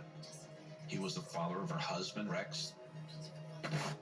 He said that he had heard his son screaming, and then shortly after, Amanda came to his room. They talked for a few minutes. Sir, if you could, what's your name? Alan C. Taylor. Okay, Alan, and you've been at your residence all day today? Yes, sir. My son was here with his daughter-in-law when another floor come down. And he was take Charles up the store, get some cigarettes, but he fell in the front room and hurt his leg. Amanda goes up to the victim's father and says, Charles has injured himself, he's hurt his leg. That explains the screaming that you've heard. We've got to take him to hospital. It's very interesting that Amanda is able to go and talk to Alan as if nothing has happened. Just cool, calm, and collected, very matter-of-factly, saying some random, made-up-on-the-spot story. Oh, he's hurt his leg, we're going to take him to the hospital. She can lie to him and just carry on with her day as if she hasn't just engaged in this horrific crime. There's an unknown male. They don't know that person's identity, but what they would know is disproportionately violent crime is the preserve of men, and women do not tend to inflict violence when it comes to the physical killing of others. And what time was that again? They left here a little bit before 4 o'clock. They said they was going to take him down and see him drive off with him. Okay, so you never actually saw your son leave the residence? Right after the murder took place, as soon as we knew who Amanda was, we immediately went to identify phones, social media accounts, and so we started pulling every string to figure out where this subject was and who was with her.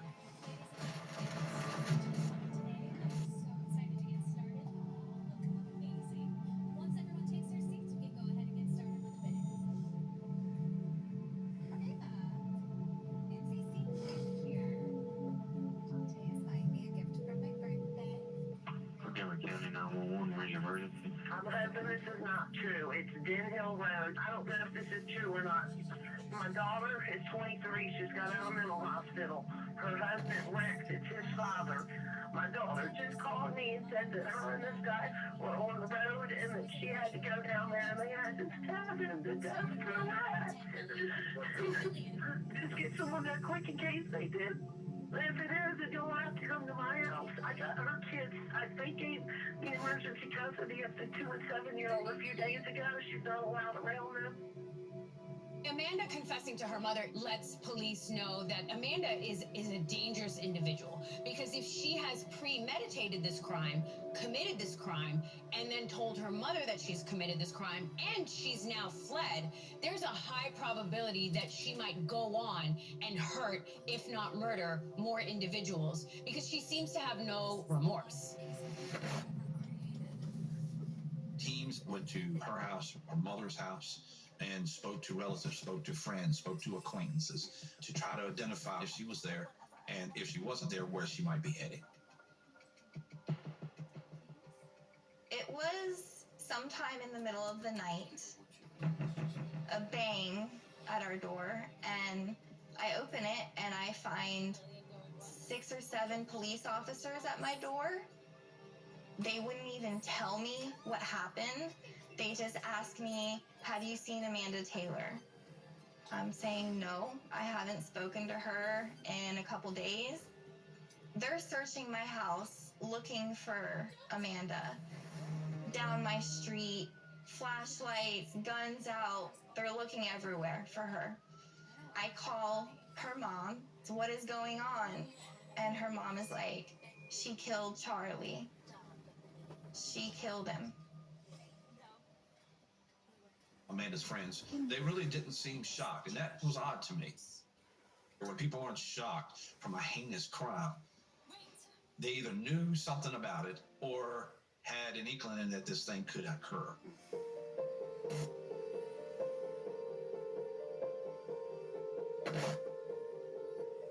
I met Amanda in the 6th grade. We were 11 years old. We just became best friends, and if we weren't with each other physically, we were on the phone for hours and hours every day. And yeah, no one else really compared to the friendship that we had. Amanda and Rex met around 13, 14 years old.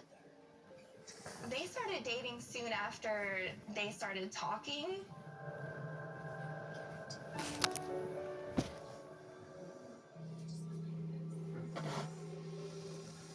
Amanda and Rex Taylor got pregnant when she was 16.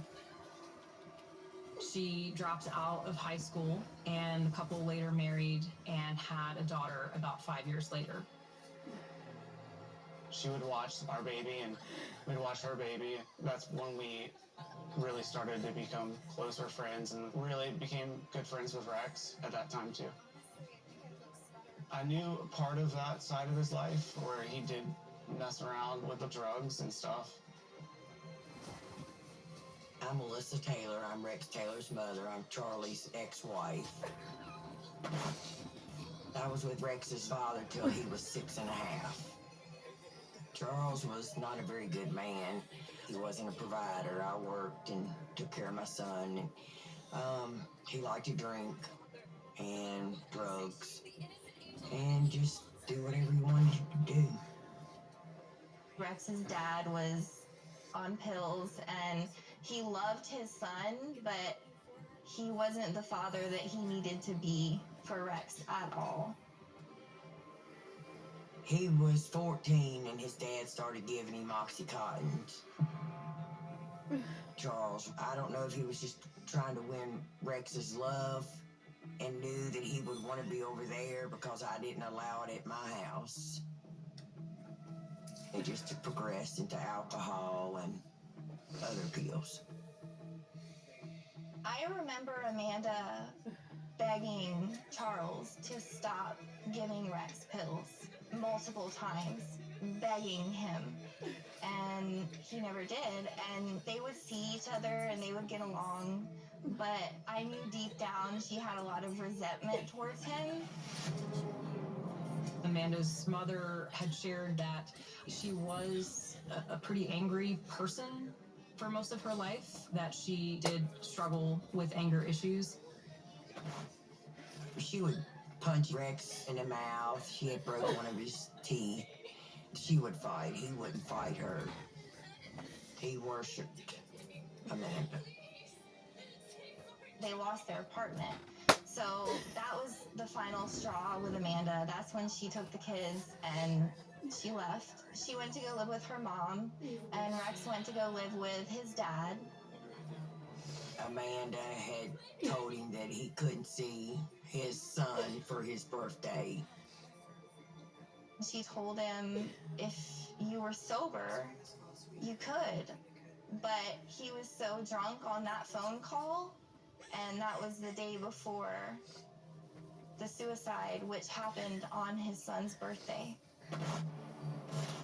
Charles had called me that morning. He said, "Get down here, I think he's dead." I was in hysterics, and when I got out of the car to go around to go in the back door, I glanced and he was hanging in the shed.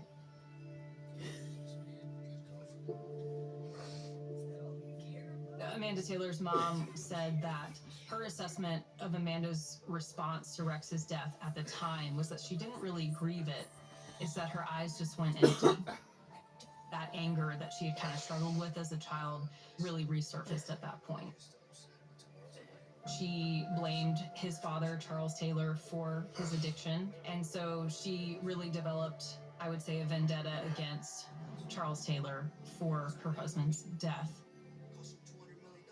As harsh as this may sound, it was ultimately Rex's decision to not get sober and to end his own life. So blaming Charles, while not far-fetched, is really not fair either. Addiction, depression, suicidal ideation is very multi-layered and complex. So for Amanda to create this narrative in her head that it's all Charles' fault, and had it not been for Charles, Rex and I would be alive and well and living happily ever after, really is not reality-based at all. Good evening. Tonight at 10. There's a man. Gives us money. Money for what? Different stuff. Britain has spoken. You are the voice of the nation. Let's get one thing straight. Everything I have, I've earned. And that includes respect. So, what would you like to talk about? Nothing. Show me something instead. If this gets in the wrong hands, I'm gone. Just tell me what you want. I want more. Brand new original drama, Power, The Downfall of Hugh Edwards. Tuesday at 9 on 5. With unprecedented access to the Royal Navy. We're heading towards the coast of Iran. Witness the challenges facing the crew aboard Britain's biggest warship. We are getting inside the weapon engagement zone. That's it. That's where you're going to have to get off. Warship, life on the front line, next Wednesday at 9. Watch, stream on 5. Prince George, the Duke of Kent, was the charismatic uncle of Queen Elizabeth. He was glamorous and dangerous and bad. Who died in a plane crash, shrouded in conspiracies. Now key evidence may unravel his extraordinary royal mystery. The truth will come out. The Forgotten Prince, the mystery of the Duke of Kent. Saturday at 9. Watch, stream on 5. Welcome to India.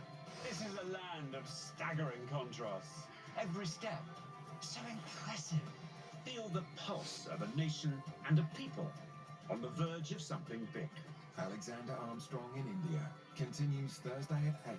Watch, stream on 5.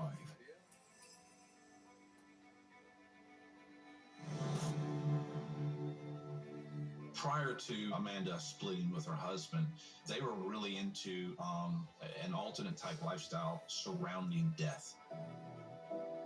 They were fascinated with murderers, serial killers specifically. Rex was writing some serial killers in prison and, pen pals with them. Amanda wrote the serial killers too and got letters. One of the elements that will always stand out to me about this case is just the depth of darkness that I saw on her social media. It was very clear her affinity toward violence and posting pictures of mass murderers in kind of this celebratory way. I think also having that juxtaposed with lots of pictures of her young children as well left quite an impression on me. Many people are obsessed with true crime, horror movies, serial killers. I mean, it's part of a mainstream culture at this point. But Amanda and Rex used to correspond with serial killers, which is really taking true crime love to a very dangerous territory. So I think between the troubles in the marriage, the escalation of the true crime obsession, the problems with Amanda and how she felt towards Rex's father really point to a lot of red flags coming together to create the perfect storm.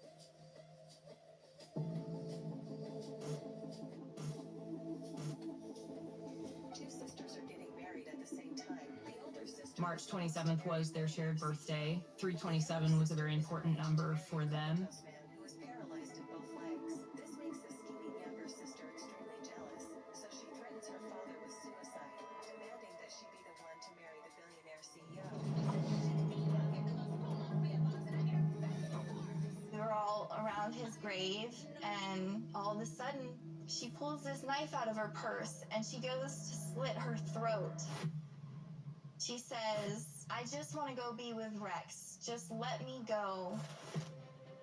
I grab the knife from her. I'm trying to calm her down. She is a mess. She stayed at the mental health facility here in Christiansburg for a few days and then was released on April 1st, 3 days before the murder of Charles Taylor. Seeing her at the graveyard with that knife in her hand and that look in her eye, she was dangerous at that point. And me and her mom were both calling the hospitals, telling them she needs to stay. Instead, she called Sean, and I knew that she was gonna just do something reckless, and I knew that Sean was going to be right on board with it.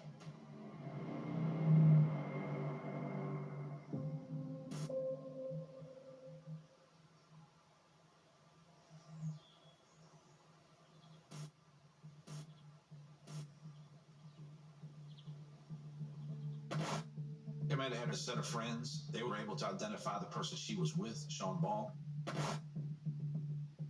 When we identified Sean Ball as a possible subject, we identified several social media accounts that belonged to him. One listed him as an ex-Navy SEAL, which gave us some concern. If this was really true, this could be a really serious situation that was made more, even more serious with these types of trainings.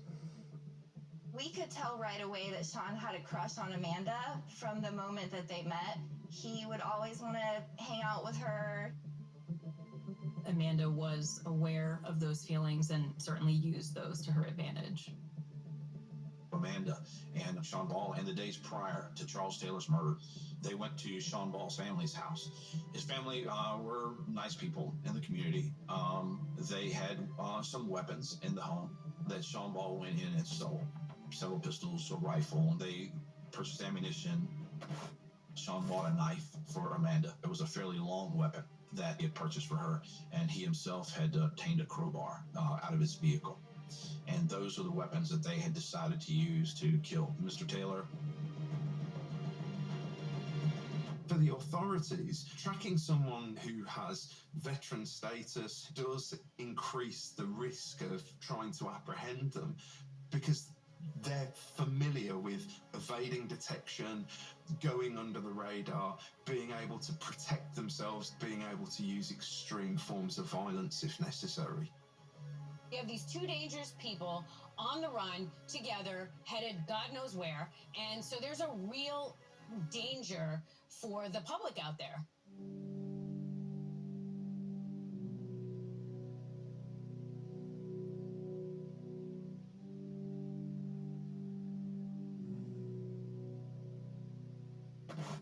We started to see her postings, and we found the picture of her with the dead body.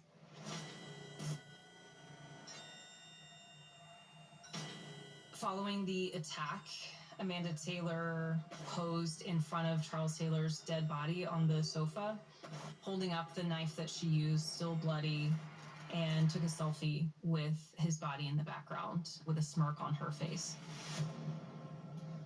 I remember seeing that selfie for the first time, and I was sitting with my colleague beside me, and we both looked at it and kind of looked at each other, and we were like, what is that? It was almost as if the horror of that, it's like your brain for a second doesn't let you believe that it is what you think it is. Statistically, and for the most part, it's men that do fatal violence to other men. But it's becoming apparent that the violence that's happened at the scene has largely been perpetrated by Amanda and not by the male who's accompanying her to the scene. This selfie tells us that Amanda really is proud of what she's done. She wants the world to know what she's done. She wants the notoriety. Welcome to our holiday, guys. What happens when budget travellers wow, and luxury lovers You're not really built for nature, are you? find out how the other half travel? This has been the best experience of my life. Rich Holiday, Poor Holiday. Continues Sunday at 8 or stream first Sunday morning on 5. Emergency services, single victim, female, early 30s. That level of violence. Only a man could have done that. That's not possible. Listen up! A murder during curfew. Curfew was supposed to make us safe. Arresting you for breach of curfew. They won't even let men be men anymore. A woman gets killed at night. It's a woman that's done it, Pam. A woman wouldn't do that. No men allowed. I need to find out what happened. full series now on 5. Prince George, the Duke of Kent, was the charismatic uncle of Queen Elizabeth. He was glamorous and dangerous and bad. Who died in a plane crash, shrouded in conspiracies. Now key evidence may unravel this extraordinary royal mystery. The truth will come out. The Forgotten Prince, the mystery of the Duke of Kent. Saturday at 9. Watch, stream on 5. When the sea rages. Rough seas, storms, really, really scary. And the land fights back. Look at the scale of these cliffs and these rocks. You build the impossible. A battle royale between man and nature. When you're up this close, I feel like an ant. No matter what the sea throws at them, they stand firm. Brand new Building the Impossible with Rob Bell continues Friday at 8. Watch, stream on 5.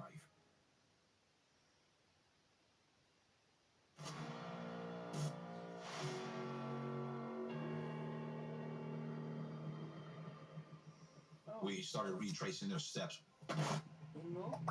Once they left the house, what we found was that they had gone to a gas station and gassed up. I believe they paid cash for it. We traced them through Dick's Sporting Goods, where they purchased ammo and burner phones and had hit the road. We began understanding that this could be a spree that was beginning to start. Her communication, her lifestyle, her interest, all focused around killings and serial killers. Then, once Sean Ball became associated with this Special Forces individual, that again heightened our concerns that this may not just be a singular event, that they were planning to take this further.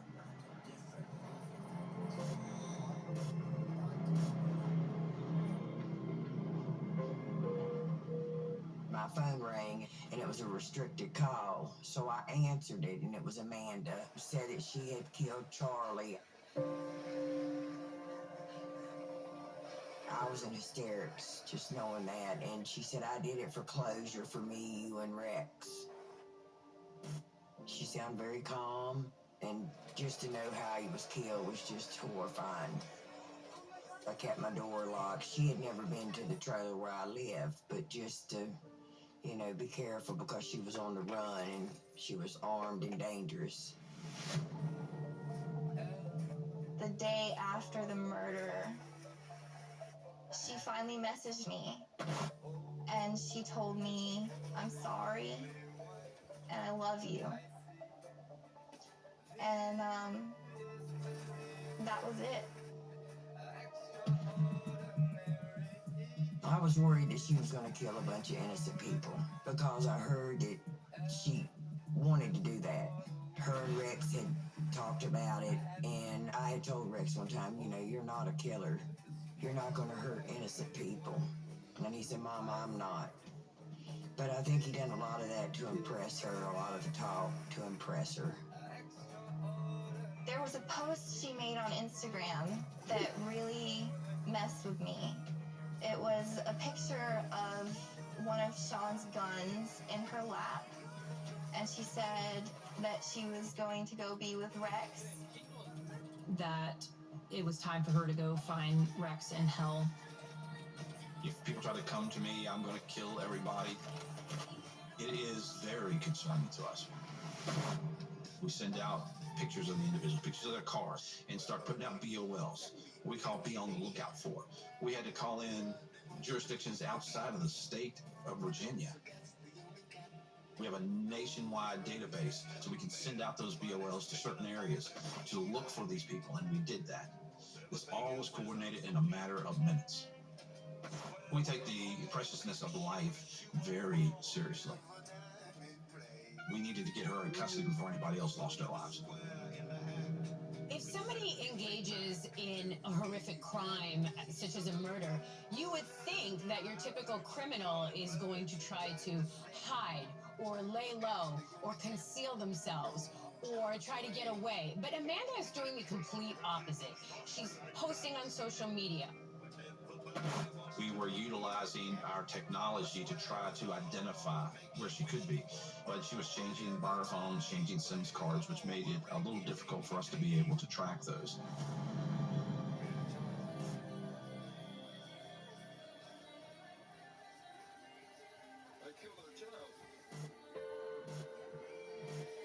we had a press conference set for later that day to try to get out the information that we had gained about these two individuals on this murder.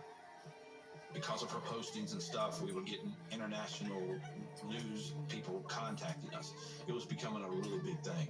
So as we were preparing for that conference, Dispatch Center contacted me and said, hey, we've got Amanda Taylor on the phone.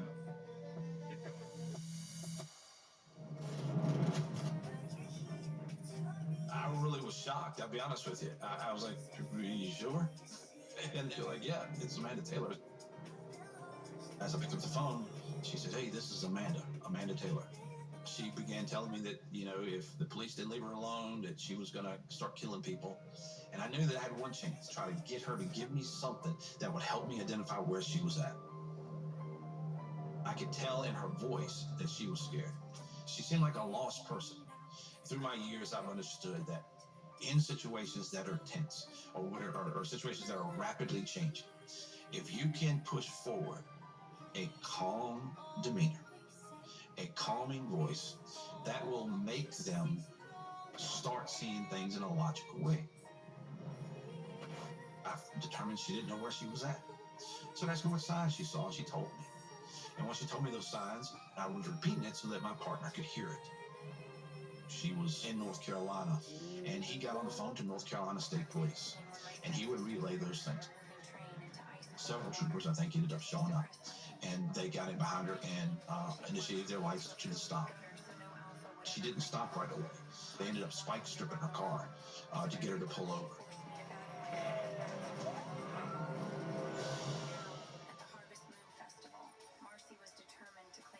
Once we knew Amanda had been apprehended and Sean Ball was not with her, we were concerned that we still had another killer on the loose. When we got a call that a body had been found in North Carolina. Police received a call around 7 p.m. that night for an unresponsive man on the side of the road. The description of that person matched that of Sean Ball. Somebody found him. They took him to the hospital. Myself and another investigator got in the car and started heading to North Carolina.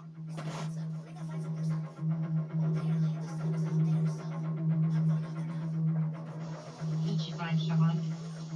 Yes, I believe Pat found Sean. Is he dead? Not dead. No, not right now. No, he's not dead. I don't know the details.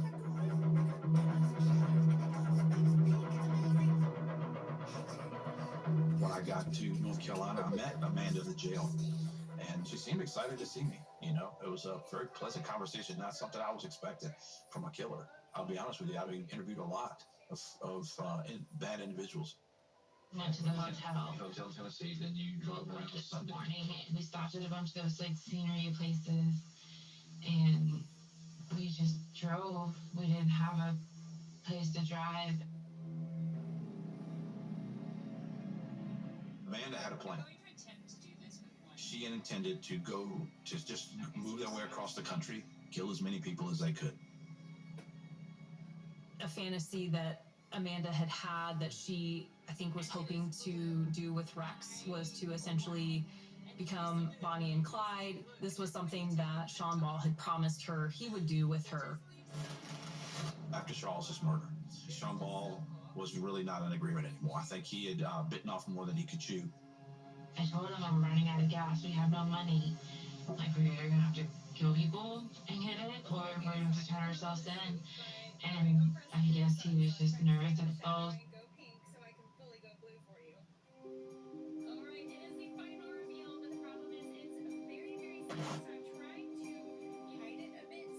They ended up near Asheville, North Carolina, which is about 200 miles southwest of Christiansburg. And they were on the Blue Ridge Parkway, and they encountered two college girls at an overlook. Talked about robbing these two girls. They were going to shoot them and rob them. She took the gun, put it in his lap, and said, "You're going to kill them. We need their money." Sean, he said he couldn't do it. So he took the gun, threw it under the seat, and just sat there. Which infuriated her deeply. He just got to put his head down.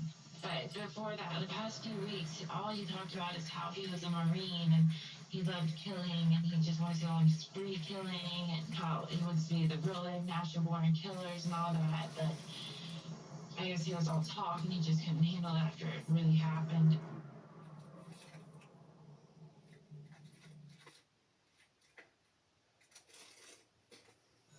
Congratulations to Miss Simpson on your promotion to head of drama. Good morning, Miss Simpson. Congrats on the promotion. Thank you, Cressida. Yes, definitely. Her name's Dina, actually. I think she should apologise. I'm sure she can fight her own battles. It's they, not she. One of our teachers doesn't think our voices should be heard. I will not be bullied into changing my views by entitled teenagers. Do you hate trans people as well, or just the gays? I don't hate anyone. Make out like you're some kind of benevolent defender of the oppressed. It's all performative, a pathetic cry for attention.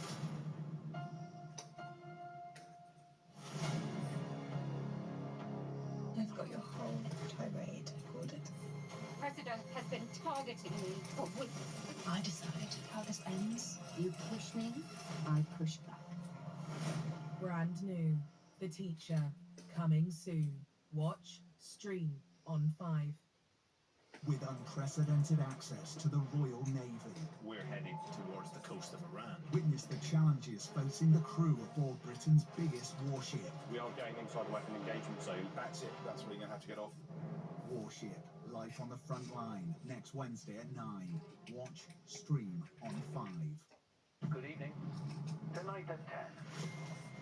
There's a man. Gives us money. Money for what? Different stuff. Britain has spoken. You are the voice of the nation. So, what would you like to talk about? Nothing.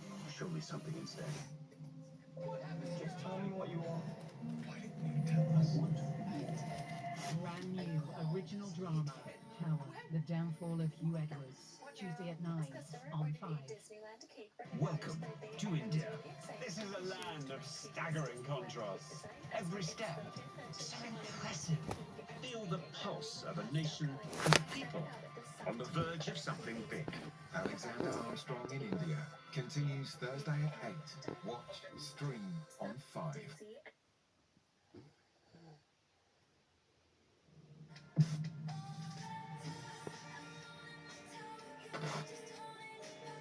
Sean was living with us. My husband and I, we got a house and we needed a roommate to help us pay rent. And I was Facebook friends with Sean and he was looking for a place to live. So, we're into the basement out to him. I thought that he was an ex-Marine, like, served in the military.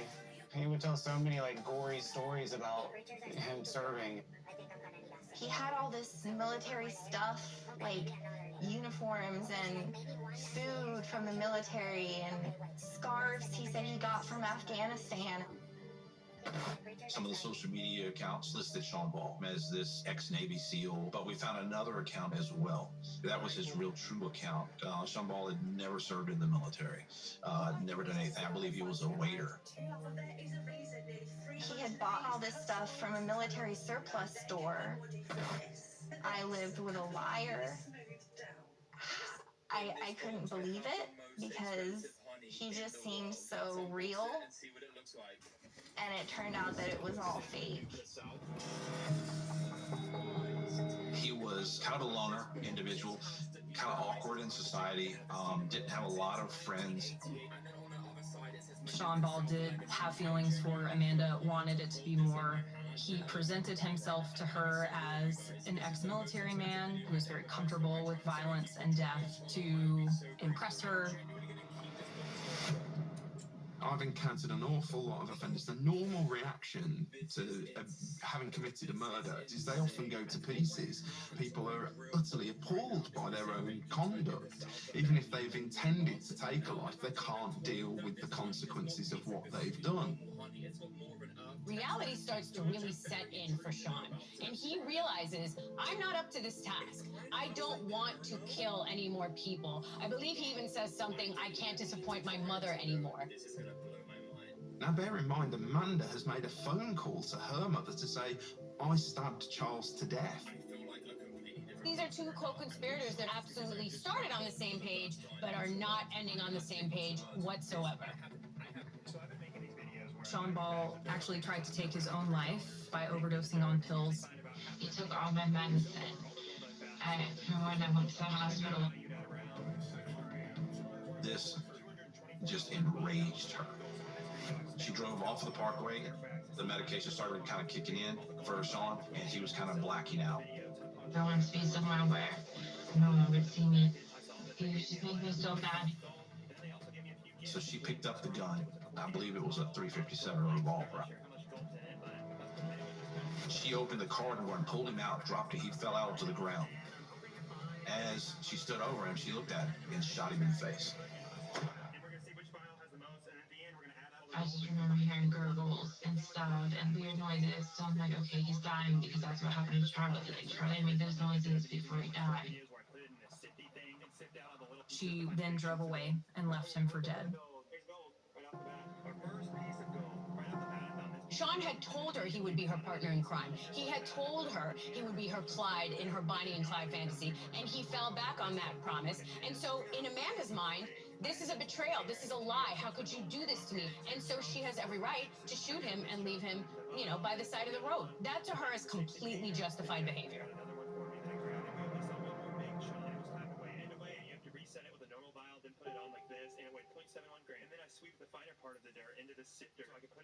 Did Sean die? He is in the hospital right now, alive. The bullet went through his chin, came out his jaw, through his neck, and then lodged into his shoulder.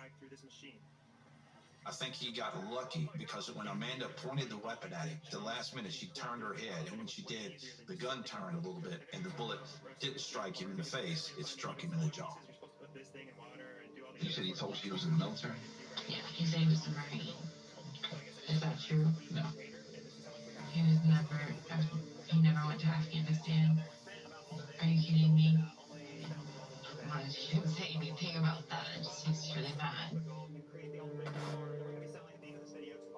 I heard about it when she was caught from the news, and I was relieved, very relieved.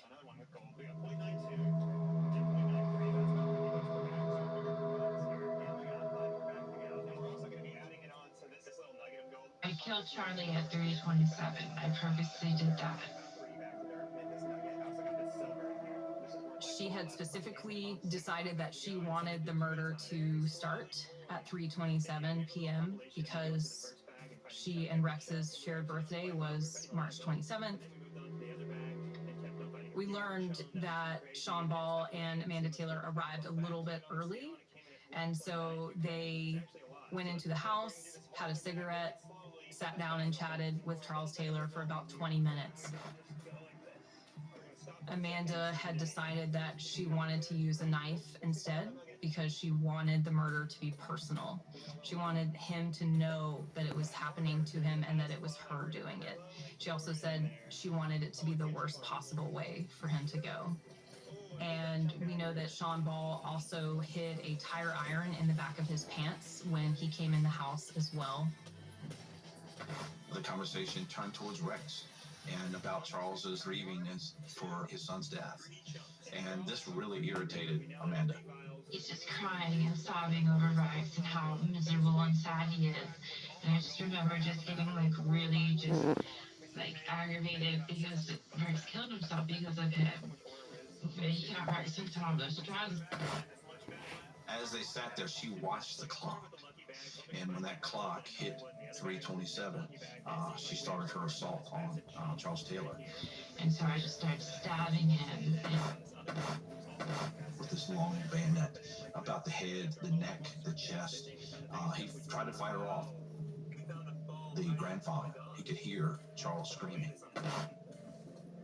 Sean Ball hit Charles Taylor 5 to 6 times with that tire iron in the head and in the back.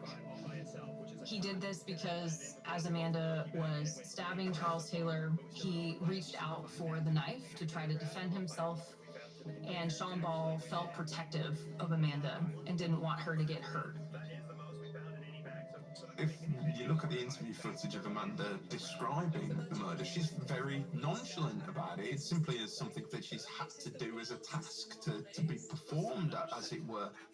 What is with the blood off of you? I had there was none on me. I got like one little job on me, but it was mainly, I guess, since the knife was so big, that it didn't really come back out on me or something. I don't know.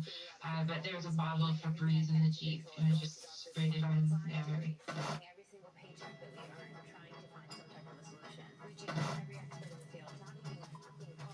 She really believes that Charles had what was coming to him. And so, of course, she's able to describe the murder matter-of-factly because she doesn't have any emotion towards it other than satisfaction. She took a selfie with the body. Then she went into the grandfather's room with the initial intention of smothering and killing the grandfather. Sean Ball talked her out of that, and one thing that I find really strangely ironic about this case is that Sean Ball participated in this grisly, horrifying murder of Charles Taylor with Amanda Taylor. But he also saved at least 3 people's lives over the course of that weekend. Charles Taylor's father, the 2 college girls in North Carolina, and honestly, who knows who else, right? If they had continued on, who knows what she would have done if she had had that support, if she hadn't had anyone talking her down or refusing to participate with her.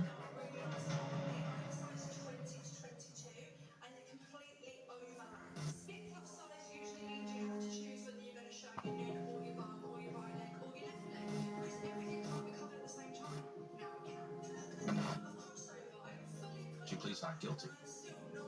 Just to get the attention. She wanted, she knew if she pled guilty, it would just be a quick thing. She'd go in, plead guilty, they'd give her a sentence, and that would be it. But by going to trial, she got to be part of the talk, got to have all the news coverage. It took the jury less than 30 minutes to find Amanda Taylor guilty of murder. She ended up getting life in prison without the opportunity for parole. The judge in this case called her evil personified. Next to my husband, she's the closest person that I've ever known. She was my best friend. Thank God her mom was there to help her with the kids. My heart aches for her children, even though they are living a good life and they're very well taken care of. It's something that they're going to have to live with for the rest of their lives.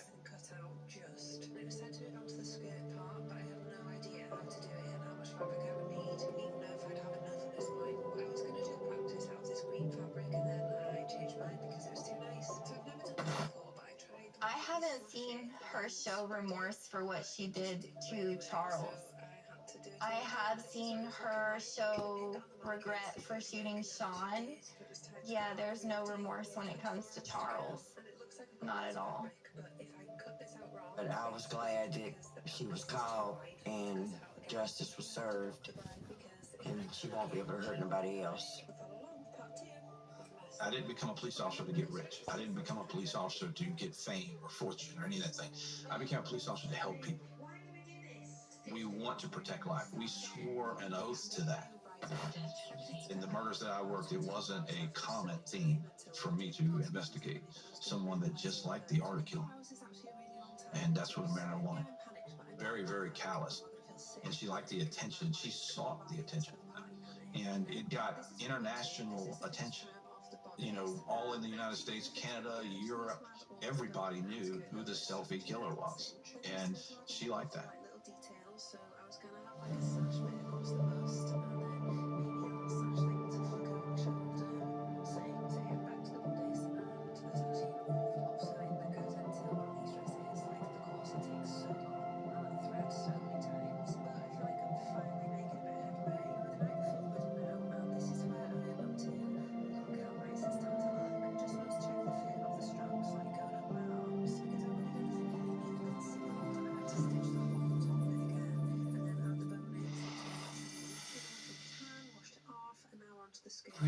George, the Duke of Kent, was the charismatic uncle of Queen Elizabeth. He was glamorous and dangerous and bad. Who died in a plane crash, shrouded in conspiracies. Now key evidence may unravel this extraordinary royal mystery. The truth will come out. The Forgotten Prince, the mystery of the Duke of Kent. Saturday at 9.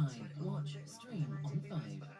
Welcome to our holiday, guys. What happens when budget travellers, wow, and luxury lovers, You're not really built for nature, are you? find out how the other half travel? This has been the best experience of my life. Rich holiday, poor holiday. Continue Sunday at 8 or stream first Sunday morning on 5. Welcome to India. This is a land of staggering contrasts. Every step, so impressive. Feel the pulse of a nation and a people on the verge of something big. Alexander Armstrong in India continues Thursday at 8. Watch, stream on 5. When the sea rages Rough seas, storms, really, really scary. and the land fights back, Look at the scale of these cliffs and these rocks. you build the impossible. A battle royale between man and nature. When you're up this close, I feel like an ant. No matter what the sea throws at them, they stand firm. Brand new Building the Impossible with Rob Bell continues Friday at 8. Watch, stream on 5. Chandler's crossed the line with Joey's girl, now on 5, in a late night catch up with our friends.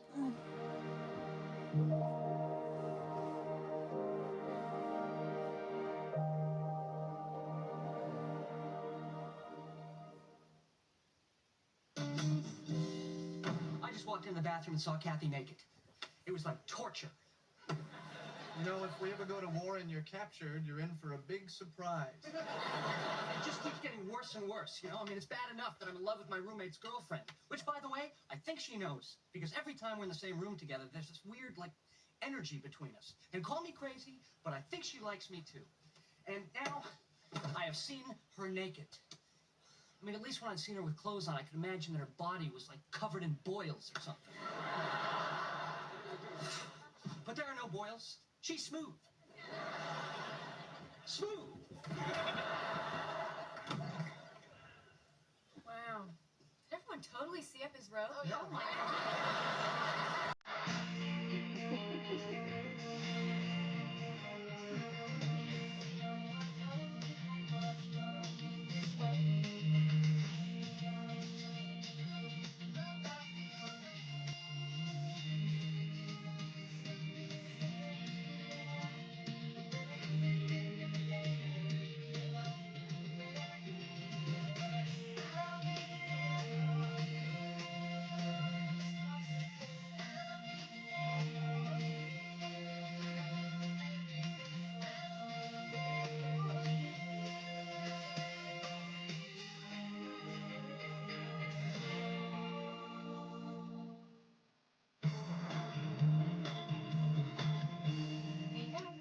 Alright, so I'll call you later. Hey, who is that? That would be Casey. We're going out tonight. Going out, huh? Wow. So, things didn't work out with Kathy, huh? Bummer. No, things are fine with Kathy. I'm having a late dinner with her tonight, but after my early dinner with Casey. What? Yeah. And the craziest thing is, I just ate a whole pizza myself. Wait, you're going out with Kathy? Yeah. Why are you getting so upset? Well, I'm upset for you. Well, I mean, having sex with an endless line of beautiful women must be very unfulfilling for you. What is the big deal? It's not like we're exclusive. Look, Joey, Kathy's... If there are things the customer can do themselves, brilliant, go for it. Saves me time, saves you money, so why not? A lot of UPVC windows are screwed in, so it's a simple matter of taking the screws out. You only need some basic tools for this job, but it's always worth getting advice from a structural engineer or another professional. Yay! Just run a Stanley blade around. So then you can beat it out with a rubber mallet, and Stacey and I are going to catch it. Oh God, no pressure. Go on now, we're ready. We need to bash the frame out carefully so the window can come out in one piece. Come on, Alex.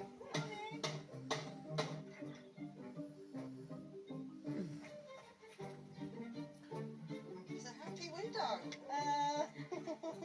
Feel like I'm a bit stuck here, Aggie. Are you okay? You happy? Yeah. Hey!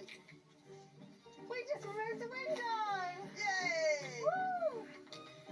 Now to knock down the wall. All this hard graft has inspired me to crack on with some jobs at my house in Essex, Pickle Cottage. Aggie's been teaching me how to build a stud wall in my garage to create a gym space that's separate from my husband's smelly fishing gear. Right, Aggie, the final phase. What do we do? John feels a little bit robbed because I've took 2/3 of the garage and he's now got 1/3 for his fishing stuff. But what we've got to remember here is that my hobbies are more important than Joe. No, I'm joking. So I just fell on my phone. Crap. Wow. Oh my god, it's 4 AM. We don't need any power tools. We don't need any power tools, no. Well, let's do it. Yeah. I feel like we're going to have this done in 10 minutes. Once the plasterboard's cut to size, the next stage is to screw it into the timber. Could be one of Joe's fishing rods. Oops. Once again, I am pleasantly surprised with how much easier this is than it looks. Like, you see walls go up in your house and you think, oh god, I could never do that. But actually, when you break it down, it's so much more simple and achievable than you think. It's now just a case of repeating the cutting and attaching process. Easy, unless you're in my madhouse. Hello. Oh, look, we've got a decorative finish now. You just decided we needed footprints on the wall, didn't you? Peanut, your piece is going up. Oh, like a glove, Aggie. Yes. Despite Peanut's best efforts, it doesn't take us long to get this job done. Goodbye, ugly fishing stuff.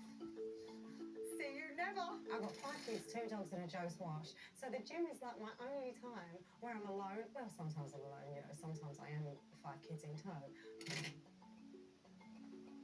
We've done it! Yes, Aggie! Now we've got a partition wall. We can have a really cool, clean, fish-free gym. And finally, it's finished. My plasterboarded stud wall and Peanut's paw prints have been hidden behind floor-to-ceiling mirrors. On the other walls, I've used timber effect cladding to transform the gym into a peaceful haven I can escape to. Why so bad? And even better, next door Joe has the fishing shed of his dreams. All his gear is neatly stowed on hooks and shelves.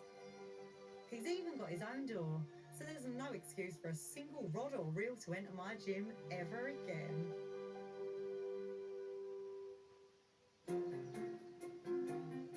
Back in Suffolk, the next job I want Alex and Nigel to tackle themselves is replacing the soffits and fascias, which were partially removed during their original extension build. Soffits are boards that lie horizontally underneath the eaves. Fascias sit vertically above them. Together, they neatly finish off the edge of the roof. I have to live. Nigel, Aggie, Nigel. Putting fascias and soffits is quite simple, and I think it doesn't take long to see a big difference. Labour costs vary around the country, but with Aggie's guidance, Alex and Nigel will be saving around £1,250 on the cost of getting a builder to do this job. And the only tools we're going to need are a hammer, saw and an electric screwdriver. I wouldn't do it on anything other than a bungalow, because then you're talking ladders or scaffolds. It can get quite dangerous, but on a bungalow, it's quite doable for a DIYer. The materials are cheap too, with soffits and fascias from around £5 a metre. What you're saving on is the labour. Can you believe it? We're doing your fascia and soffits. It's good, isn't it? We've used a hacksaw to cut the PVC soffit to fit the bungalow. Just got to wobble it round the scaffold. Next, we need to slide the soffit into place between the rafters and the brick wall. That's it. Are you in? I think so. It is stuck on a piece of cement somewhere. It might be here. Ah, yes. So I can just chisel away this cement. Right, that's that gone. Okay, so now it shouldn't pivot anymore and should be quite happy where it's supposed to be. Oh, yes. Like a glove. Got to do a lot of measuring and, making things fit in correctly. But yeah, it's actually nice to do something positive instead of taking it all down. Once that's slid in on top of the bricks, how does it stay there? Aha! We have noggins for that. Oh. A noggin is just a piece of reinforcing wood. Take one of these guys, rest it on the wall, push it down nice and tight so it clamps the soffit to the wall, and then shoot a couple of screws in. And do you want it straight in or diagonal? If you put it in a slight angle down, then it'll put more force on the soffit, which is better. And then it's time for the fascia. Yeah! It's going quick. This is easier than I thought. How exciting. What did you do Thursday as well? Did a bit of roofing? Finally, the fascia's nailed to the bottom of the roof. I think one of the nicest things about today is seeing Nigel do something to his house that isn't demolition. He's now adding something to his house, which is exciting. That's We're on the last one, Nigel. I'm feeling a bit emotional. We've done all right. Looks as good as anyone else's fascia, doesn't it? Yeah, I've learned quite a few things, like the noggins and all that. The more you do, the more you get confident with it. It's like brilliant, because, yeah. We've only done it, haven't we?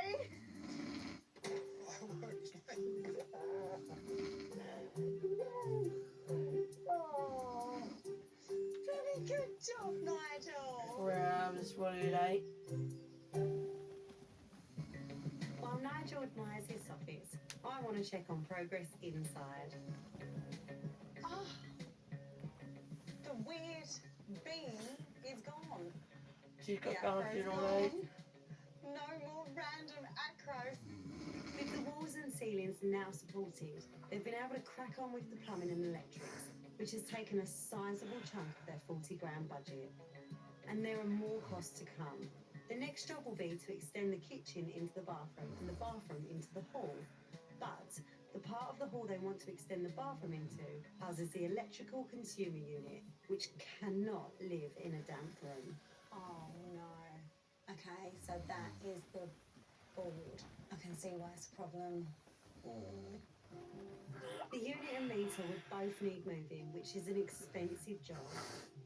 This is dead hallway space, and it would be ideal to just make this part of the bathroom, but they've been quoted £2,800 just to move this alone. Then a part of me thinks if this is their forever home, it's worth investing now, so that you get the most out of it. But then I think to myself, well, is it going to need updating? How much is the electrician going to cost? Is she going to end up rewiring the whole house? The whole thing could spiral into a disaster.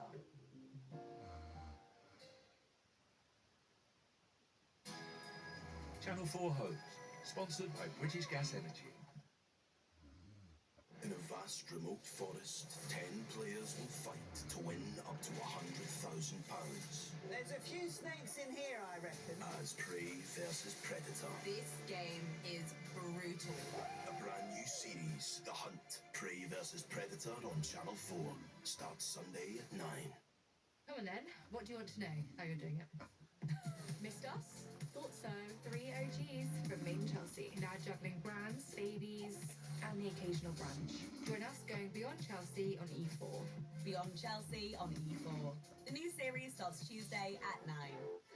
Good outfit? These Aussies are going on tour. We are here to win. Aussie, Aussie, Aussie! Aussie, Aussie, Aussie! Oh, it lost. Aussie, Aussie, Aussie! We got the lady. I don't have a I'll galaxy forgive, all I'll night. never forget.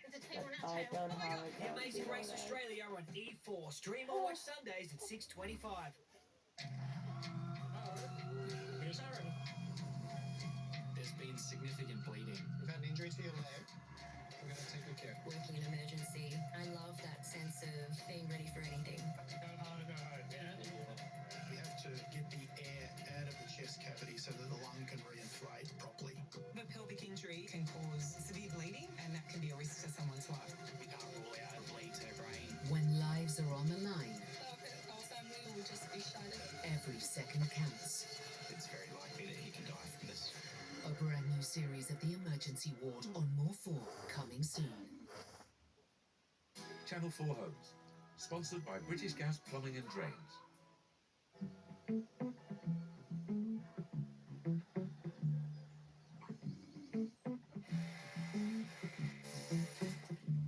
Aim for the middle and just whack it as hard as you want. Oh, that's satisfaction. Nice, isn't it? In Suffolk, I'm helping Alex and Nigel renovate their bungalow to keep within their £40,000 budget. With builder Aggie's help, we're replacing windows with doors. An easier job than you'd think. How are you feeling? Knackered. French doors are going in on both the kitchen and the master bedroom. It's a happy door. It's a happy door. Oh, you have to They've made their builders slot the kitchen through into the bathroom.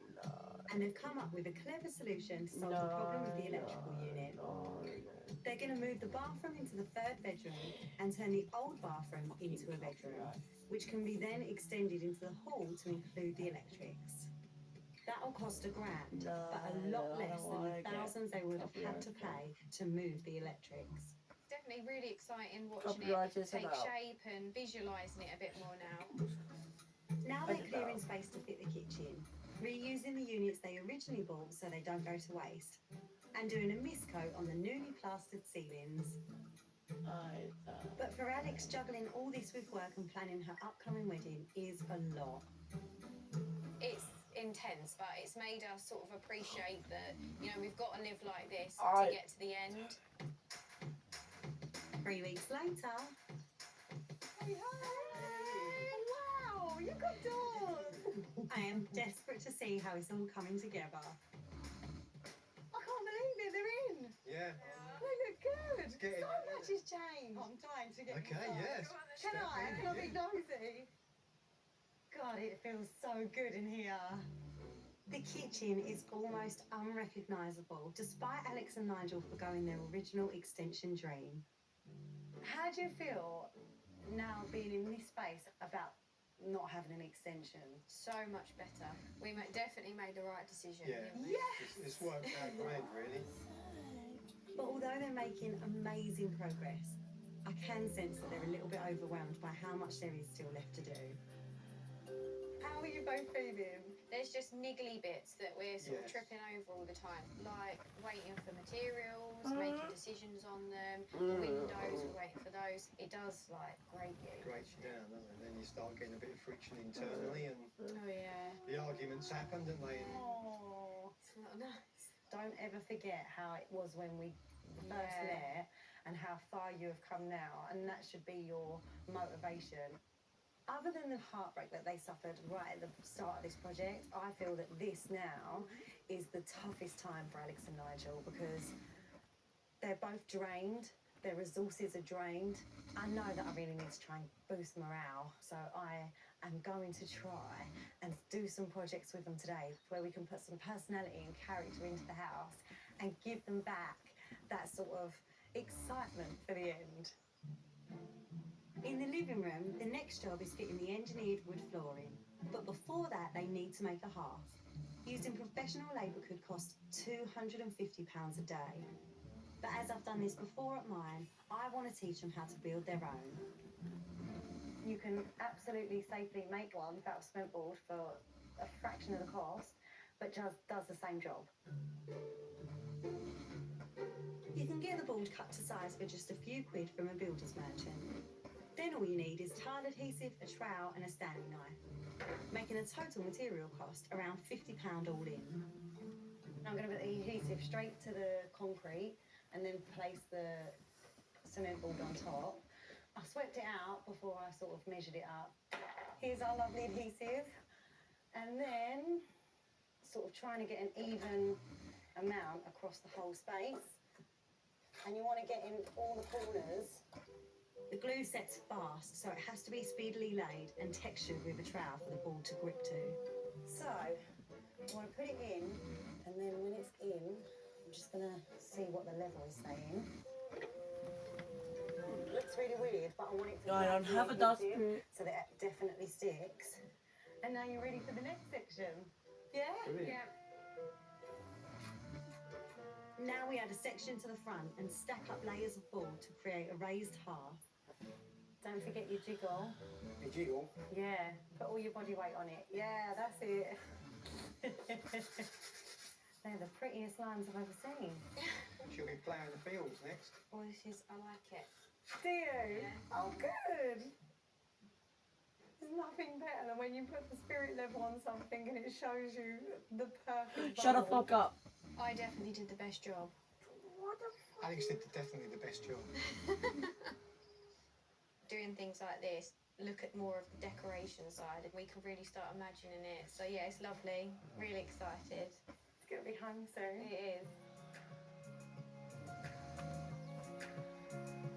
A few weeks later, with the radiators now in at a cost of £1,500, Alex and Nigel are cutting the tiles to cover the fireplace. Enjoyed that, didn't you? Yeah, I feel like I've done a wonky line, but hey. And laying them to complete their half. Sorry, I meant to post you because I just Finishing their put own out on my fireplace has cost them Red less than phone. £150. Last piece. Last piece. And saved on labour, which all helps keep them on track with their tight £40,000 budget. Right. That's that done.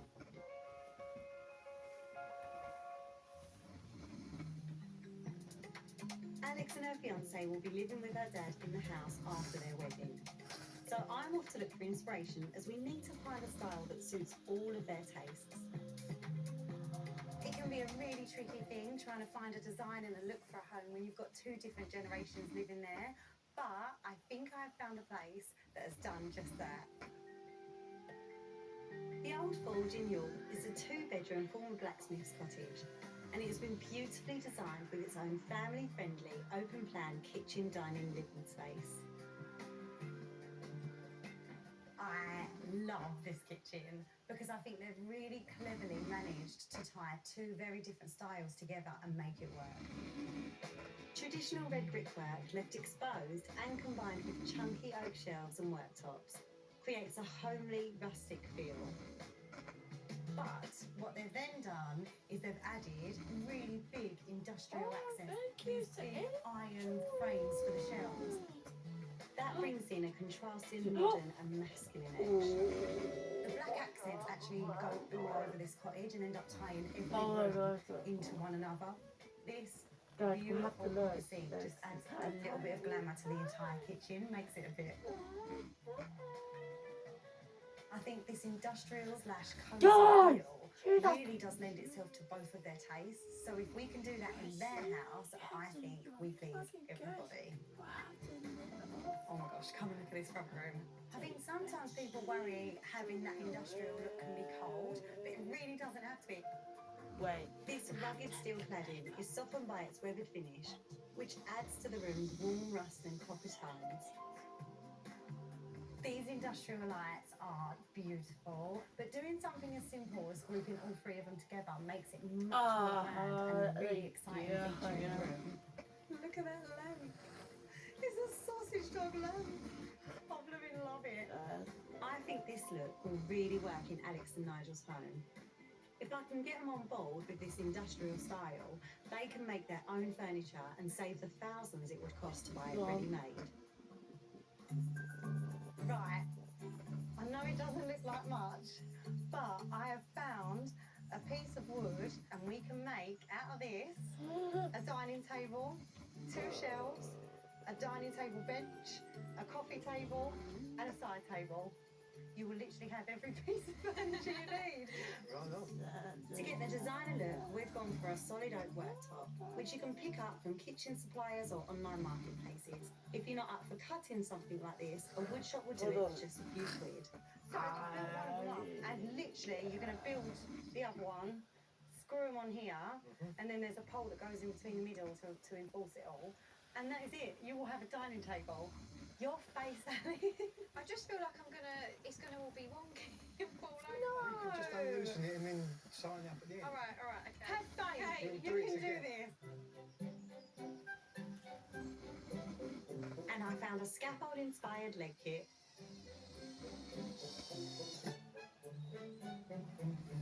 Right, nice. Let's chuck it in. This is the fun part. Now you get to turn it over. Right. Yeah. Up we go. You got a dining table. I'm really pleased with it. It looks lovely. Oh, that's really nice. Now we Guys, just got a you. bench, a side table, a coffee table, and 2 shelves to do. Are you ready?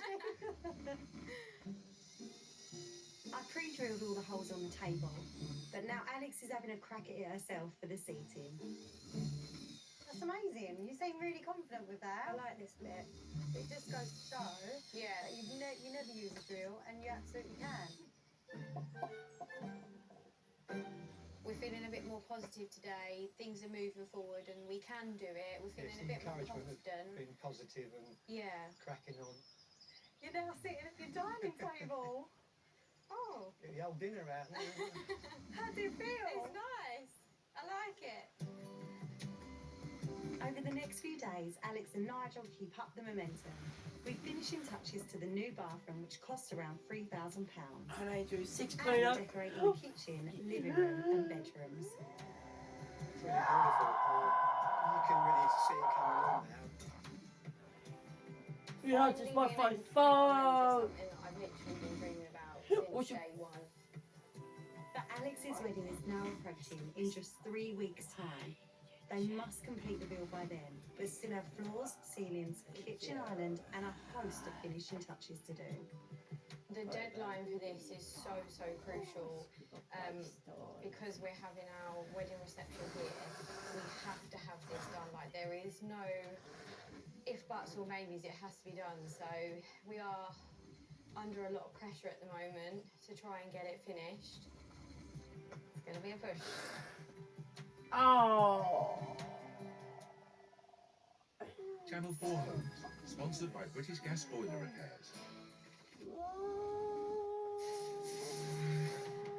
Ever wanted to bake like a celebrity? I don't know what I'm doing. This is awful. Well, now you can. Just follow these simple steps. I'm a bag of nerves here. Absolutely brittle. Step 1. Forget confidence. You're an artist. I didn't add water. Oh, I've got it in my eye. Step 2. Ignore timing. Guys, happy get no. Step 3. Try not to have a meltdown. I'm panicking slightly. But it's like you said an enemy. And step 4. Don't worry, because you don't have to eat what you've baked. What is this? Is it edible? I'm not so sure. A great celebrity bake-off for Stand Up to Cancer. Starts Sunday at 7:40. My exes are dying. I will solve this. Can you? How is this happening? Dating is already impossible, and now people are also dying. It's like, can you? I cannot. Blade on Channel 4. Stream now. Everybody hear me? Okay. I am Buzz Lightyear. I come in peace. What's going on here? Disney Pixar's animated classics are coming to Channel 4. It's showtime! Recon Plan Charlie, execute! You are a toy! Like your valuable property! Right like the wind, Bullseye! We're getting thrown away! Welcome to Sunnyside, folks. To infinity and beyond! Join Woody and Friends for Toy Story on Channel 4. Sunday at 6:05. Channel 4 Homes, sponsored by British Gas Energy.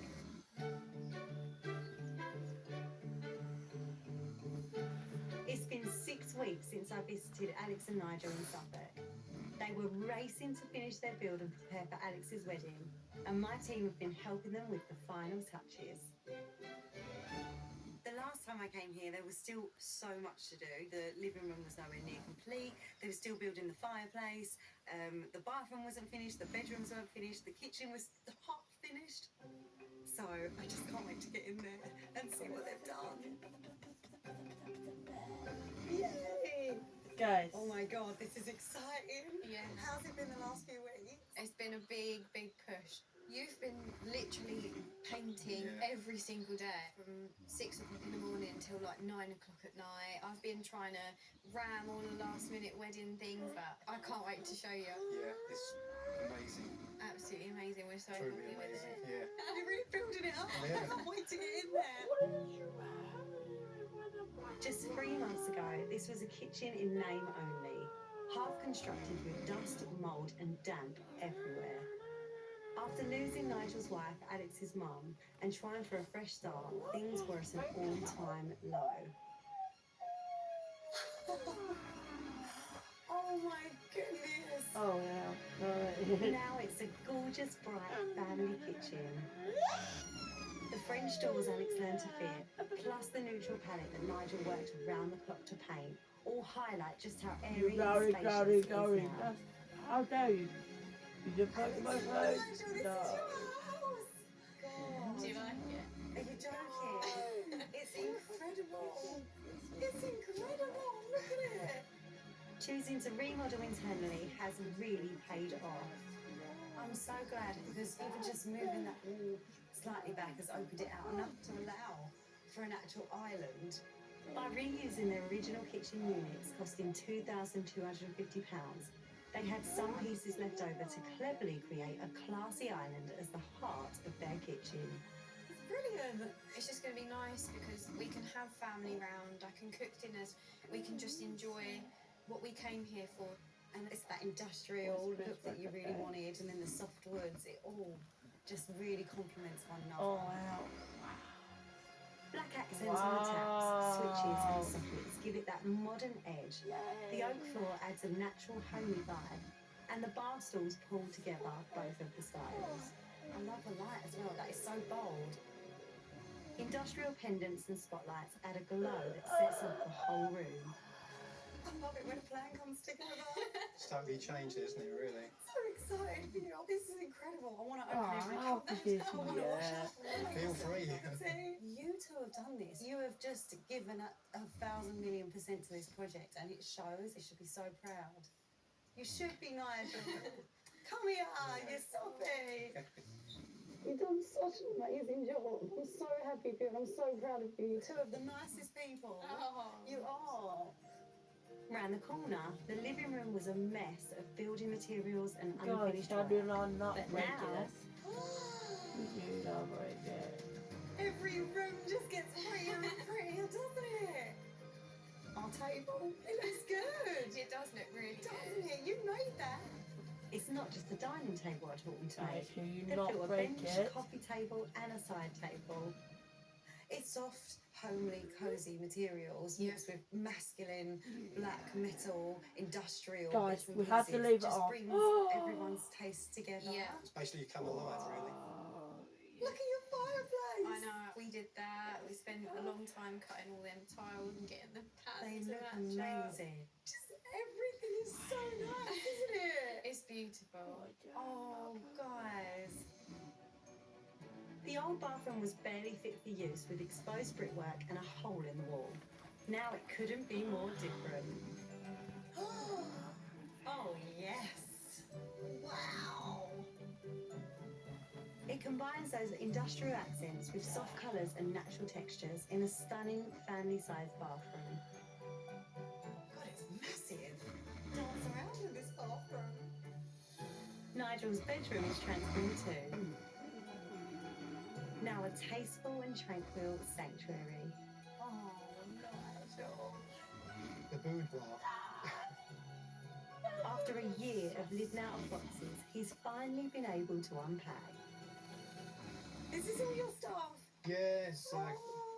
I've got a collection of coal miners' lamps and all my dad's railway books. You so deserve this, Nigel. I feel like you've been so selfless in this whole project, like any great dad. And you said, you know, whatever Alex wants, I'll go with it. And all you want is to make your daughter happy. It's nice to see a space that's truly yours, with all the things that are special to you. I never thought we'd get to this point. I really didn't. I wish you so many happy years here. You and Alex just have been through so much. Even after all of the setbacks and all of the trauma, you've still come out the other side of this in just the most incredible way. It's ending of a bad year and it's hopefully bouncing back up now, which it is. Exactly, and you did it. Well, you know. You're we so, got there, you're we- so modest, Nigel. You're Yeah, so you modest. can. You've done an amazing job. They've worked miracles in Alex's bedroom too. Oh, Alex. Oh, wow. It looks amazing. What a transformation. 3 months ago, this room was cold, damp, and mouldy. And now, it's a cosy haven with a colour neutral palette, contrasted with a feature wall Alex painted herself. And the room is bathed in light from the French doors that Alex fitted.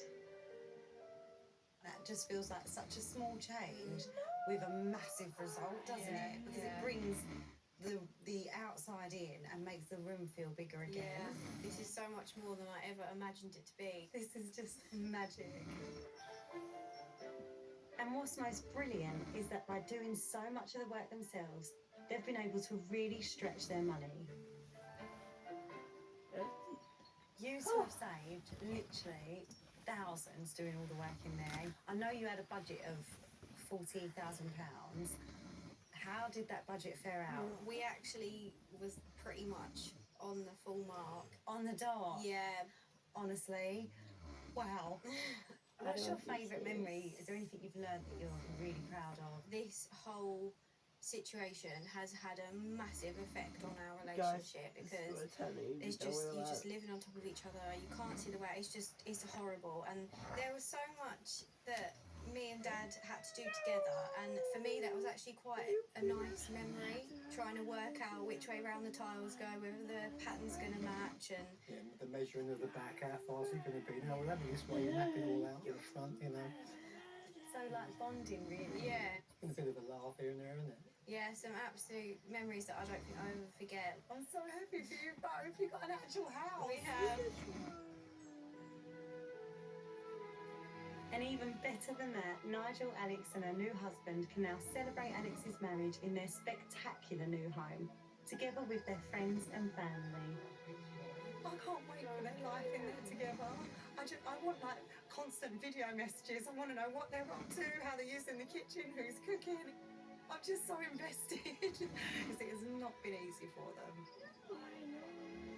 And I met them when they were at their absolute lowest, and now I get to see them on a high, about to start a whole new chapter of their life, and that is just absolute joy. If you're battling to complete your own building project and would like to apply to be on the series, visit Channel 4, take part.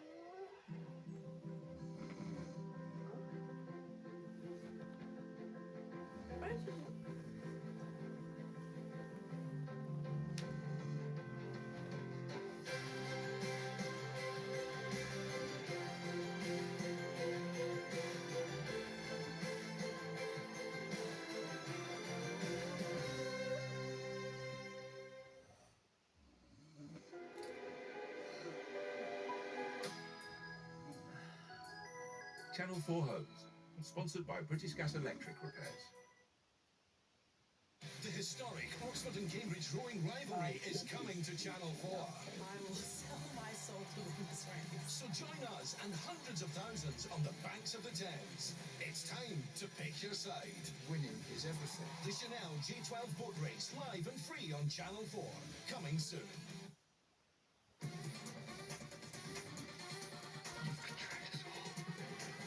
Guys, you are not going to be Brexit. Guys. I have never felt the way that you make me feel.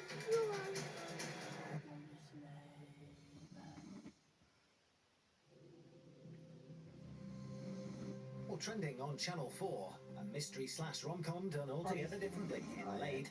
Doing the I-do's before the who he use. Maths Australia is back.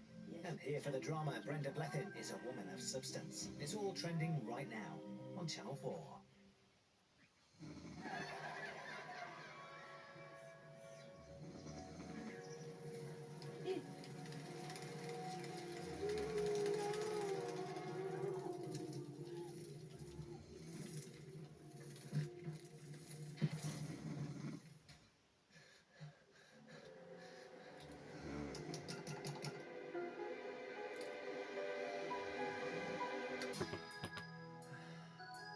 Channel 4 Homes, sponsored by British Gas Electric Repairs.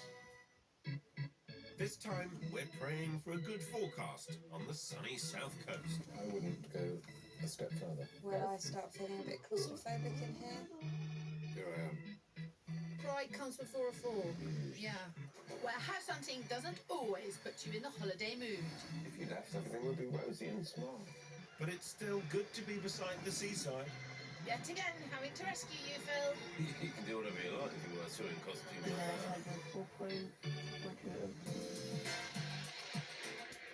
that. Cat. Ah, no, it's not jelly bean, it's a Kit Kat.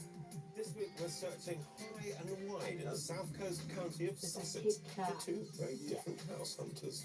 One picky Do you know what pair this with is? particular preferences, and one forward-thinking, fashionable first-time buyer. Sussex, rolling countryside, fresh sea air, bohemian atmosphere, and an easy commute to the capital. These counties have always lured Londoners looking for What the the? sweet spot between town and country. Hardly surprising that they're in the top 20 most expensive places to buy in the UK. The average house price in West Sussex being 260 grand.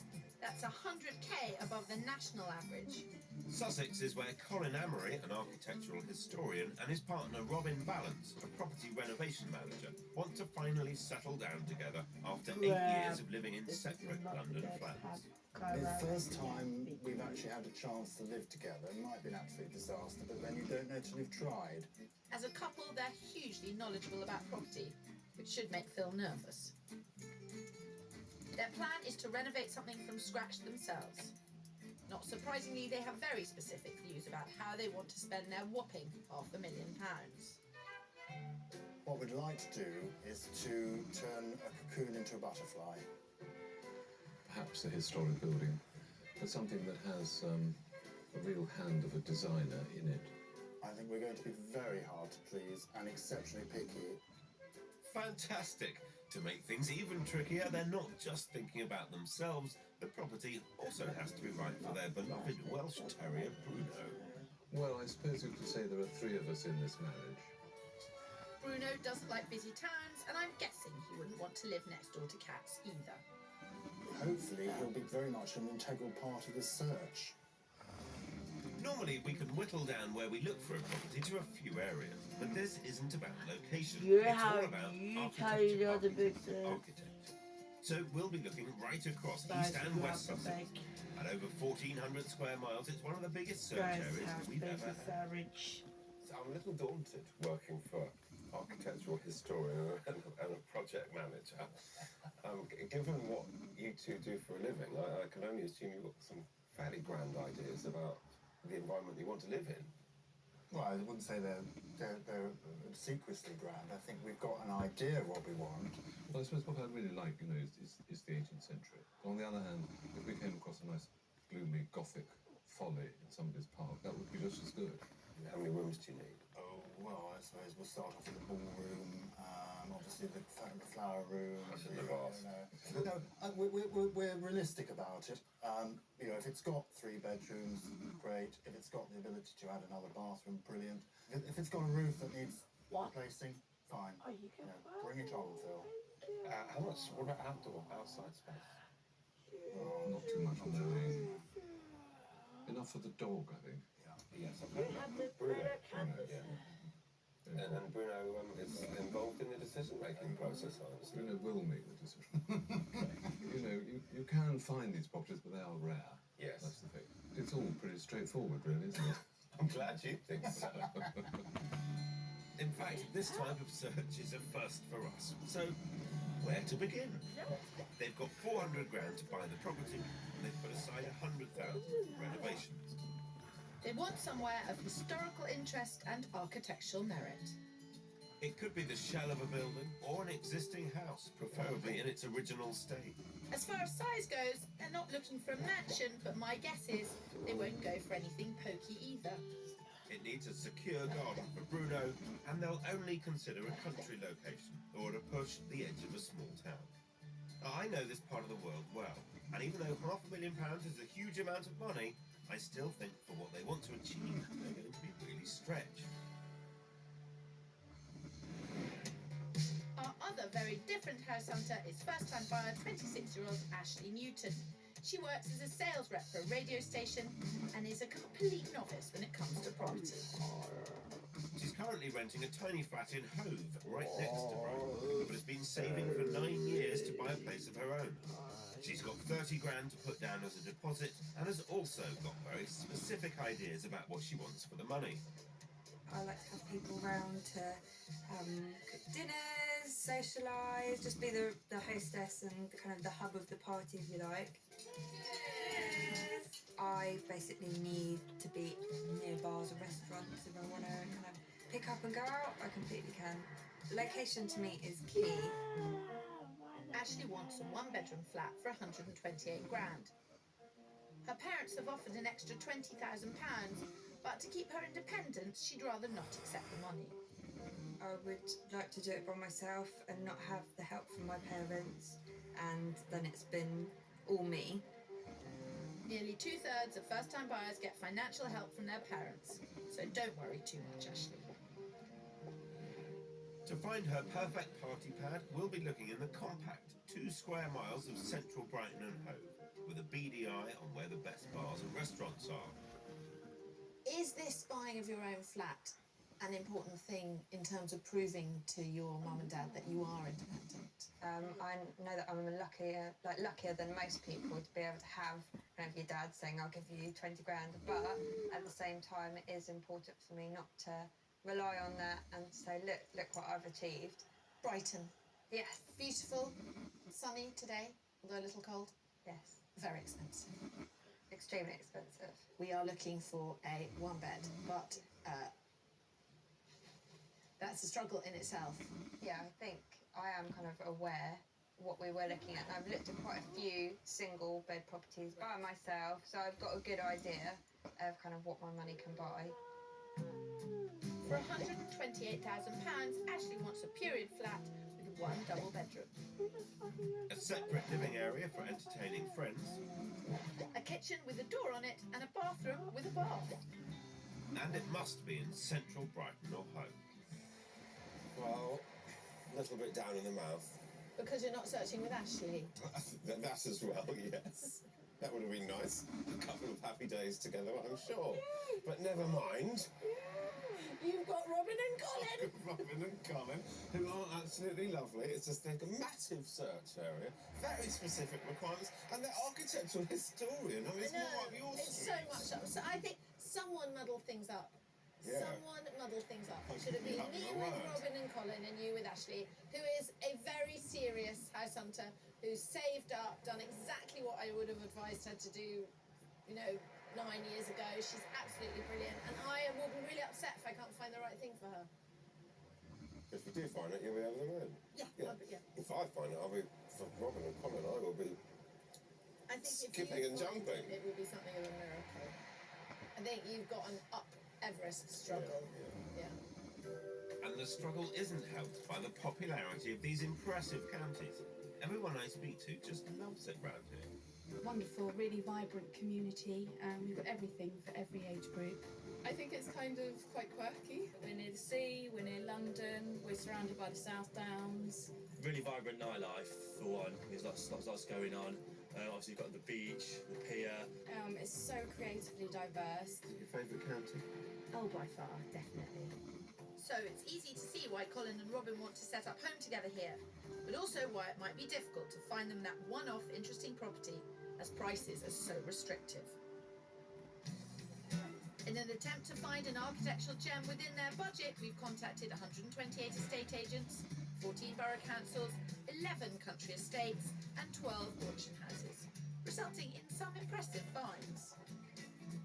The property I want to show them first is in the market town of Lewes, nestled in the South Downs National Park and less than 10 miles from Brighton.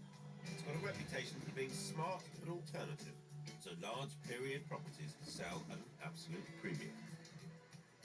Colin and Robin have admitted they're going to be fussy, and there's Bruno to please as well. Plus, this place is at the top of their budget. All in all, I'm feeling a bit apprehensive. I don't know what Bruno will think of being in Lewis. Will he be happy? He'd be very happy, yes. Tail would wag. I think he'd be in my house. I think he'd be happy, yes. Good. Slightly mixed street. Although this is a Grade 2 listed house, your first impressions of being here and the street, what's going through your minds? Traffic. Traffic. It's a bit urban, I think. Clearly, these two speak their minds, but I just hope they appreciate what they could do here, particularly given it's still got some original 18th century features. It's arranged over 4 floors. The kitchen has room for expansion. There are 2 bedrooms on the first floor and a further 2 on the second. It even has a cellar thrown in for good measure. Ideally, I would have liked to have found them somewhere with a bigger garden, but they have got amazing countryside on their doorstep that should make up for it. Let's hope so, because at $3,999.50, they'd be spending nearly every penny of their property budget. Good project for you, hasn't been touched in quite a while. It is lived in. Only just. Just a project, isn't it? It is a project, yes. A bit low for me. If you could touch the ceiling, I think it's not You good. did stretch there. Hardly at all. Bit low. Bit low, and it gets lower as you go on. Well, it needs a lot of work. Yes. It needs everything to do. Yeah. And that's the garden? Or is it a courtyard? There's a courtyard. Okay. Afraid to say it's a no for me at the moment. I don't know how you feel, Colin. I'd like to go upstairs, I think. Yeah, we'll have a look upstairs, but... Is it 3 floors or 2? Well, it's actually 4 because there's a cellar. There's a cellar. Cellars are usually trouble, aren't they? You know, it's damp. It's damp. It smells a bit damp. There's plenty of work to do. Well, there's plenty of work. I just don't think that... I think if I lived, I'd spend quite a lot of time in Spain. Yes.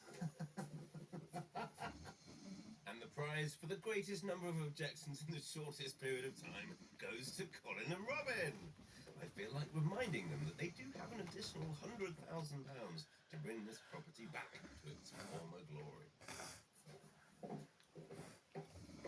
And we've got 4 bedrooms spread over these 2 floors. People were smaller than this house. Yes, It's true. No, it's really well. Very fine view of the bus station. Yes, lovely view. I sensed there was a little sarcasm in there, Colin. That's the hint. Am I flogging a dead horse here? It hasn't got the proportions we're looking for. It's too cottagey, I think. That staircase is so narrow you couldn't walk up and down with a suitcase, could you? Should we move on? I think we should move on. Okay, understood. Point taken. Ed, Colin, Ed. This place is nowhere near grand enough for them. I think I can say with some certainty we're not going to have an easy journey. They've got very high expectations. They know exactly what they want. Just finding it that's the problem. And that's down to me.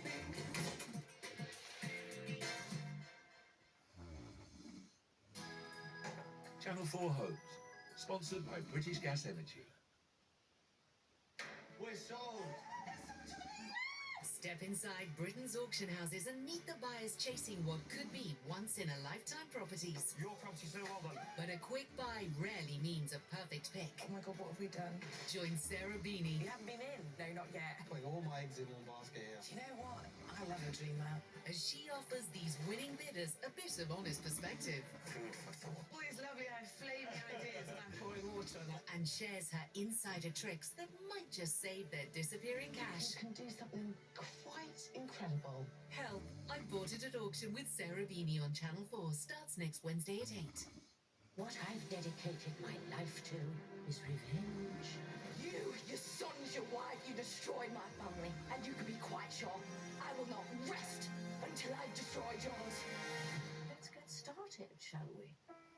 Brand new drama, A Woman of Substance on Channel 4. Stream now. Whatever makes you happy makes me happy. You make me happy. Philip is just a different type of lad. Do I want to be best mates with Mo? Really? It's just giving fake. Giving gossipy. It's weird seeing you. Yeah, it's weird. You guys can do what you want. That's not the point. I care about the respect. What about with Inga? You had a fun day. Did you kiss her? Yeah. Apparently, you really fancy Jules. Why have you been running your mouth? What? Being honest. Am I overlooking something? And when I heard that, I was like, what? Like, I was shocked. I was genuinely shocked. Made in Chelsea on E4. Stream or watch Mondays at 9. Channel 4 Homes, sponsored by British Gas Appliance Repairs. This Last week, it appears it could be my toughest search yet for house hunters with a very particular taste. And it's no easier for me, with a single girl desperate to find a perfectly positioned party pad. Partners Robin and Colin are looking for an architectural gem of a home that they can restore back to its original glory and finally move into together. The first property I showed them in Lewis went down like a lead chandelier, but I refuse to be intimidated. Yes, Phil, remember you are the property guru. For first-time buyer Ashley, it isn't so much about the property. Location is her priority. She wants a one-bedroom flat in the centre of vibrant bohemian Brighton and has a budget of £128,000. Finding things has been tricky, to say the least. The average price for a one-bed flat here is nearly £172,000, and that's 44 grand more than Ashley's got. So it's going to be a challenge to avoid going to mum and dad for the emergency cash on offer. For our first property, we brought her to the popular Hanover area of Brighton, known locally as Muesli Mountain.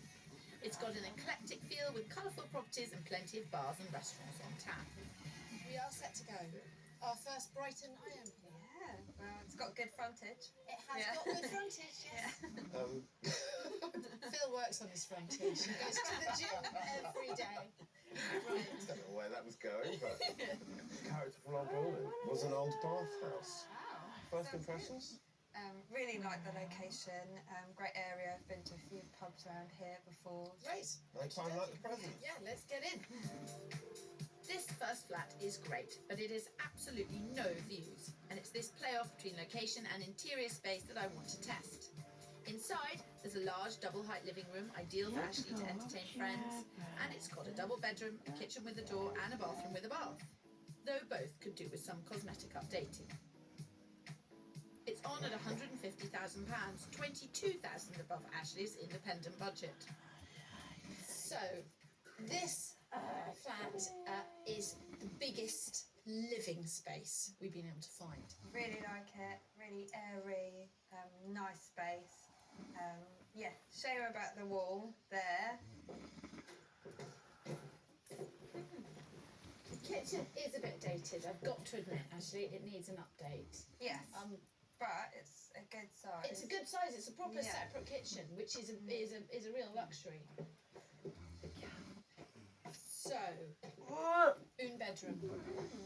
Une petite bedroom. Yes, it's cozy. Yes. I mean, big wardrobe. Yeah. Big double bed. And what about this area outside? That area does not belong to you. That area belongs to the next door People can neighbour. peek in. So what you need to do, I think, is you need to have nets. Right. I know, a bit sad. And do it with very fine nets, so as much light comes in as possible. This is a brown duvet cover, absorbing light. A brown cupboard, absorbing light. Brown curtains, absorbing light. Brown window frame, absorbing light. Everything is absorbing light. Brown coat, absorbing light. Brown hair, absorbing light. If you left, everything would be rosy and small. Deep breath and ignore. I think this flat is great, but it's not without its niggles. One issue, as unglamorous as the brown curtains, is that of the lease. Quite often, banks won't lend on anything that has a lease of less than 70 years. With this property, the cost of the lease extension is included in the price. You don't get a lot for your money in Brighton nowadays. Do not! I was a bit shocked, however. Ashley seems to have taken it pretty well. She's got a bit of vision. Whether she'll be able to bypass the walls outside the bedroom and the living room, I'm not sure. Perhaps if we want to know what Ashley's thinking, we could ask Ashley. I think I love the space and the layout and the fact that it's got its own separate door. It's just got a bit of work that needs doing to it. I just need to kind of do some sums on how long it's going to take me to save to make it look like I want it to look. That's very interesting. You see, she's got her head screwed on. Oh. Back with Robin and Colin and their slightly more complicated requirements. I haven't had a great start, so I'm hoping with our second property, the only way is up. This time I'm not taking any risks with location. We're in the picturesque but expensive village of Cuckfield, only 15 miles north of Brighton, on the edge of the beautiful South Down. Right, well, let's see if we can do a little better here. second one I've got for you. Again, Georgian property. It is listed. We're on a high street village location. Hopefully it'll strike a slightly better impression. Yes, it has slightly more elegant proportions, and well, I think this is going It's to be more architectural this time. Yes, maybe the other one was very much cottage, really. Excellent, that'll do me. This bay-fronted Georgian townhouse has been run as a dentist surgery for the last 4 years. But I think the shape and size of the rooms offers the grandeur that Colin and Robin, and of course Bruno the dog, are looking for. As it stands, there's the remnants of a large reception area, a first floor kitchen and 3 double bedrooms, along with 2 basement rooms and a decent sized garden. It's being marketed as a commercial premises, so they would need to get planning permission to change the use to residential. It's priced at £365,000, which would leave them a whopping £135,000 to do it up. This was the dentist reception room. As you can see, there's no remaining fine features. It would all need to be put back. But we wouldn't have to become dentists, would we?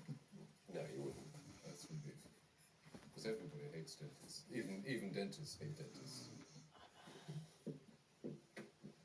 At the moment, there's a little loo in there and a sort of kitchenette, potentially ensuite to this, which would be the master bedroom. Yeah, no lovely light coming in too. No bus station inside. No, helps. It must be quite exciting, but at the same time quite daunting, given that you've got your separate flats in them, and you kind of almost commute between each other's lives. This will be really It's this. I think after 8 years, it's going from that sort of slight separation to actually, I think, throwing ourselves together. And we've been waiting for it to happen, and it just hasn't happened yet. But it'll only happen if they make it happen, and that means being realistic about what they can buy on their budget. Are we on the right lines with this so far? I mean, you haven't seen the whole thing yet, but... I think so. I mean, it has a really nice atmosphere. Even in its current state, it has a very nice atmosphere. And when it comes to looking for a renovation project, that's the most elusive factor. Colin, you up here? Are you hiding? But at least you fit in. It's the perfect fit. At least you fit in from a height perspective. It's got a nice feeling about this room. It's a good house. Who's harder to please? You or Robin? I think I'm pretty hard to please. Would you be a difficult client here? Extremely. Generally speaking, if you're looking for unusual architecture, then commercial buildings are always worth checking out. Lovely view. More often than not, there'll be a duration of 6 months where attempts will be made to sell it as an ongoing business. It's actually got a very good roof height. If that fails, then usually you stand a greater chance of getting the planning department to change the use to residential. That's pretty amazing. Okay, right, it's not too bad. We've got a basement entrance, which is quite useful. Yeah, that's very useful, yeah. How you getting on? Well, we've reached the basement. Yeah. It's quite, if you were allowed to excavate a foot or two, Yes. you'd have a perfectly good Well, space. that's what I was hoping. Yeah. They're interesting problems to solve, but It'd be lovely to return this to a family home. yeah. This place could be spectacular, and I have to say I'm quite relieved to have found somewhere they like. But as far as the planning goes, there's obviously no guarantees. Back in Brighton, I've lined up a second, but very different style flat for Ashley to view. This time we're in Preston Park, a better location than the last. It's a young, vibrant area close to the city centre for shopping, nightlife and transport. There's been some talk of a prospective boyfriend, so as an amateur matchmaker, I'd like to make things easy. So, Ashley, you have just pointed out my cunning plan. Yes. You are on to me. I am. This is very close to the station. Perfect. Yes. Perfect. Good. So anyone wanting to come visit you from London Yes. could do so in a flash. If we knew anyone that wanted to visit you from London. That's right. So, what is good this? location. It says not Yes, 5 years. perfect. Yeah. Love it. Love it, love it. Yeah, now you can walk into Brighton, station's nearby, sea's not too far away. There's a lovely pub on the corner. Oh, I like this. Hey. On paper, this flat is a comparable size to the last one. But height, it feels slightly smaller and is not currently in as good a condition. There's a decent-sized kitchen sitting room, just enough room for a double bed, and a smallish bathroom. It's being marketed at £135,000, which includes a 10 grand lease extension. It's got views and windows and things to look out on the whole way round. Yes. Not as quirky as the last one. But it could be absolutely charming. I quite like this flat because it's very light and, you know, you're on the first floor, but you're not getting the vibe the same as the last one. I don't know, it's strange because I see... No, I can see that the vibe isn't hitting you. Yeah. Now, this is the bedroom, which has this view. That view is ridiculously lovely. So what is it that's bugging me? Is it the slight boyness of it at the moment? No, I think it was... The other place was so much bigger in terms of lounge that it's made the lounge here look quite small. There are definitely some size issues going on, and there's no immediate solution to this. But I do have a canny long-term plan if Ashley chooses to buy this place. Ta-da! This flat has the potential to go into the loft space with a bedroom and bathroom and a dormer window, but you're looking at the wrong side of 30 grand to do that. So that's obviously a long-term thing. But again, at your age and stage, I'm interested in finding you something which you can add value to as you go on. Because 2-bed flats on the street, well, then you're talking kind of 180. So it'd be worthwhile. Yes. It's tough. I'm torn. I don't know. She wins real brownie points with me for being enthusiastic, open to advice and suggestion, and just I want to make Ashley my pet. I'm pretty sure that's illegal, Kirsty. Oh, don't be so silly. I hope she sleeps well, because tomorrow we've got another property to see and some big decisions to make.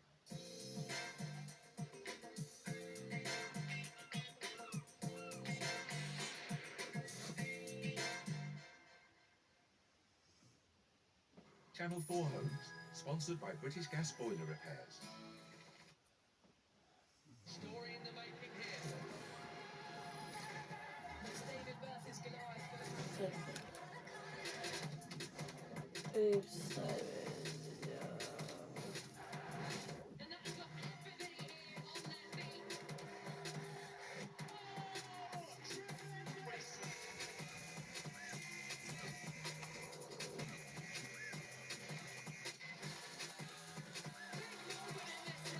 Friday was fine.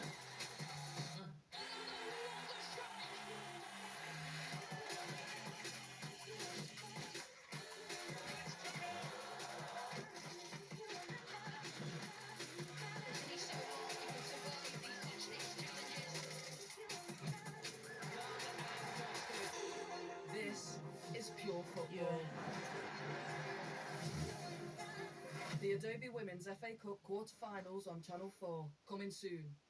The student has often been regarded as lazy, undisciplined, unmotivated, and someone who just can't be Last, let's drop the old school stereotypes and celebrate the power of students in union at one of Britain's most famous sporting events. Everyone's very, very motivated. As the historic Oxford and Cambridge rivalry continues live on Channel 4.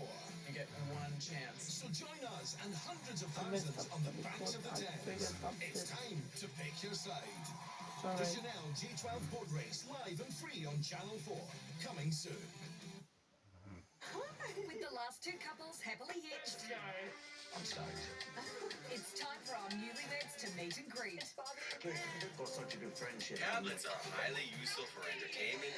However, since pop and cheap tablets for any use that are decent in power and offer a budget-friendly private researcher, we also provide additional speed. You don't want someone with a kid. Has a stranger ever changed your life? My biggest fear is being rejected. And an amazing high-resolution display to make your content. Married at First Sight Australia on E4. Stream or watch Mondays to Thursdays at 7:30. Channel 4 Homes, sponsored by British Gas Energy.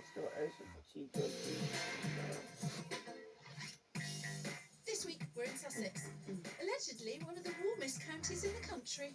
I don't have There's age a chill in the difference, air. It's not just because we're struggling to find those property gems. First time buyer Ashley was left in a quandary after the 2 flats we showed her in Looking Brighton. for a As for Colin and Robin, we've made some progress. I sense there's still a slight atmosphere of could do better when it comes to architectural style. So I don't mind saying that I can hardly contain my I excitement don't about the have next property dragon. we're going to show them. It's a find of almost I don't have biblical dragon proportions, touch. and I think it could be I don't exactly what they're looking for. Make your content consumption. This stunning More Grade 2 lively. listed church sits on the edge of the sought-after village of This Hurstmere Point, church, 8 miles north of Brighton. Properties like this rarely come on the market, but because there's another church in the village, the local diocese recommended this one for sale. The profits would then go towards maintaining existing church buildings and for good causes in the community. Unusually, there is no guide price. By using However, the we've been Dragon advised Touch by the Max 10, diocese that Robin and budget-friendly Colin's total tablet with a budget of large screen. £500,000 should be sufficient. It has planning permission. Get ready for the impressive To be all-around converted performance into of a two-bed TCL bed. Tab 10S. We only came A across it because powerful enough we tablet with approaching dedicated all graphics and a organisations massive on the battery one that will ensure portable productivity. No With graveyard. its vibrant Never had one. 10.1-inch, And it 16 stands on million quite color a large IPS plot display. for a This church. device is You know, sure with to churches, impress it your is always the eyes. problem, the garden, Wadey Park. Of course, no swing building, but actors do not want to live in a church. Full stop. Now accessing it. How much we can.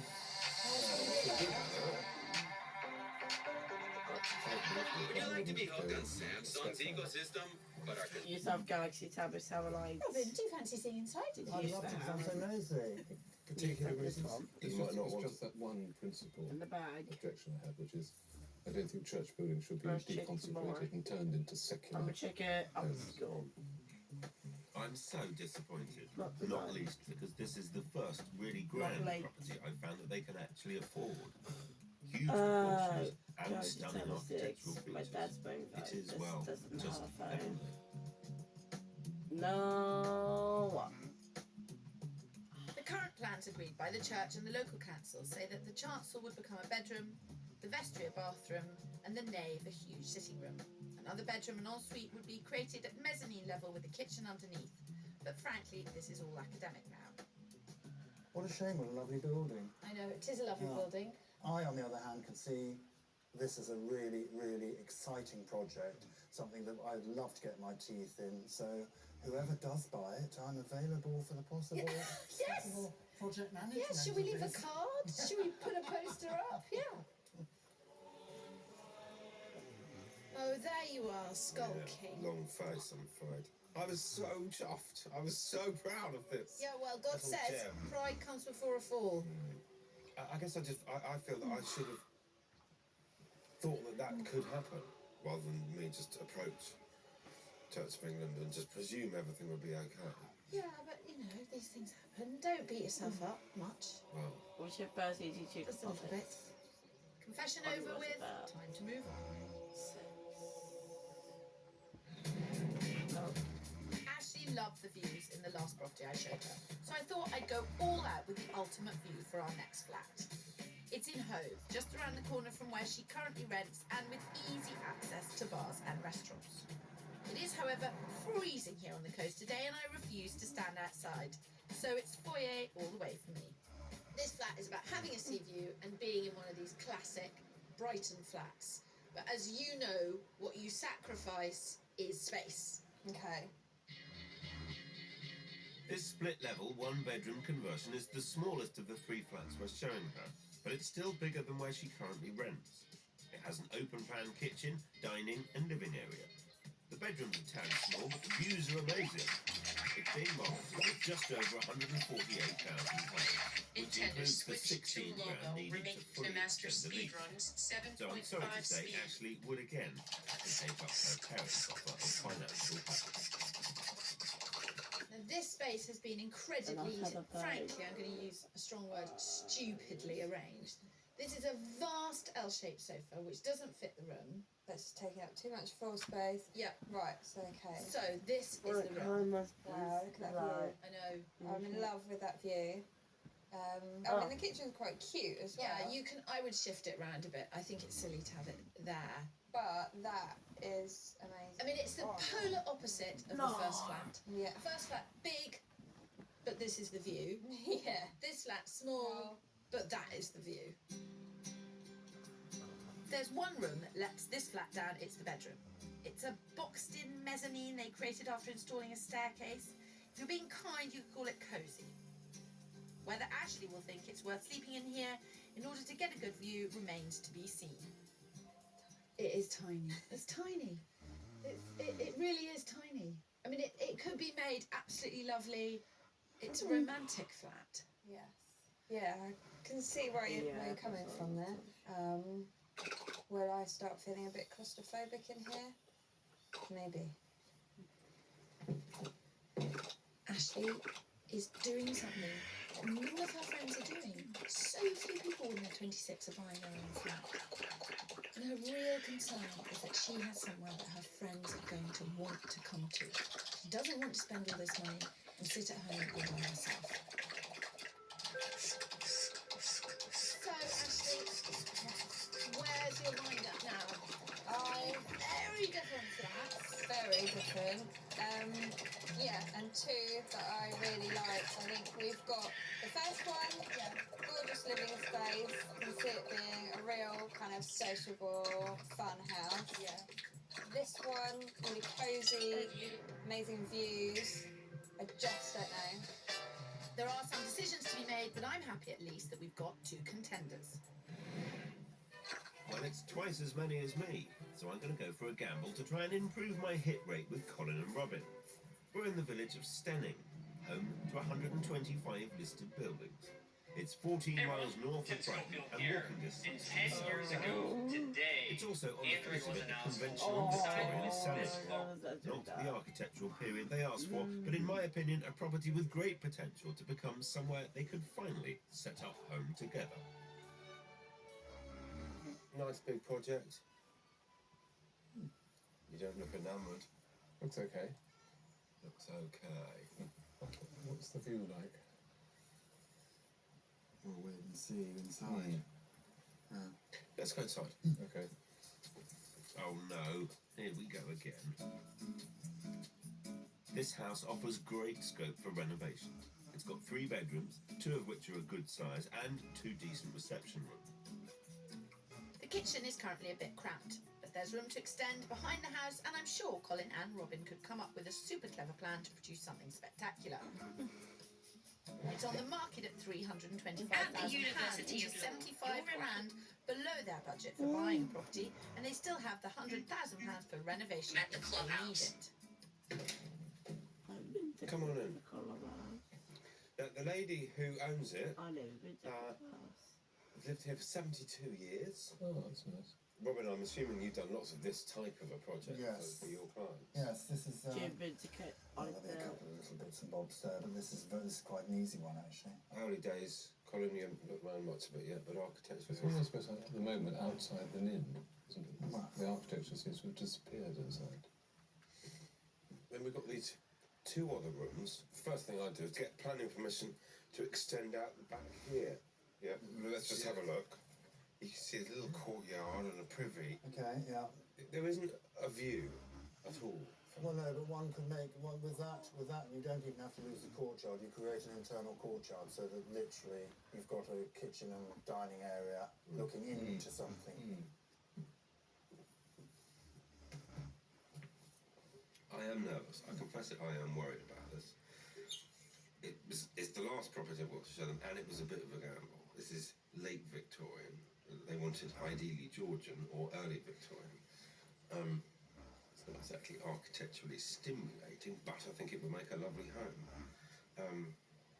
Whether they accept that or not is a different matter. And to date, of the 4 properties I've shown them, haven't exactly all gone down brilliantly.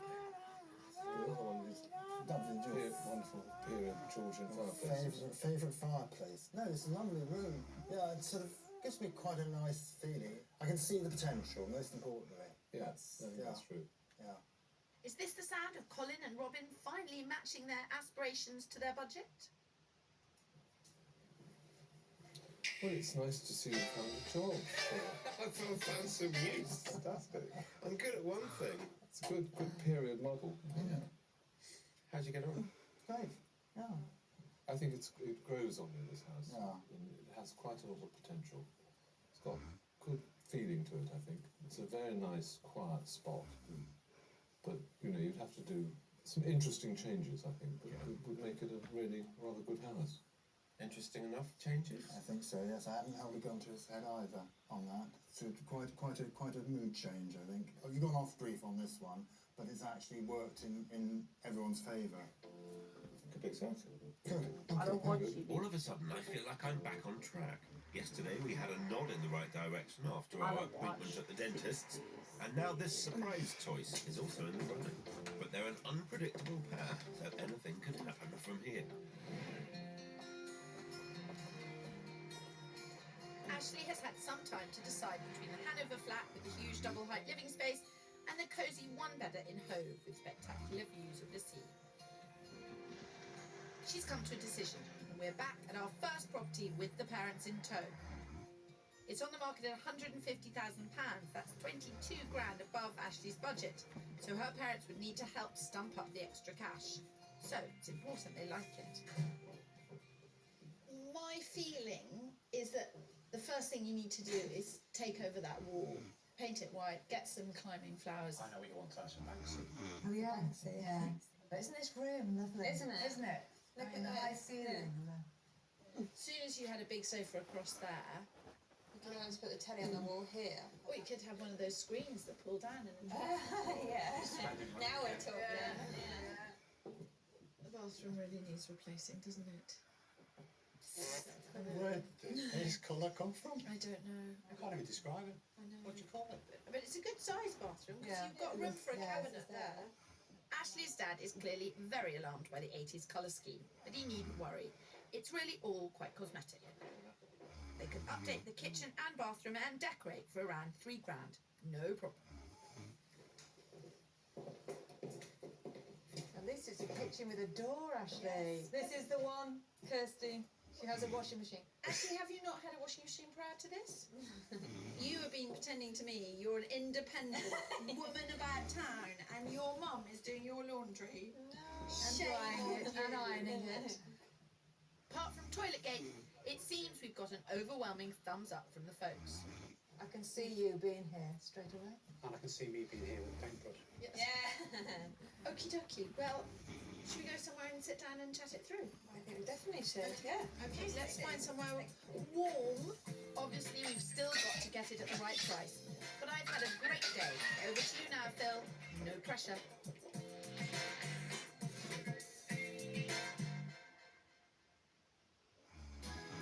Channel 4 Homes, sponsored by British Gas Electric Repairs. In a vast remote forest, 10 players will fight to win up to £100,000. There's a few snakes in here, I reckon. Pitted against each other as prey I'm still getting something over this one now. versus predator. The chase is on. My heart's racing. Will victory be seized by stealth in the wild This game is brutal. or by strategy and guile? If we get rid of Chloe, that leaves Nell standing on her own. It's not fair. A brand new series, The Hunt, Prey versus Predator on Channel 4. Starts Sunday at 9. Everybody hear me? Okay. I am Buzz Lightyear. I come in peace. What's going on here? Disney Pixar's animated classics are coming to Channel 4. It's showtime! Front plan, Charlie, execute!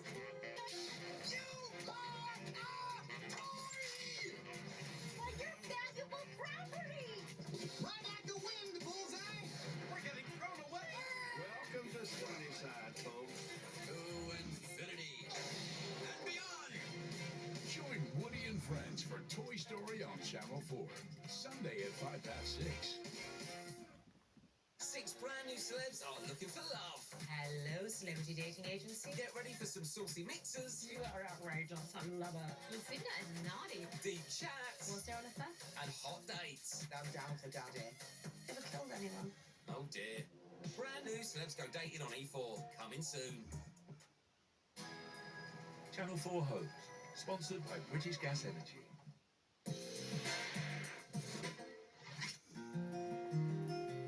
A new day, and Robin and Colin have come to a surprising conclusion. I thought they would embrace the challenge of the dentist surgery in Cuckfield, but they think the best option for them is my wild card, the Victorian semi in Stenning. However, as we know, the casting vote must always go to Bruno. I know in the past you've been to houses where he's taken an immediate dislike. Yes. Gosh, And that's why they put you off. Mm. Not just houses, whole towns. But of course, he's on his first viewing, and gentlemen are on their second.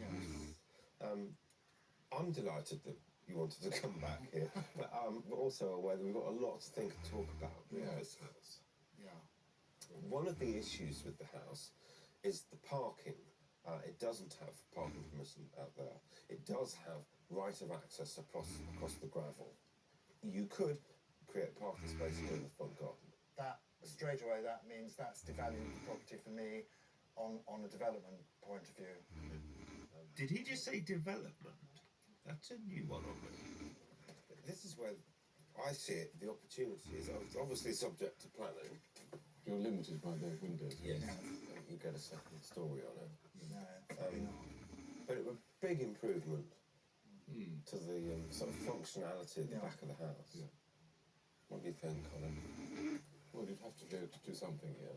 It doesn't work as it is. You can hardly stand up in there. I don't know how this is going.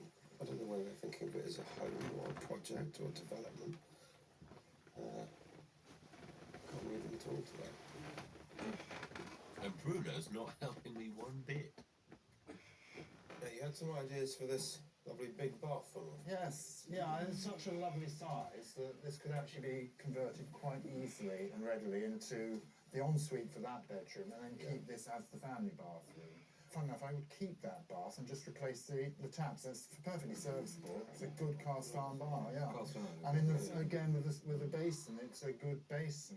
There's no point in getting rid of that, and people like the traditional touch. I couldn't help but notice that you use the word people when you're referring to people like the basin. Well, I think you're thinking of it now as a project, as a development project. I've got my thing on it as a prospect. Buy it, do that, sell it on. Of course, they can spend their money however they like, but my frustration is that if I'd known they were looking for a development property, then I would have shown them places that maximise the profit margin, as opposed to somewhere they could live together. Time for a bit of a chat, I think. Meanwhile, in Brighton, it's down to business, as Ashley and I discuss our strategy for buying the Hanover flat. What is your feeling on level of offer? Because obviously that flat is on the market at 150,000 and it will come with a renewed lease. I'd say the offer would be 137, going due to the fact that the bathroom is disgusting. Yeah. The kitchen needs redoing. Yeah, so 137, what do you think? I think, to be honest, that flat's been on the market for 5 months. Let's risk it for the biscuit and we can only see what happens. Okay. Back with Robin and Colin, and I have to admit I have no idea what they want to do now. Because clearly, the house we've just seen is not destined to be the family home they were looking for. Is it something the two of you have actually seriously considered buying it, doing the project, making some money, selling it again, and then using that pot of money to fund and buy the architecturally interesting house that you're after? This was our thought last night before we actually found out about the parking problem, that it would be a very nice project in order to help us get onto the next stage of the ladder to buy our architectural gem. It would only be worth doing up to sell if you could get it very cheaply. Yes. From conversations that I've had with the agents since our viewing, I don't think you're going to get it cheaply. I just don't. The vendors believe it's worth 325 and they're not really prepared to budge. So a house together eludes Colin and Robin yet again. But with their wish list, it was always going to be a tall order in this very desirable part of the country. They're now discussing doing the whole thing again, but this time in East Anglia. It is slightly cheaper there, and I wish them the very best of luck. Maggie, it's Kirsty. That's too jarring. Ashley does want to make an offer, but it's not quite as much as your client might want it to be. 137 is the offer. This is an offer made by a first-time buyer who is very happy to be very flexible. Right. Oh, right, okay, completely understand. Okay, bye. We aren't going to hear until tomorrow morning. I don't think we're done yet. And I also think in this case, every £500 matters.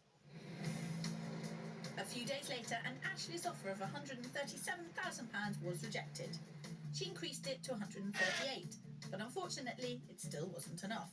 During our search, we had found this one-bedroom period flat in Hove. We thought its size and location would be perfect for her, but at the time, it was being sold as a buy-to-let with existing tenants, so it couldn't be the home she was looking for.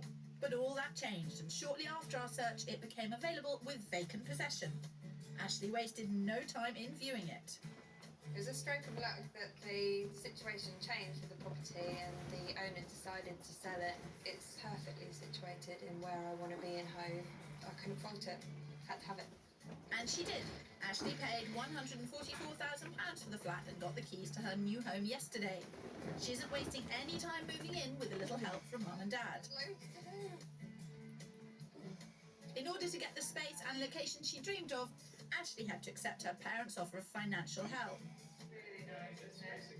They're over the moon she's found somewhere she loves. My parents absolutely, they can't wait till I'm away for the week or something so they can move in themselves. You know, they absolutely love that. So I think it's almost tempting them to move closer. And I'm sure it won't be long before her friends are around to help celebrate. I had my birthday last week and I've got a new property.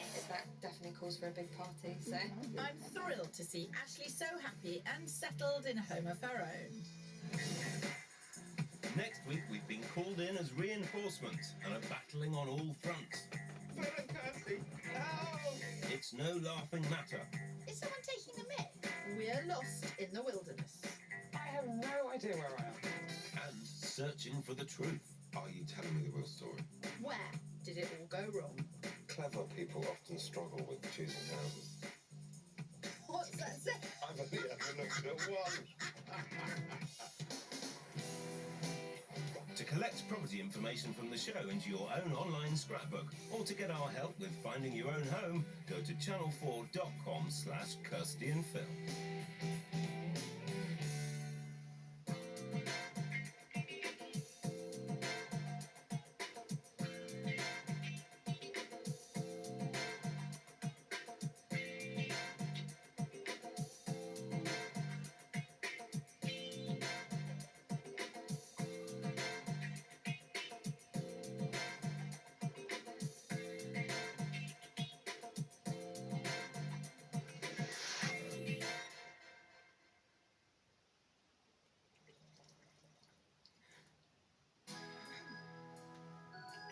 Channel 4 Homes, sponsored by British Gas Plumbing and Drains. Escape the blues this winter with a celebrity coach trip. Welcome to the coach! Join Brandon. I feel a twist coming on. This changes everything. I flew in the air, right? And Daredevil Divas. I don't want to do this. Oh, I could have broke my leg. If we don't get to Lisbon, I'll have your kneecaps. And whilst the food is complimentary, the celebs definitely won't be. Your behaviour is a bit like constant facade. Thanks for saying it's that honey G. Celebrity coach trip on E4, stream or watch Monday to Friday at 5. Whatever makes you happy makes me happy. You make me happy. All right with Inga? You had a fun day? Did you kiss her? Yeah. Apparently, you really fancy Jules. Am I overlooking something? And when I heard that, I was like, what? Like, I was shocked. I was genuinely shocked. Made in Chelsea on E4. Stream or watch Mondays at 9. Here's Aaron. There's been significant bleeding. We've had an injury to your leg. We're going to take good care. Working in emergency. I love that sense of being ready for anything. Go hard, yeah? We have to get the air out of the chest cavity so that the lung can reinflate properly.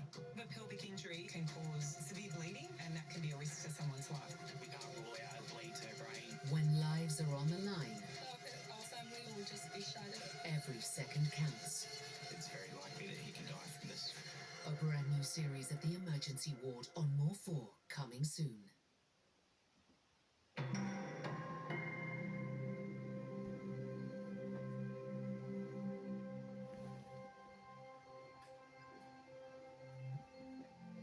What I've dedicated my life to is revenge. You, your sons, your wife, you destroyed my family, and you can be quite sure Wait and I will see. not rest until I've destroyed yours. Let's get started, shall we? It's 5:45 a.m. Brand new drama, A Woman of Substance on Channel 4. Streaming Why do now. wait until? In a vast remote What forest, time it is World Cup? players will fight to win up to 100,000 pounds. There's Oh a my few God. snakes in here, I reckon. As Prey versus Predator. This game is brutal. A brand new series, The Hunt. Prey versus Predator on Channel 4. Starts Sunday at 9.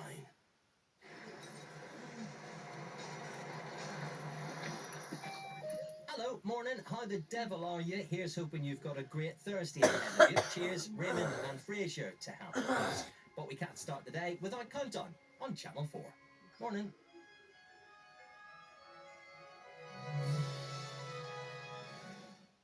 All right. If you could just... Doorbell. You want me to go get it? Doorbell. 8 letters. Doorbell. Countdown, sponsored by Specsavers Home Visits.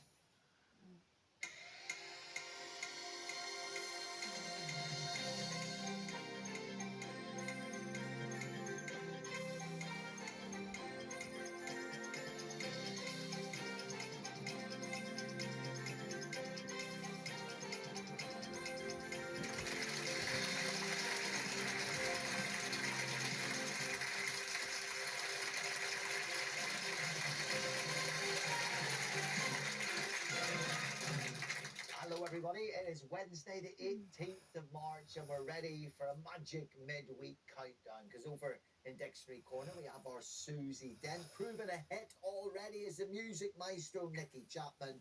And number one when it comes to the numbers of course is Rachel Riley. But the only number I want you to put in your head right now is 10, a decade. So I thought this up was a really light-hearted question we could answer, but then I realised it's a really horrible question to answer. Radio stations now, right? Absolute, Magic, On We Go, On We Go. They're all in these decades. And I thought, hey, I wonder if you could only listen to music from one decade for the rest of your life, right? You were just condemned to just one decade. What would you choose? Well, I mean, I just had my 40th earlier this year, and I did make a playlist. Yeah. And it was for me, not for any of my friends, because I'm kind of, I think it's from the age of about 11 to maybe 21. So if I can choose that as a decade, it would straddle the 90s and the noughties. No, you got to pick one or the other. Well, I think then Oh. more of it will probably be in the noughties, just Okay. years-wise as a mathematician. But I think those tunes that you first listen to, you might not hear them for 20 years, but you know every single word, and it just takes you back to somewhere different. So naughties. It was naughty to try and do decades. I'm going to leave our Nicky to last here, Susie. 80s. It's got to be 80s. Get it in, yeah. Here's the Fizz, Flash Mode, Pet Shop Boys, Cure. I mean, Yeah. yeah, I could listen to them my whole life. One noughties, Yeah, one my 80s. dad Nicky. has. I could go for the 80s, but we're actually going to plump for the 90s because that's when I was working mainly in the music industry and just loved it. And you still hear those songs, and actually for the 80s as well. You go into a restaurant, you go into a shop. If you're overseas, that's the music that people still play. Yeah, and the Yeah. TikTokers just Yeah, they're 80s music discovering it, aren't everywhere. they? Yeah. What about you? Well, I kind of, it's going to be one of these three. So it kind of feels like a side move. I'm going to go 80s.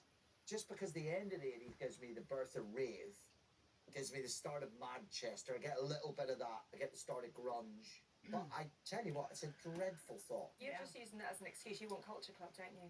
Come a Listen. chameleon man. Do you really want to hurt me, Rich? Let's just get on with the show. Our new champion is the brilliant Elliot Garbett, who joins us from Ipswich. He's a tractor boy, by the way, if you want a little football nudge there. How you doing today, Elliot? I'm very well, thanks, Colin. Scott Hoston is taking you on today. Joins us from Birmingham. How are you, sir? Yes, good afternoon, Colin. You're just a business. I'm very impressed. Sales director, first class honours, degree at business management. We always business minded. Yes, definitely. From a young age, I always had business-orientated interests, from the Financial Times, about figures, entrepreneurship, all those good things. Can you count to 9 okay? Just about. That's all you need. 9 letters is all you need here. We go Yes. from there. I love it. I love it. Scott and Elliot, best of luck to both of you. Brilliant. Thank you. Here we go. Elliot. Hello again, Rachel. Hi, I'll Elliot. start with a consonant, please. Thank you. Start with L.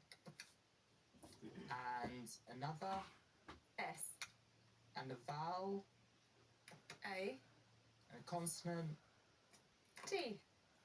and another consonant, K. a vowel, E. and another vowel, U. consonant, R. and a final vowel, please. Final E. At home and in the studio, let's play countdown.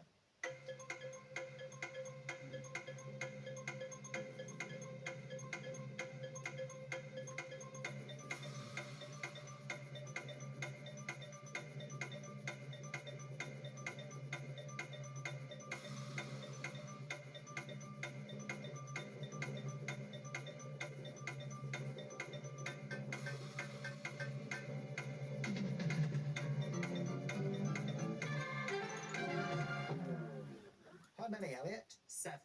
And for you, Scott? 7. Elliot. Retakes. Retakes, and for Scott? Stalker. Both in. I'm glad there's not another S. Yes. Goodness me, what have we got? One more 7. We've got austere. Yeah. I'll throw talkers in there, another 7. Yeah. But yeah, that's it. No 8, no 8. That's it. Nothing that we can find So you're saying Elliot and Scott made the best possible. that they could be. There you go. Scott, here we go. Your letters. 2019. Good afternoon, Rachel. Afternoon, Scott. Consonant, please. Thank you. Start with P. Another one. T. And another one. C. Vowel, please. 2019. O. Another one. A. Another one. I. 2019. Consonant. D. And another one. T. And a final vowel. And final E. 30 seconds.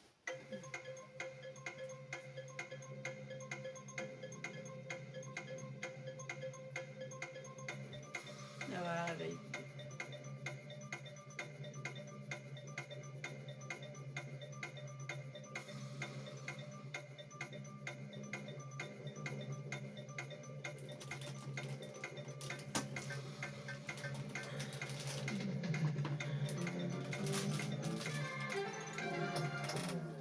Give me a number, Scott. 6. And for you, Elliot. 7. And 7, Scott, the 6. Colted. And for you, Elliot. Opiated. Opiated? Opiated, yes, under the influence of opiates. Well done. Wow, fantastic. Great work. Great work. Back-to-back 7s for Elliot. Next up We is also have Samsung now. tiptoed. See. Tiptoed. It's a lovely word, isn't it? Always just think through the tulips straight Tulips, away. always tulips, yeah. We love words that automatically mix into one sentence. Yeah. That's it. And not That's how- fine. Right, let's walk straight into our first numbers round. Elliot, you're choosing these. I'll start with 2 big and 4 little ones, please. Great. Start. It's 2 baby large, Elliot. 4 little, and for you, Elliot. They are 1, 8, Have a 9, I'm the not- last two, 25, and 50. And your target, 730. 730, 2019. numbers up.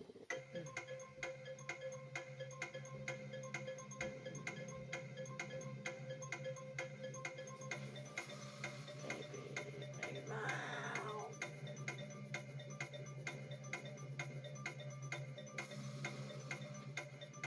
I'm a teenager, but then I don't want to. Because I don't want it. I don't watch.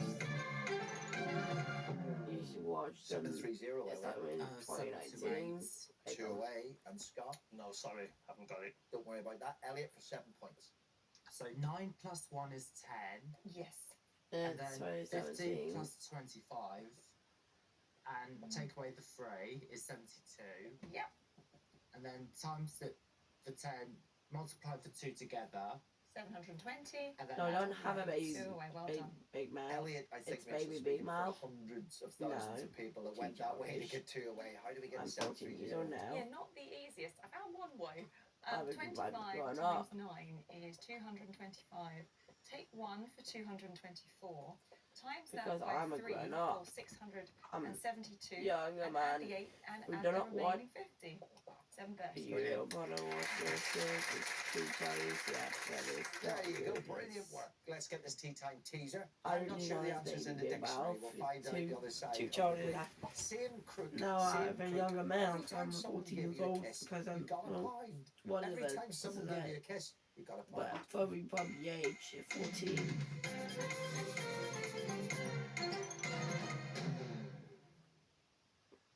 Guiltiest. If 9 2019. letters. Oh.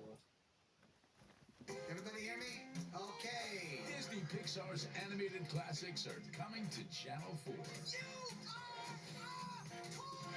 I don't have some. Join Woody and Friends for Toy Story on Channel 4. Sunday at 6:05. Good search for song. The celebs are back in the tent and bringing their unique approach to competitive baking with them. Keep it underwater. I'm panicking slightly. What is this? I'm not so sure. The Great Celebrity Bake Off for Stand Up to Cancer starts Sunday at 7:40. And the last 2 couples have reached. So it's time for our newlyweds to meet and greet. What's such a good friendship? There's some tricky new tasks. Revelations. That push their relationships to the limit. Has a stranger ever changed your life? I don't want someone with you. Married at First Sight Australia on E4. Stream or watch Mondays to Thursdays at 7:30. Amazing. 7 letters. Oh, close. There's no Z.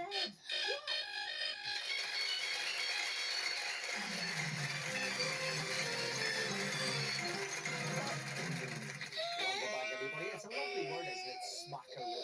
But come on, the amount of words that we get contestants guess that aren't in the dictionary should be. Smackaroo. Smackaroo's in the dictionary. Guess how old it is? 78 years. 1942. And Wow, that's quite USA and something excellent. Could also mean $1, and then eventually ended up with a kiss. I think that's a very We need a innocent decision. It's very cute. Need clarity, try Survey Monkey. Smackaroo. You don't want it. Right, let's get back to our game. Let's get some letters from Scott. Your choice. Consonant, please, Rachel. Thank you, Scott. S. And another one. R. And another one. M. Welcome back to another video. O. And another one. I. And another one. E. Consonant, please. T. And another one. N. And a final vowel. Good selection and a final. No copyright infringement intended for this song, by the way. Now, without further ado, let's enjoy the low battery empty compilation video.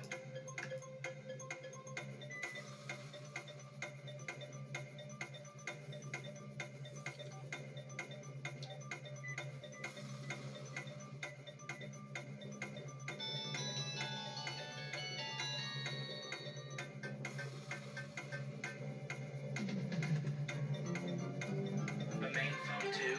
You'll see games in it, and for the Spanish version of Surprises from Thomas the Tank Engine, no copyright infringement intended for this song, by the way. Now with the phone too, you'll see games in it, and for the Spanish version of Surprises from Thomas the Tank Engine, no copyright infringement intended for this song, by the way. Now without further ado, let's enjoy the low battery empty compilation video. It's will have to do as Elliot picks these letters. I'll start with a consonant, please. Thank you, Elliot. S. And another. G. And a vowel. A. A consonant. P. And another. R. And a vowel. E. A consonant. L. Another consonant. V. And a final vowel. Final O. Here we go.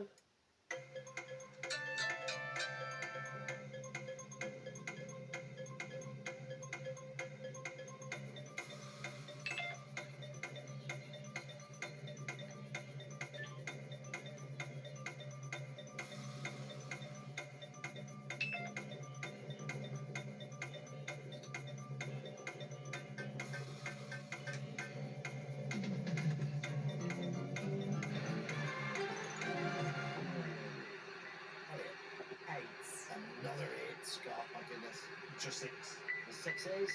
Grapes. Yes, well done. And what have you got on it? Pergolas. Pergolas. Pergolas indeed. Love it. Well Very spelled. good. Is that a maximum again? That was for us, yeah. We had pergolas and one other. Yeah, overlaps for 8. An overlaps. All right, using the V. No extra points for it, but well done. Well done, Nicky Chapman.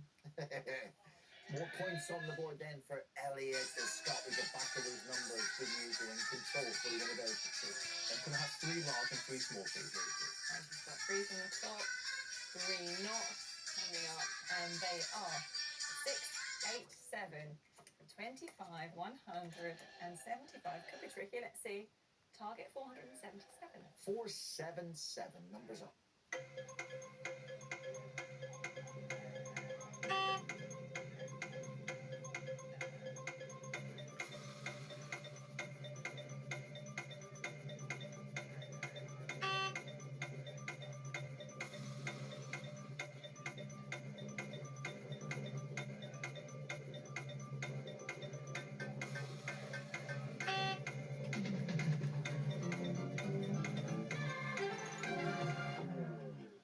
Four, 7, is what we're looking for, Scott.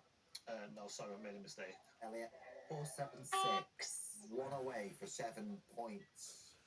So 6 times 75 is 450. Yep. Plus 25 is 475. And then 8 minus 7 is 1. And add it on. We've done these today, Rich. 477. Well, there are actually quite a few variations on the theme, like you've got something. With this one, 75 times 7 is 525, and then 8 times 6 is 48. And take it away. There it is. Excellent stuff. Right, that time of the day when we get to have a little chat with Dictionary Corner. And listen, Nicky, you've humoured me for 2 days because we've talked music for 2 days. But of course, let's get to the here and now. Yeah. And let's get the skip to the country, which you get around. We get around. I know. Wow. What's it like filming something like that? We try and go everywhere, but we can only go where people want to go to move. So if you apply, you're sort of dictating where we go. But it's beautiful. I think it's one of the best jobs that you could possibly have. And we sort of film March to October, and it is glorious. I had a revisit go out a few weeks ago, just to go back and to see people and how they've got on, and they bought the house that we showed them. But it is just such a lovely show, and it's not just about property. It's about a change of lifestyle, getting involved in the local community, seeing that county at its best. Yeah, I love it. Did it change how you viewed where you want to live, where you want to move? How's it sort of affected you? So I live in London because it's practical for me, and there's elements of London that I absolutely love. Yeah. But I know that if I did move to the countryside, and I was brought up in Kent, that there's certain things that I would want. I would have to be near a market town. I would want a community quite close to me. I like people. I wouldn't want to be too rural. But it's horses for courses, isn't it? Good kebab shop. You don't talk about that enough on Escape to the Country. I have not Is that right? criticising you. I'm just Okay. saying. All right, I'll remember that. Maybe you could talk to the producers. Yeah, just say we need. I mean, but it's funny when you're filming with people and they say, I want to be really rural. And then when you start talking about the practicalities, i.e., being near a doctor's surgery, perhaps a bus route, things like that. But it's lovely. The people we have on the show are delightful, and the homeowners letting us into their house. We're so grateful. Have you got a favourite place I a love favourite rural place in the UK? Well, I was brought up in Kent, so I love being by the sea. That for me is the priority. But I think I'd probably go more of the south coast. It is beautiful down there, and there's wonderful areas that are overrun during the holiday season, which you can still find places to escape to, and it's friendly as well. My husband's from Yorkshire, so he'd probably gravitate to the Dales or somewhere, but me, I'd go down to the south coast. I'm thinking Kent would be. Is that Whitstable? Whitstable, Beautiful, Canterbury, all around there. Yeah, I come from Herne Bay, and we had the beach hut. I had a great life growing up in Herne Bay, and we've actually gone there. We've gone back there filming, and that's been lovely for me. Yeah. There's a sense of pride, isn't there? When you go back to your hometown, you do feel really proud of it. So yeah, I love doing the show. Golden rule: you can criticise where you come from, but nobody else can. Absolutely, absolutely. Thank you, Nicky. Thank Cheers. you. Well, either Elliot or Scott's going to be going home at the end of today's show. It's been a great start for Champion Elliot, but a long way to go. So let's get a code again. And actually, Elliot, your letters. Confirm, please, Rachel. Thank you, Elliot. T. And another. M. And a vowel. A. Consonant. D. I put on charge of my iPad because my battery's been dead. E. Consonant. L. A vowel. Jumping out. A. And a final vowel.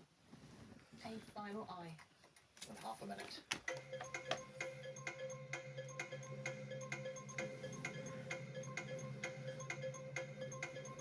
Apple.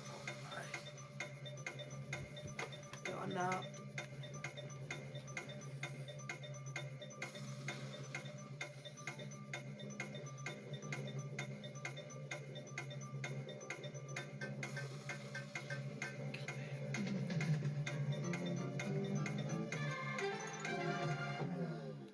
Elliot. 6. And Scott. 6. The 6 for Elliot. Emails. And the 6 for Scott. Slated. And slated. Yeah. 2 straightforward 6s. Points on the board. Can we go above that, please, Chapman? We can in this corner. Miss Delt. Oh, yes. Oh, nobody likes that. Big game of poker. If you have that at the house and someone does that, it's always good fun. Wow, I had an ace. Miss Delt, yeah. There's melodies as well, which is quite nice. Beautiful. Thank you so much. All right, let's get back to it. Scott, you're going to choose these letters? Consonant, please. Rachel. Thank you, Scott. W. And another. T. And another.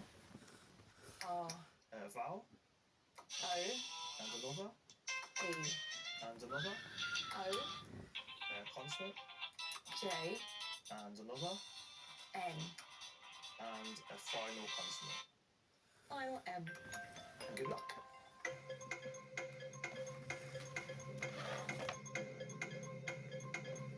Oh, sorry.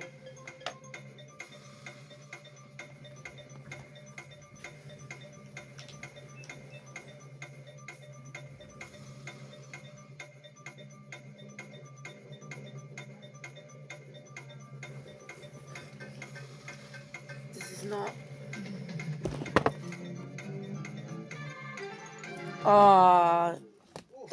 That one to. And Elliot? 6. Yeah, well done, both of you. Mentor. And Elliot. Yeah, exactly. This Coca-Cola phone is dropped on the floor. She's typing. She's typing. Looking desperately. Oh no. Moonlit is still not there before you ask me. Oh. Yeah, we can't improve on that at all, actually. It's looking something with the men stuff it Yeah. couldn't see them. All right, let's get numbers. Third numbers round of the day. So, as you know, back to you, Elliot. Yeah, I'll simmer the heat down a bit and go with one large. More of a gentle option often. Let's see if this one is. The 5 small ones for you, Elliot. 6, 10, 1, 4, 4 on the large 150. And the target, 987. 987. Maybe turn up the heat. Numbers up.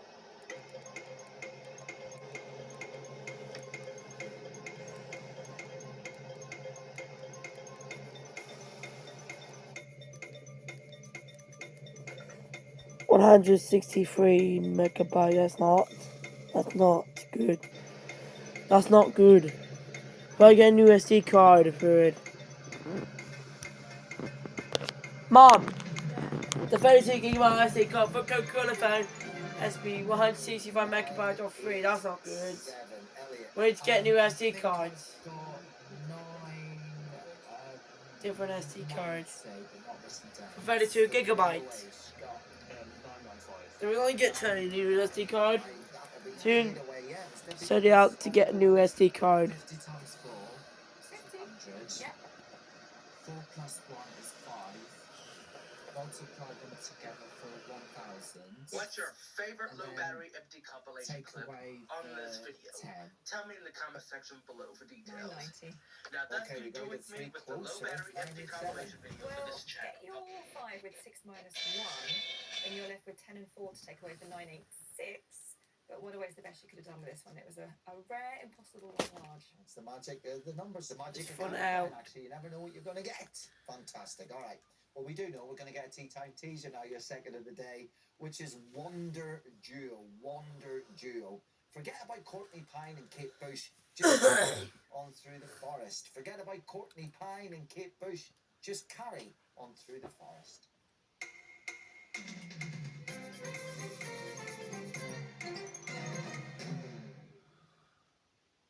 Dandelion, 9 letters. Good one. Think this is my new look? No. In a vast remote forest, 10 players will fight to win up to £100,000. There's a few snakes in here, I reckon. Pitted against each other as prey I'm still getting so nervous right now. versus predator. The chase is on. My heart's racing. Will victory be seized by stealth in the wild This game is brutal. or by strategy and guile? If we get rid of Chloe, that leaves Mel standing on her own. It's not fair. A brand new series, The Hunt, Prey versus Predator on Channel 4. Starts Sunday at 9. Property auctions are becoming increasingly popular. Your property so well done. But all is not what it seems. Join Sarah Beanie You haven't been in? No, not yet. as she offers insider tricks that might just come in handy for these winning bidders. You can do something quite incredible. Help, I'm bought it at auction with Sarah Beanie on Channel 4. Starts Wednesday at 8. A risky 9, kindliest. That's good. If it wasn't an eye test.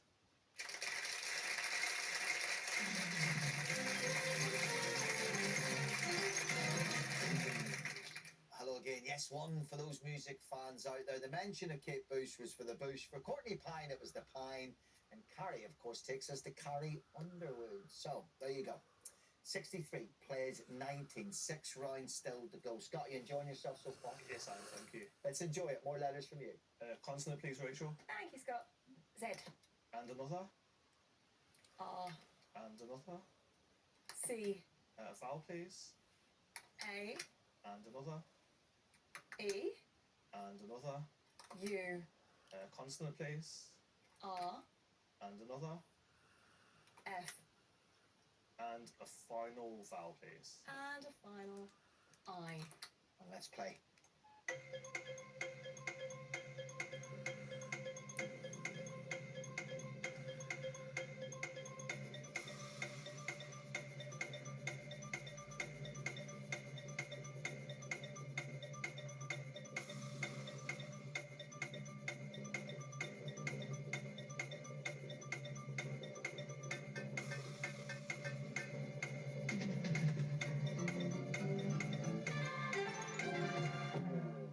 Scott, 5. a 5 from you. Elliot, 7. oh my goodness me. Scott, Carer. a carer, and what's this 7?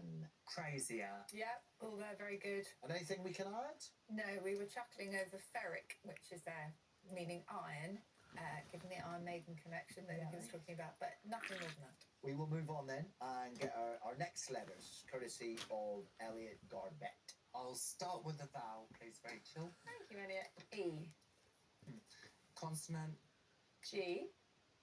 initials, and another consonant, It's a sign. T. and a vowel, O. and another vowel, E. and consonant, Oh no. H. another consonant, Q. a vowel, A. and a final consonant. And a final R. Countdown.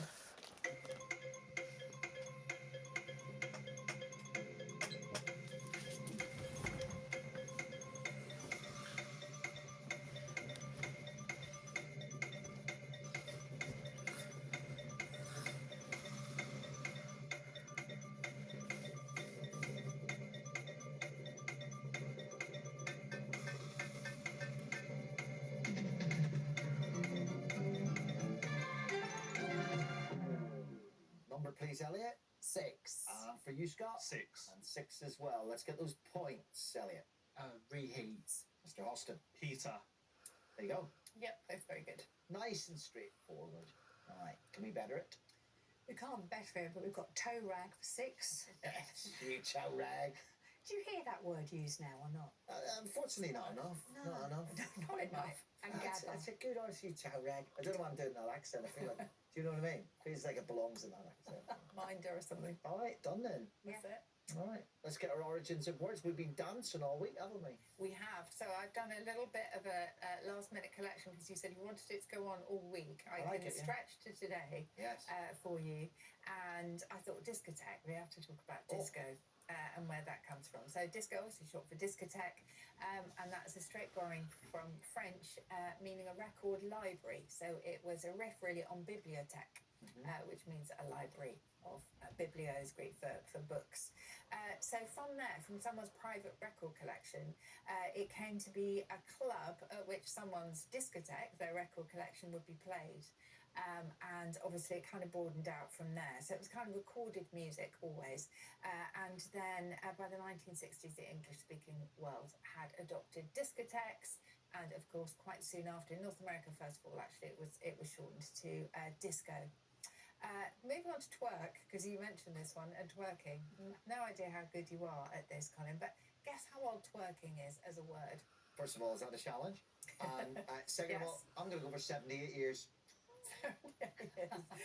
1848 is our first record of twerking. But that was to move with a kind of slightly jerking movement. So the modern sense of sort of being a bit thrusty with your hips and things, that was, can you have a guess when that one first Or emerged? the buttocks. The buttocks. But sort of late noughties? 93 Really? is our first record of that one. Anyway, as to its origin, we think it's twitch, and jerk and all of those just sort of put together in one thing. And then the blues, wonderful blues music, quite melancholy, obviously. That began in the rural southern US, a huge Black American folk tradition, wonderful. But it goes all the way back to the Blue Devils that were supposed to visit people who were trying to give up alcohol, had the DTs, delirium tremens, and they were visited by the Blue Devils of melancholy. And from the Blue Devils, it then became blue, but the sadness remained. Thank you very much, Susie. Appreciate it. Okay, 4 rounds to go today. And Scott, you're choosing these letters for me, mate. Consonant, please. Thank you, Scott. P. And another one. N. And another one. L. I'll have a vowel, please. U. And another one. I. And another one. E. Consonant. N. And another one. G. And a final vowel, please. And a final O. Let's do it. Mom, what's the SSD? Let me find the SSD and after school.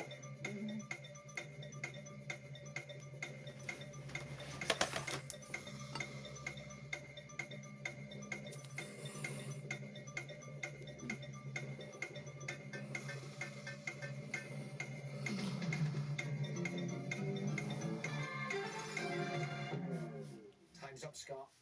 4. Oh, it's a tricky one for you and Elliot. 7. Yes. He's non-stop, Scott. What's the 4 anyway? Open. Let's see what Elliot's got. Eloping. Eloping, yes. Yeah, very nice. Nice indeed. What else do we have? Well, we started off the week talking about pandas, didn't we? What about penguin? Well, it's my favourite creature on the planet. Is it? Which makes it all the more tragic I didn't see it. Exactly. Excellent. Thank you so much. 83-25. No shame in that at all, Scott. What a champion we have on our hands. And he's edging ever close to a century on the second time of asking. Elliot, let's find out your letters. I'll start with a consonant, please. Thank you, Elliot. H. And another. L. And another. S. A vowel. I. And a consonant. N. And a vowel. A. Consonant. W. A vowel. E. And a final consonant. Final C. Last letters.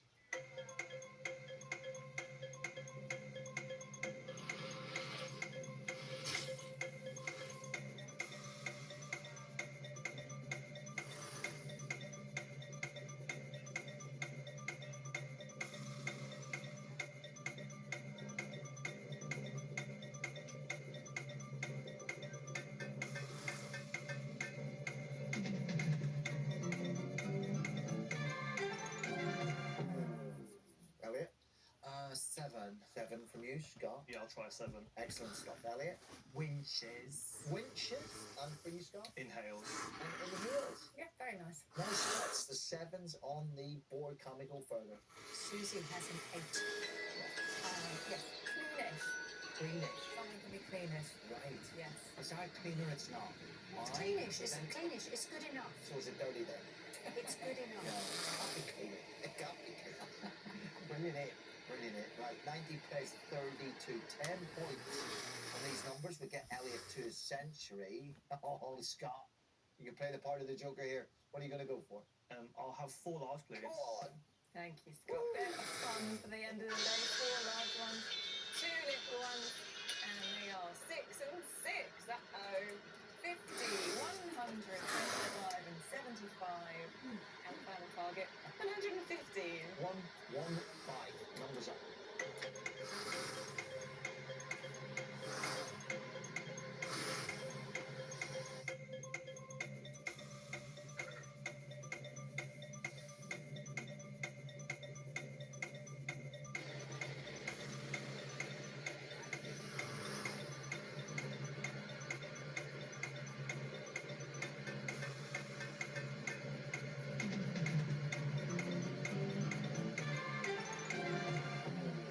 It's only easy if you see it. 115. Scott. Yep, 115. And Elliot. 115. Took you quite long to get that. I was watching you. Right, Scott, off you go. 75 divided by 25 is 3. That's the hard bit. Yep, add the 6 and the other 6, that's 15. And Yep. add on 9 to it. Well done. Got to go the same way, Elliot. Did Is you? your car making a I daily actually commute went the absolute easy pain? way. I did 100 Sounds like plus you're ready 6 plus 6 is 112. And then 75 over 25 is 3 and add on. That's exactly the same. 260G Just on pass it over. news. Would be wonderful. So I was trying to flip open this There it phone is. and 10 sadly points it each. snapped. Oops, sorry if I dropped You that got one. a century up. Now you've got another storyline. Scott, all of a sudden you're in The phone just snapped in 42 half and could finish with a when I half opened century. it. Last round. Let's see what happens. The bad Fingers on the news buzzers. is that Here's unfortunately Wednesday this phone afternoon. broke tonight. Countdown. This is bad news. So I was trying to flip open this phone and sadly it snapped. Oops, sorry if I Elliot, dropped that one. complicit. Go get it. Let's have a look. The phone just snapped in half when I opened it. Very good complicit it is. That gets you to The bad action. 110. Today we're gonna be What a doing a performance that bad is, news Elliot. video. You've thrown a marker down This now. time What it's is a about my very Motorola strong series. W260G on But track Scott, phone. when you're The up phone I got against on July what was a 1st, tornado of 2025. words early on, The you got to bad be news secretly is quite that pleased. You can't unfortunately pull this yourself phone up and get broke on with it. today. Is that okay? This is bad Unfortunately, it just wasn't news. my day today. So I was trying to That's how it flip goes. open this Elliot, phone 110, and you've raised the sadly bar, it so we'll snapped. see what happens tomorrow. Oops, Thank sorry you, if I Nick. dropped See that you one. see you tomorrow. See you then. Reach the Thursday show tomorrow. See you then. The phone just And most snapped in important, it's half nothing if you when don't I turn up, opened and we it. never ever take it for Most granted. likely So flipped hopefully it we'll see open you too same hard time, and same dropped it place on the in side. Cagamos. And look what just happened to the phone. You can contact the programme by email at countdown@channel4.com. You can also find our webpage at channel4.com/countdown. As you can see, the screen is now damaged. Is here. So this phone is not functional anymore. However, when I press the back button and hold it, it still lights up the phone. Right here. You can only see a little bit of here. Only see a little bit of that right here. So if you could just... It still lights up the buttons right here, by the way. 7-letter word. Yep. Countdown, sponsored by So, even Specsavers though Home it does Visits. still show signs of life when I press this button, this phone is no longer functional. Right here, as you can see. Now, I have not destroyed my iPhone 6 yet, but this one stands for DT, which is destructive. So I'm going to be destroying this phone, sadly, as you can see here. Because of these issues I've mentioned Vicky about, plus and the Urchin got hit. LED But lights now the also most stopped pressing working question too, is, as do you you can want see here. kids? It kind of sucks So to because ask it's around to pretty help them basic decide. phone in my You collection. would be a gorgeous man. Next up is my Samsung SGH T105 Do you want the G clients Ultra now? phone. Scrambled. This Vicky works Patterson, fine. Maybe Got this Baby the on same day E4. as the Coming Motorola soon. phone, and I had this phone for 7 months.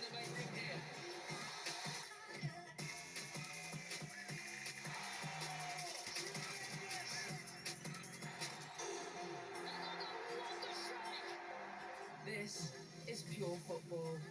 The Adobe Women's FA Cup quarter-finals on Channel 4, coming soon.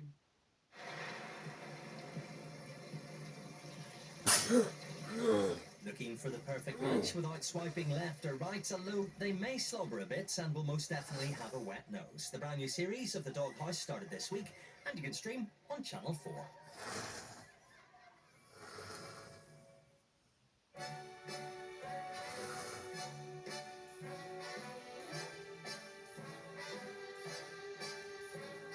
Breakfast that puts a smile on your face.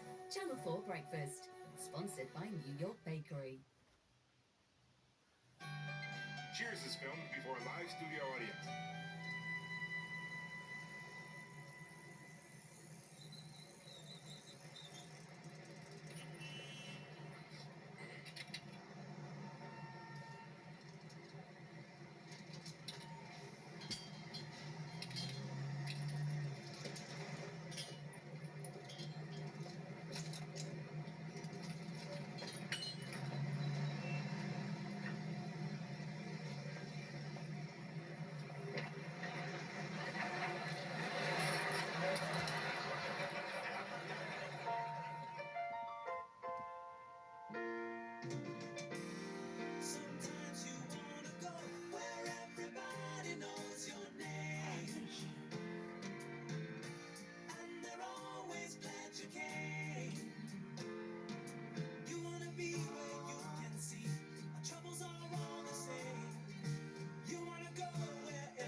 Can I watch because that's copyright? Mom! What? I need to watch Cartoon Network. No, not 15 year wait yet. I just jumped to record because I don't want them. Why just copyright? Take away that beard. You know what swear that is? Oh, yeah. You Oh, yeah, I gotta do that. Mr. D.B. Cooper himself. Now, I've been tracking him for 20 years now. Now he's found me, the supreme irony. No, but I was going to say Robin Colcourt. Mom! Oh, yeah. No. Hey, you're right. Stop! Well, my search continues. Nice of ice water. And, by the way, hello, Sam.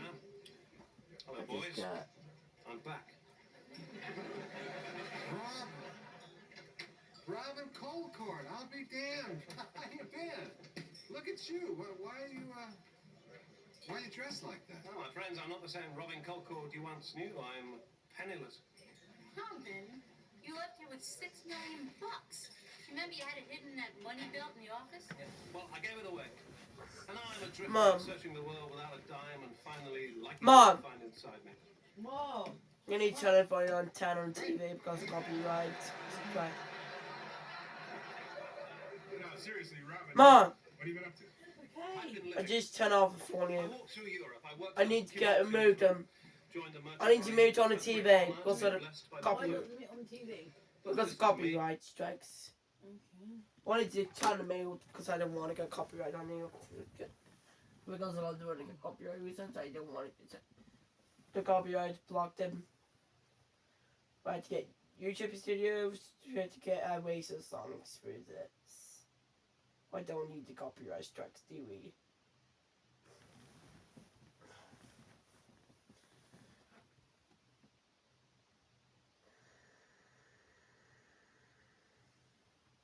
I don't need this copyright strikes, do we? I don't want it to save. You have to be saved to subscribers to my videos.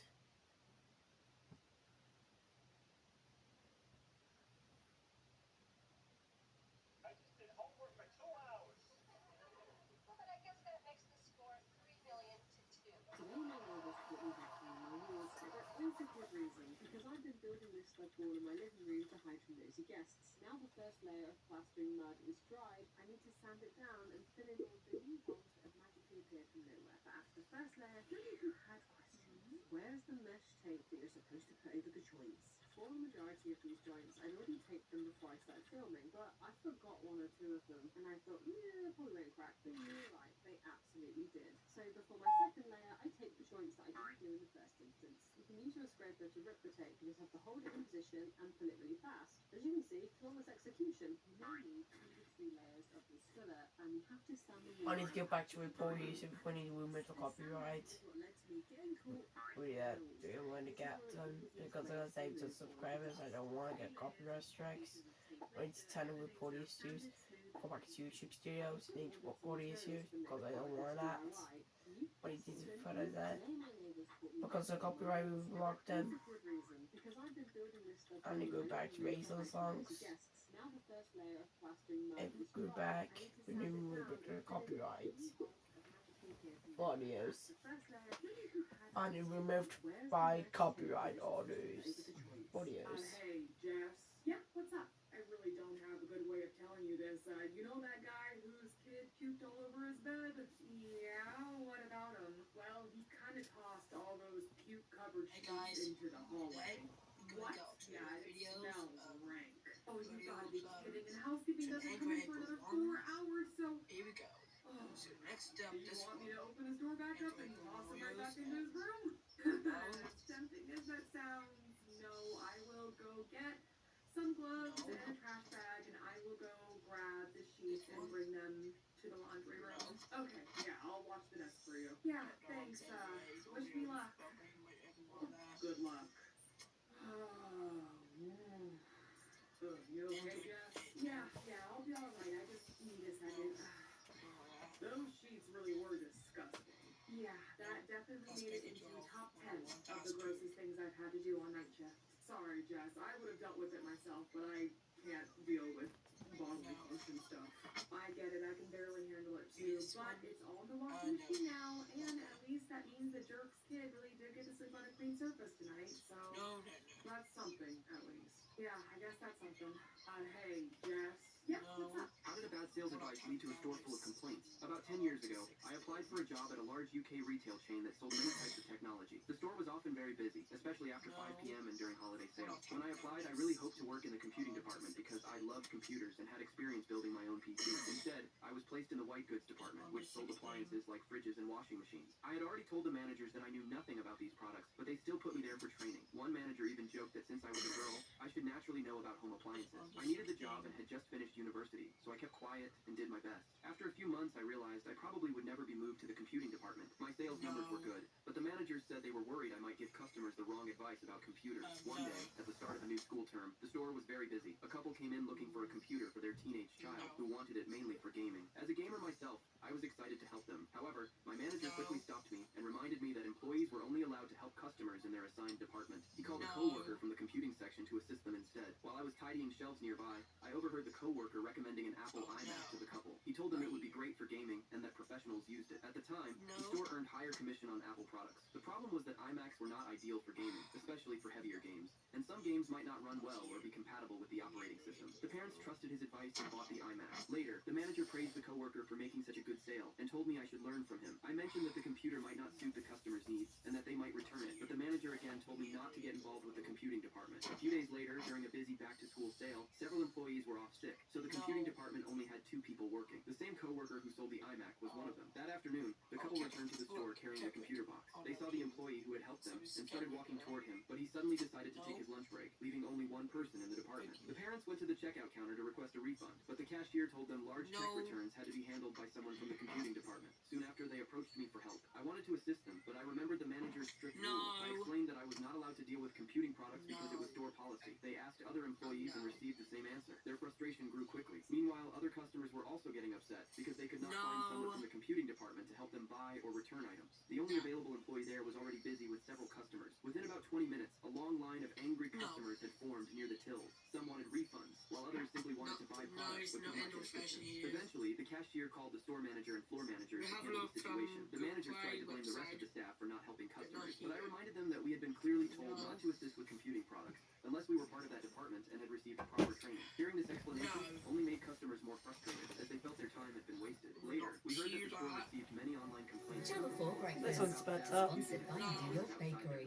Management held several meetings to discuss how to reduce. That was not better. I don't want to get copyright strikes. I don't want to copyright. The situation had barely improved. We still had to wait around 45 minutes for someone from the computing department to process the sale. At least that time I had the chance to tell the store manager exactly what I thought bad sales advice lead to a store full of complaints? About 10 years ago, I applied for a job at a large UK retail chain that sold many types of technology. The store was often very busy, especially after 5 p.m. and during holiday sales. When I applied, I really hoped to work in the computing department because I loved computers and had experience building my own PC. My parents abandoned me to start over with my sister. 10 years later, they asked me for money after living their dream life. I blocked them forever. I was 13 when my parents sat me down and told me they couldn't afford to keep me anymore. Financial struggles, my dad said, like it was a line he practiced. We were at the dining table, same one where we used to eat together every night. My mom wouldn't look at me. She just kept folding and unfolding a napkin like it was the most important thing in the world. I remember asking, so what does that mean? My dad leaned back in his chair. It means things are tight right now. We have to make some hard choices. Hard choices. Then he glanced at my sister, Chloe, sitting quietly beside him. She was 9. She looked confused, but she wasn't scared, not like me. I think it's best if you go stay with Uncle Mike for a while, my mom said, still not looking at me. For a while? I asked. No one answered. That's when I knew. I moved out 2 days later. 2 days. That's how long it took for them to pack my life into boxes and drive me 3 hours away. My dad barely spoke during the drive. My mom kept saying things like, this is temporary, and we'll figure it out. They didn't. When we got to Uncle Mike's place, my dad carried my bags inside, set them down by the door, and said, be good, okay? Same exact words. My mom hugged me quick, like she was late for something. Chloe waved from the car. Then they left. I stood there in the driveway, watching their car get smaller until it disappeared. Uncle Mike put a hand on my shoulder and said, you'll be all right, kid. I nodded, even though I didn't believe him. At first, I thought they'd come back. A week, maybe a month. But weeks turned into months, and months turned into years. They called less and less. Then they just stopped. But I could still see their life. Social media. New house. Bigger than anything we'd ever had. Vacations in places I couldn't pronounce. My mom smiling in dresses she never used to wear. My dad posting pictures of boats, drinks in his hand, like he didn't have a care in the world. And Chloe, she looked happy. That part messed with me the most. Meanwhile, I was working part-time at 15, saving whatever I could. Uncle Mike did his best, but I knew I wasn't his responsibility. I learned fast how to stretch money, how to fix things myself, how to stop expecting anyone to show up. I tried reaching out a few times. Hey, just checking in. Got a job. Graduated today. Sometimes I get a reply. Short, dry. Like they were responding out of obligation. Nice. Good job. No questions. No follow-ups. Eventually, I stopped texting. By the time I was 23, I had my own place. Nothing fancy. Just a small apartment, but it was mine. I had a steady job, paid my bills, kept things simple. Quiet life. I liked it that way. Then one night, my phone rang. Unknown number. I almost ignored it, but something made me pick up. Hello? There was a pause. Then, hey, it's Dad. I didn't say anything. I know it's been a long time, he continued. Voice awkward, like he didn't know how to talk to me anymore. But we were hoping to talk. I leaned against the kitchen counter. About what? Another pause. Then he said, we're not doing so great right now. Of course you're not. The next day, he sent me a long message talking about how things didn't go as planned. Investments that failed. Business that went under. How they were starting over again. I just stared at my phone. Starting over. That phrase again. Then came the real reason. We were hoping you could help us out financially, just until we get back on our feet. I actually laughed. Same people who couldn't afford me, now asking me for money. Later, my mom called. I answered. She was crying right away. Loud, messy. Please don't hang up, she said. I didn't. We made mistakes, she said between sobs. We thought we were doing the right thing. We thought giving Chloe everything would fix things. And what about me? I asked. Silence. Then softer. We thought you'd be okay. I closed my eyes. You didn't think, I said. She kept crying. We just need some help, she said. Alone, that's all. That word hit me wrong. Lone. Like we had some kind of relationship. I asked, where's Chloe now? She moved out, my mom said. She's doing her own thing. Of course she is. I nodded, even though she couldn't see me. Yeah, I said. Sounds familiar. That night, I sat in my apartment, looking around. Everything I had, I built it without them. Every bill paid, every meal, every late night, every struggle. They weren't there for any of it. But now they wanted in. Not for me. For my money. The next morning, I didn't reply. I didn't argue. I didn't explain. I just blocked both of them. Numbers, emails, everything. Gone. A few days later, I got a message from Chloe. Hey, I heard they reached out to you. I stared at it for a minute, then replied, yeah. She typed for a while. Then, are you going to help them? I looked at that message, thinking about the 1-3-year-old kid standing in a driveway, watching his family leave, thinking about all the years after that. I typed one word. No. She saw it. Didn't respond. It's been quiet since. No calls, no messages, nothing. Just how they left it. Only this time, I chose it. My parents abandoned me to start over with my sister. 10 years later, they asked me for money after living in their life. I blocked them forever. I was 13.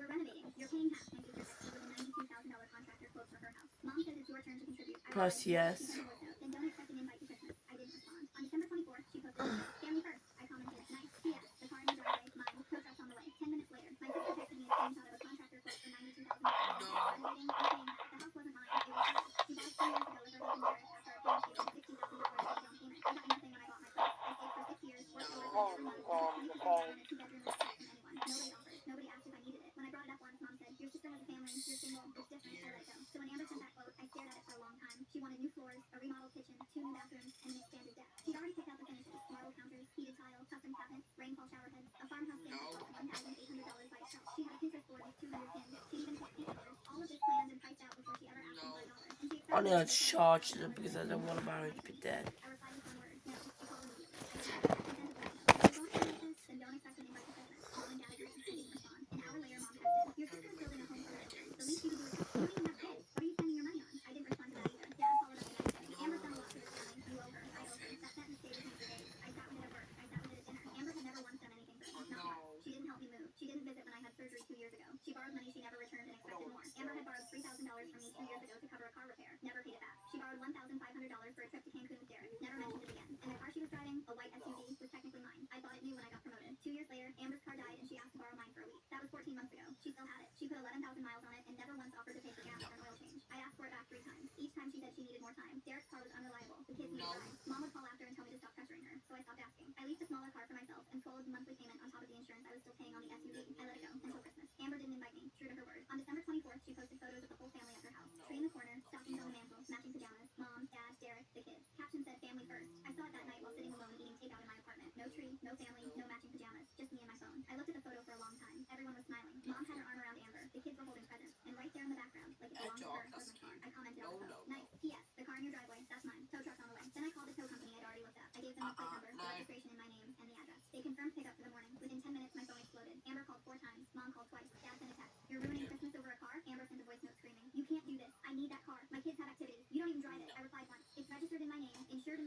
month. That is not Never paid working, back this is always a $4,500 she owed profession. me. Wanted me to give her $46,000 for her renovation, and That is uninvited me so- from Christmas. that is- I asked her which part of that was that supposed to is make me feel obvious. guilty. She went quiet. Then she said, "You've always been difficult." I said, "And you've always been Amber's mother, not mine." I hung up. Amber didn't speak to me for 2 months. Then she Nothing texted asking if she could borrow the car again. I blocked her number. Just My car is letting back you in my garage. My savings account is untouched. We're renovating. You're paying half. My sister texted with a $92,000 contractor quote for her house. Mom says it's your turn to contribute. I replied, no. She sent a voice note. Then don't expect an invite to Christmas. I didn't respond. On December 24th, she posted photos. Family first. I commented, nice. P.S. The car in your driveway, mine. Tow truck's on the way. 10 minutes later, my sister texted me a screenshot of a contractor quote for $92,000 and said, we're renovating. You're paying half. The house wasn't mine. It was hers. She bought it 3 years ago with her husband Derek after our parents gave them $60,000 for the down payment. I got nothing when I bought my place. I saved for 6 years, worked overtime every month, and put 20% down on a 2-bedroom without help from anyone. Nobody offered. Nobody asked if I needed it. When I brought it up once, Mom said, your sister has a family. You're single. It's different. I let it go. So when Amber sent that quote, I stared at it for a long time. She wanted new floors, a remodeled kitchen.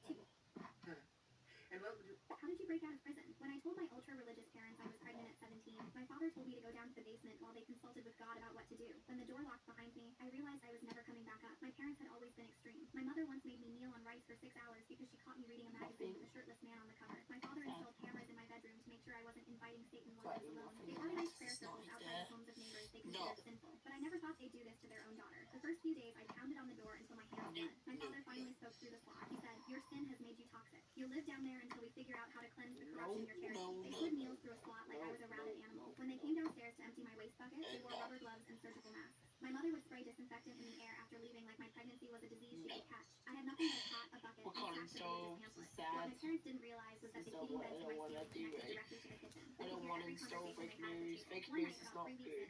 We should only bad news and good news. He said, yes, Fake Pastor news, Fitz, we fake understand news the is not procedure. good. Sacred drowning to purify the child and remove the mother's sin from its soul. My blood went cold. My mother's voice came next. She said, and what happens to her after the birth? My father said, she stays in the basement forever. We'll tell everyone she ran away with some boy and broke our hearts. No one will ever know. I put my hand on my stomach and felt my baby tick. I knew I had to escape before I gave birth, or they would kill my child and bury me alive down there. I couldn't overpower them. I couldn't break down the door. But I knew one thing about my parents. They were more afraid of God than they were certain of themselves. The next morning, I called up through the slot. I said, an angel visited me last night. His name was Ezra. He told me about you. My father laughed. He said, demons lie. That's all you're hearing down there. I said, he told me about Pastor Holt. He told me about the family in Kentucky. He told me about sacred drowning. Complete silence on the other side of the door. I had never heard those names. They had never mentioned any of this to me. My mother whispered, how does she know that? Over the next few weeks, I kept having visions. Everything I overheard through the vent became a message from the angel. I predicted phone calls and burned dinners and late night visitors. Each time their fear grew. My mother started leaving extra bread with my meals. My father started praying outside my door for hours. Then I heard the conversation that told me I was out of time. My father said, the family from Kentucky arrived Saturday morning. We need to prepare her for extraction. I had 4 days. On the 4th night, my parents came down to pray over me before the visitors arrived. I was standing in the middle of the room completely still with my eyes closed. My father started reading scripture. I didn't move or respond.